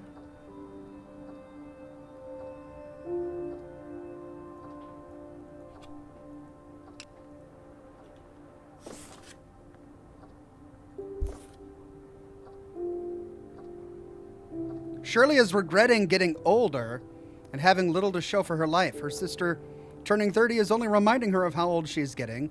After talking with Shirley, it's all starting to make sense. She confessed to almost everything. Her worst trait is her stubbornness and refusal to tell me where Charlotte May is. They were all innocent. Everyone apart from Shirley. How did she manage to hide who she really was from everyone? Even her sister.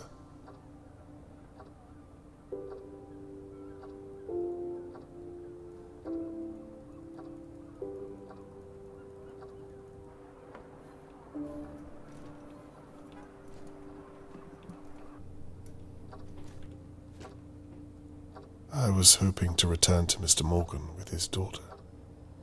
Not this hollow gesture.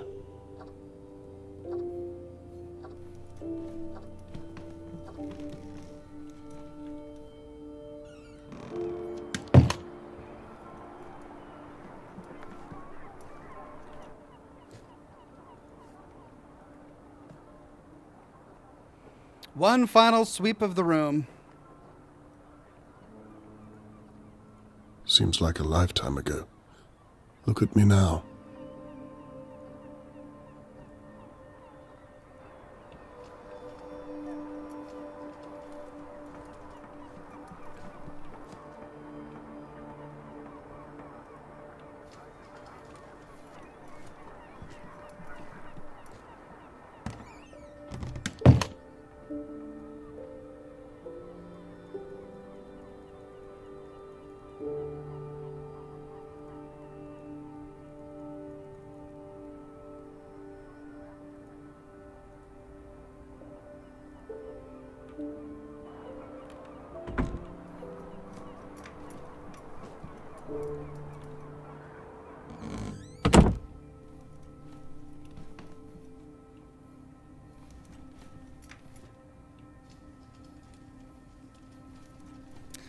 All right, we'll head that way then.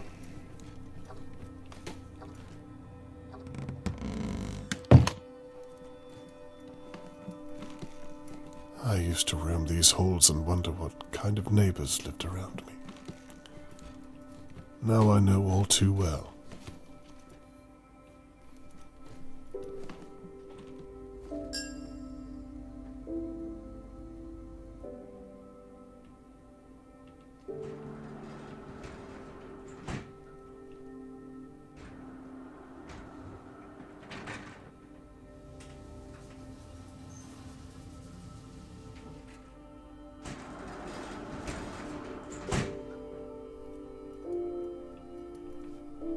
How will Mr. Morgan take the news, I wonder? He's been through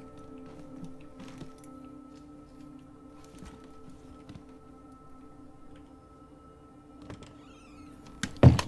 Whee! No sign of Catherine, though. She's not coming.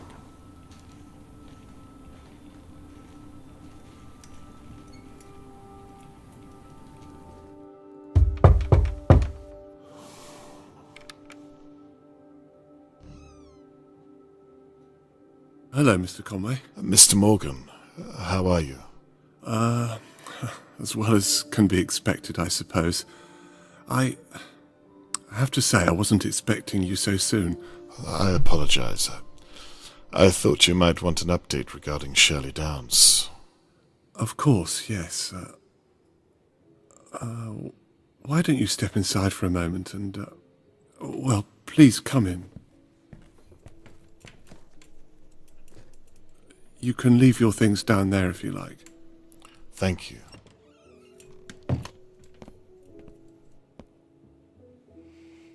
Place items.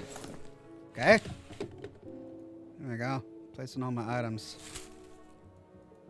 Please. You were saying? Yes. In short, it went well. She confessed? Not to all of it, but I have reason to believe she's confessing right now in police custody. She confessed to hitting you over the head and to pretending she was attacked. We found the weapon and, well, the list goes on. What about my daughter? She refused to admit it. She was adamant. But you said she confessed to hitting me. Well, there's more to the story, I'm afraid. She swears blind that she thought she was hitting Harold Levy. What? Okay, I don't know what that means. I agree. It doesn't make any sense. Where is my daughter, Mr. Conway? Mr. Morgan, I won't stop until I find her. I'm sorry. That was unfair of me. I understand, and it's me who has to apologize. I told you I would find your daughter, and until now I've failed you in that matter. I don't blame you. You've done all you can. I'm sorry. Where are my manners? Please, come and sit through here.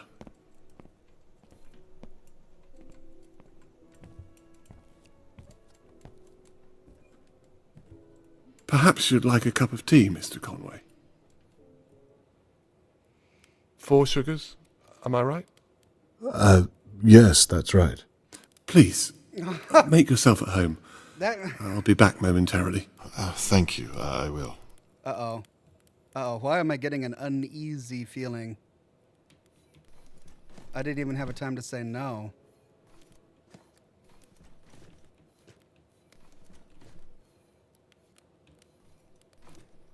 Uh-oh.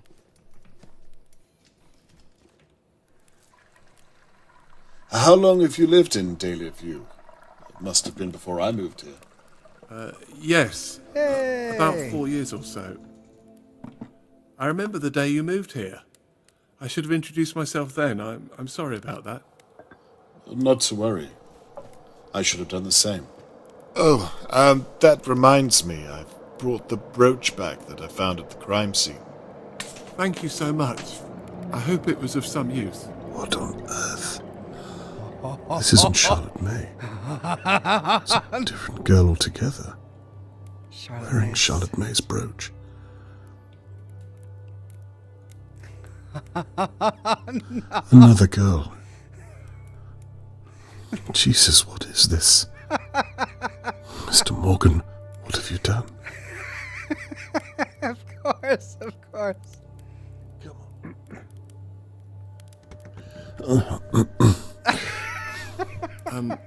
I said I hope the brooch was of some use. Yes. I mean, no. I wasn't able to connect it to anything. Is everything okay, Mr. Conway? You seem a little out of sorts. Yes, I'm fine. I don't think I'll have that tea after all. I'm sorry to put you out, but I remembered I have to hand over all of my findings to Catherine. She'll probably be waiting for me. She was 6 when that picture was taken. Is that so? Such an innocent age, wouldn't you say? Charlotte wouldn't have known what real danger was back then. Not like you and I. Well, we all have to grow up at some point, don't we? You'll excuse me, but I really must Are be. you sure you're okay, Mr. Conway? I can't help but feel your discomfort. Is it something I've done? Like I said, I'm probably keeping Catherine waiting, is all. Ooh, don't look at the ground, don't look at the ground.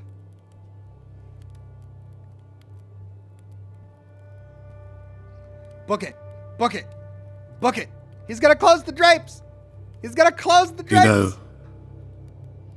I thought that I was careful enough, but the way you think, you really are very clever, Mr. Conway.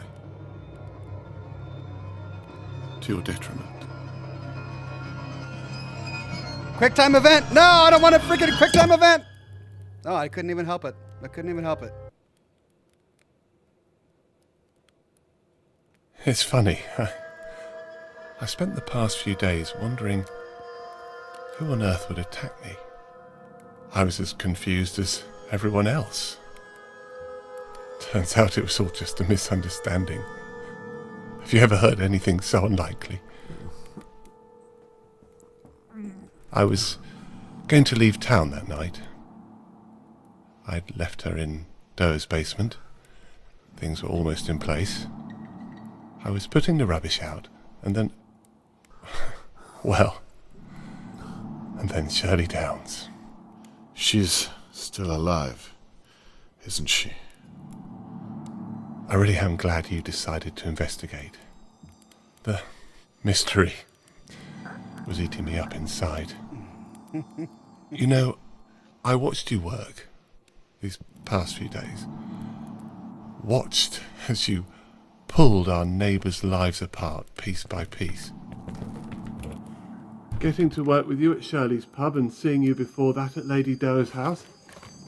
It was very exciting. That was him at Lady Doe's house.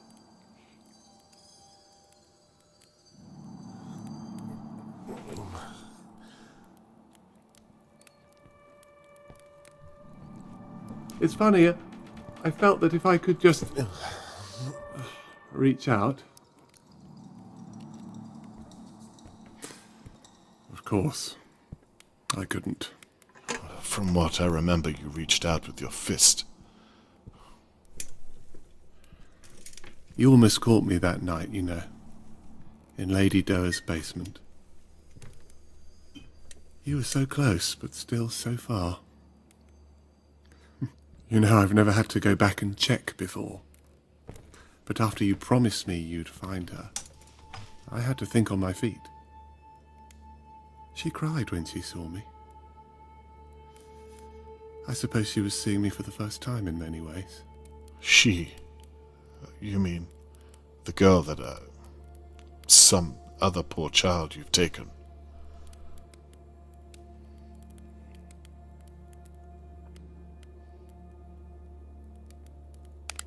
Where are her real parents? Why did you do this? Charlotte May was 6 when she... You see, after so many years, well, they stop looking like children, don't they? Dear God. So she was too old to remind you of the real Charlotte May. And that's why... This really isn't your first time. The first time I did this, my hands were shaking. I was a mess, Mr. Conway. I'd have been embarrassed just to be in your presence. You sound as though she means nothing to you. She means everything to me. Have you lost your mind? I mean, yeah. I think our little talk is over, Mr. Conway. Believe me, I don't want to do this, but you leave me no choice. I don't think you will kill me. Oh. You didn't tie that little girl up for no reason. If you were simply a murderer, you wouldn't have left her alive down there. There has to be something more to you. What makes you so sure? I think you wanted to see her as Charlotte May. You wanted to believe it, right up until the end. Well, you've got it all figured out, haven't you? What happened to the real Charlotte May? You have a daughter, Mr. Conway. You know how it is.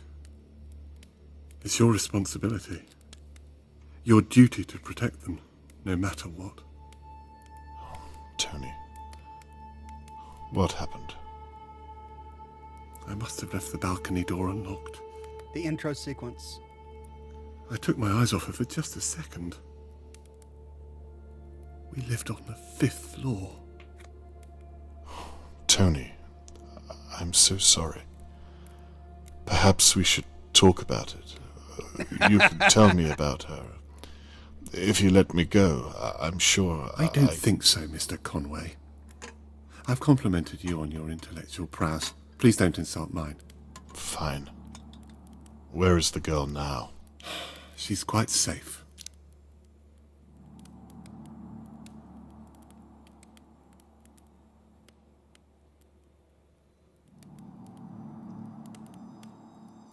Where did you take her from? The girl I've been looking for. St. Mark's Primary. I watched her leaving school. It didn't even have a gate. I'd watched her for a few days as she went to and from the playground. Oh, God. Charlotte used to love to play. What would the real Charlotte May think of you? You won't speak her name again. Do you think she'd be proud of what you've done? Please, stop. What about this girl? Everyone's looking for her. You can't get away with this. Mr. Conway, you've already arrested Shirley. No one is going to find her, and no one is going to find you. Now, please stop. You're beginning to make me rather uncomfortable. Jesus, you wouldn't want her to remember you this way. None of that matters. Now, please, try to keep still. Oh, man! Please, Right in the eye. don't do this. You're a reasonable man. I hate Mr. needles! I know you don't want to do this. Believe me, He's gonna stab him! I've tried to change what I am, but I can't. Oh, thank God. Mr. Morgan, I would very much like to speak with you. For God's sake.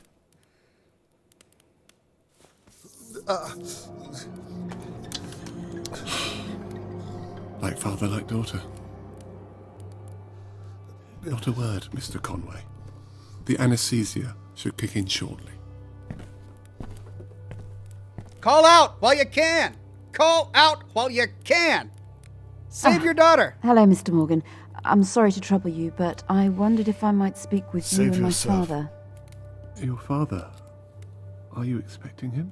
I'm back I here. thought he might already be here. Oh, he said this he was is going to talk to trippy. you about Shirley Downs. May I come in and talk Mr. through our Morgan, options? stop. Please help I'm not me. sure that's a good idea. Okay, Please don't. that's fine. I can come back tomorrow. Please. You know what? Don't do With anything to everything her. that's going on, I'm not... Catherine, Yes. help me. I think that would be a good idea. Catherine, Tomorrow morning. run away. Lunchtime, perhaps. If you think it can wait Please until then. don't hurt her. I'm sorry to bother you so late. Please don't apologise. We'll talk tomorrow.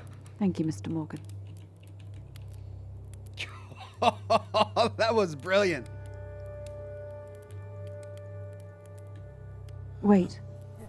If you haven't seen my father, then why is his camera in your house? Oh, And his yeah! bag? Mr. Morgan?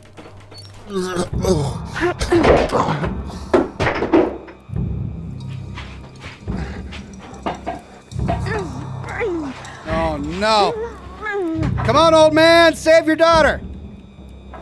Elbows first. Crawl. Oh, freaking quick time event. I'm doing the W. I'm doing it. Come on, you freaking. Crawl, old man. Crawl. Faster. I can't go any faster than this. It's the fastest I can go. Come on. Go. Hand over hand. Save Catherine! No.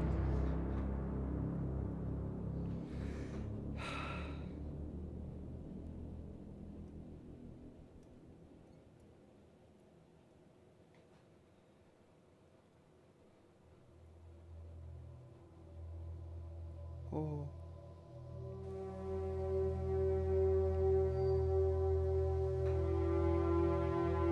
If this goes to credits.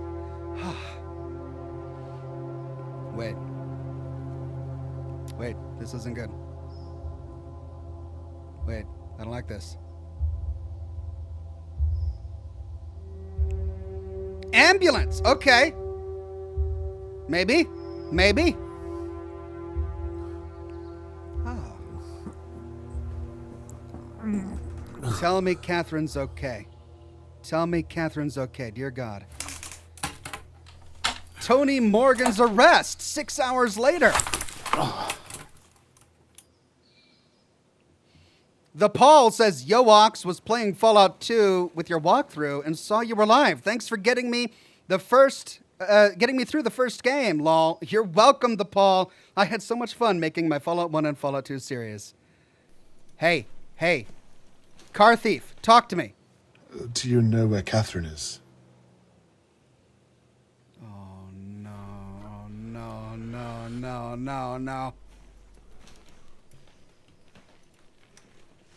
Oh, no. If this has a sad ending, I'm going to be so mad. Oh. Catherine! Dad, are you okay? I'm fine.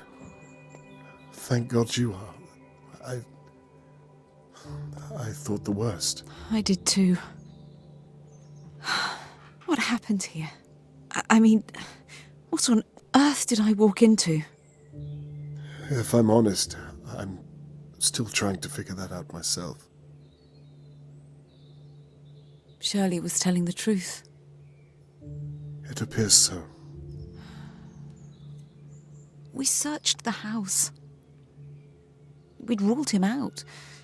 Is he... No, he's alive. He's been taken to the station. We want to know if he's done this before. I'm afraid you won't like the answer. Oh my God. That could have been you. It could have been either one of us.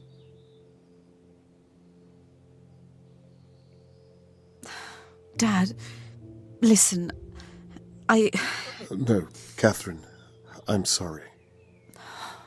I am too. It's funny, I came back tonight because part of me knew I should have listened to you, but I just wanted to prove to myself that I didn't need any help. The apple hasn't fallen far from the tree. I need to ask, did you find Charlotte May? Is she... Follow me. Hey!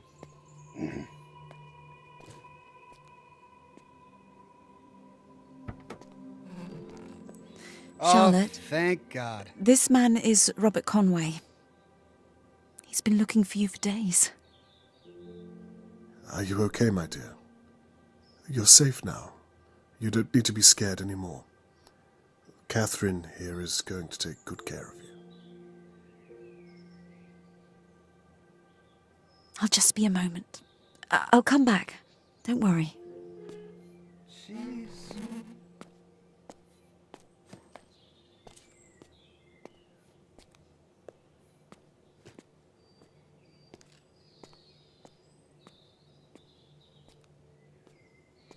She hasn't said a word since we found her.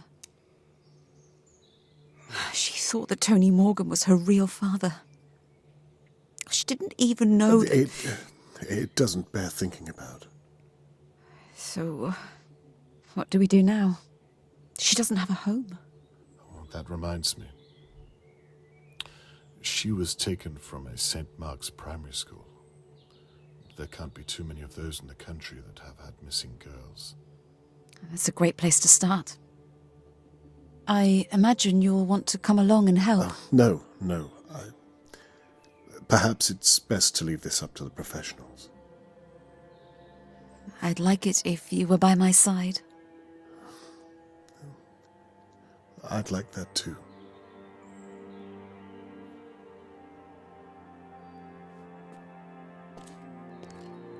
Whew. Whew.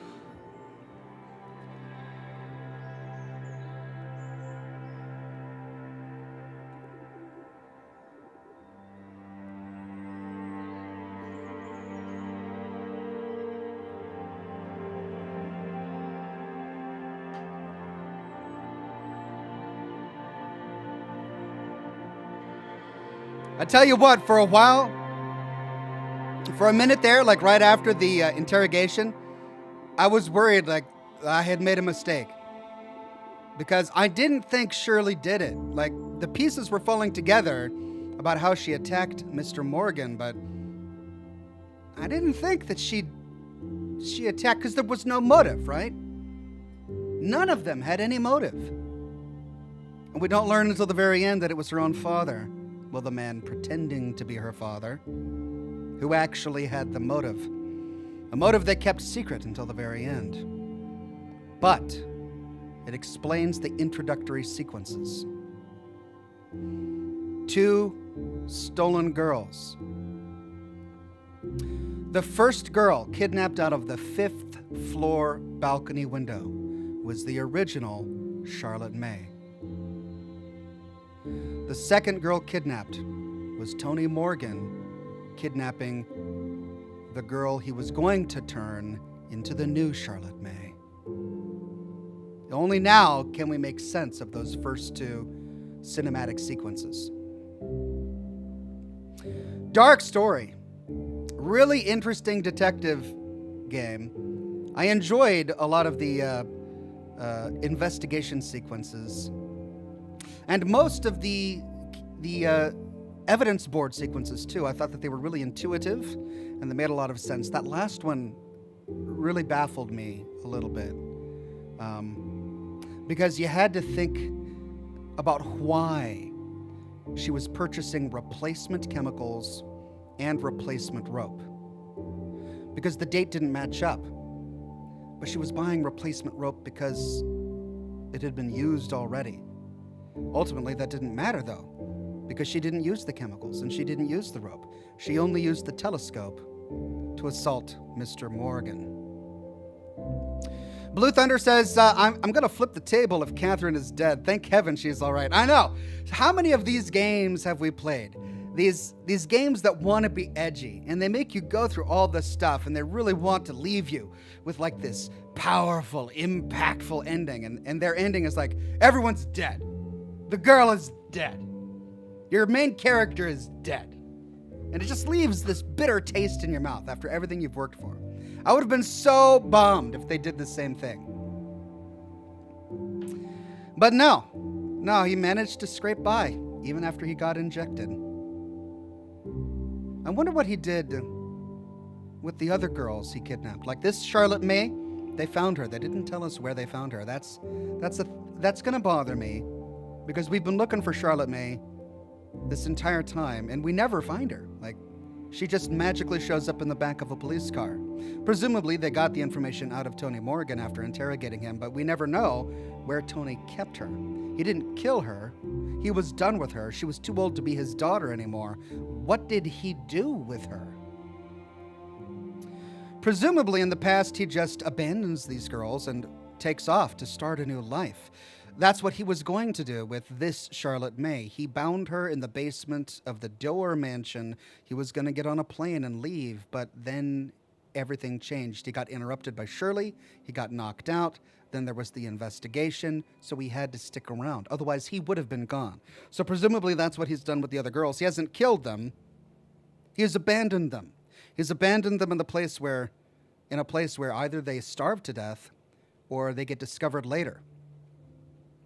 And starving to death would have been a real possibility for this version of the Charlotte May, because he bound her and imprisoned her in the basement of the Doer mansion, a basement that Mrs. Doer never goes into, because she has a hard time walking.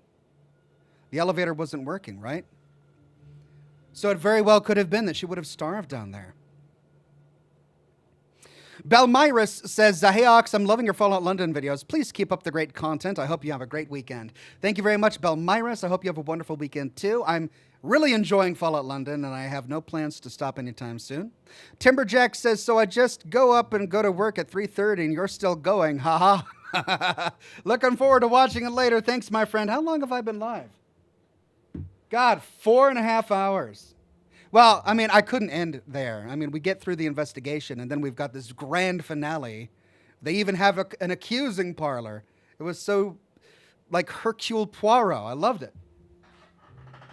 I couldn't stop there. We had to get through all of it. Blue Thunder says, it's like the game made you think the villain always wins, making us a cliffhanger to wait for a sequel in a few years further. Wouldn't that be nice if they could come out with a sequel? I enjoyed this. I would definitely play a sequel if they came out with it. Feature unlocked. You can now revisit any scene from the game using the scene select option available from the main menu. All right. So we could replay some of those and try our hand at getting a different ending, or seeing what some of the other options would have done.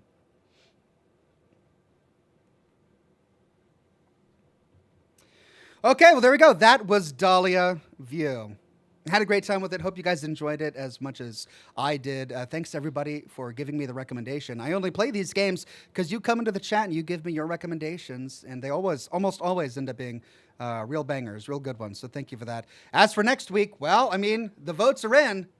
Silent Hill 2 is the clear winner. I don't know if I'll be able to get it to work on my machine, especially if it uses the Unreal Engine 5. I'll have to maybe update my BIOS first. But if I can get it to work, then yeah, we'll tackle Silent Hill 2 next week, same Ox time, same Ox channel, and then go down our list of other wonderful games that we can explore.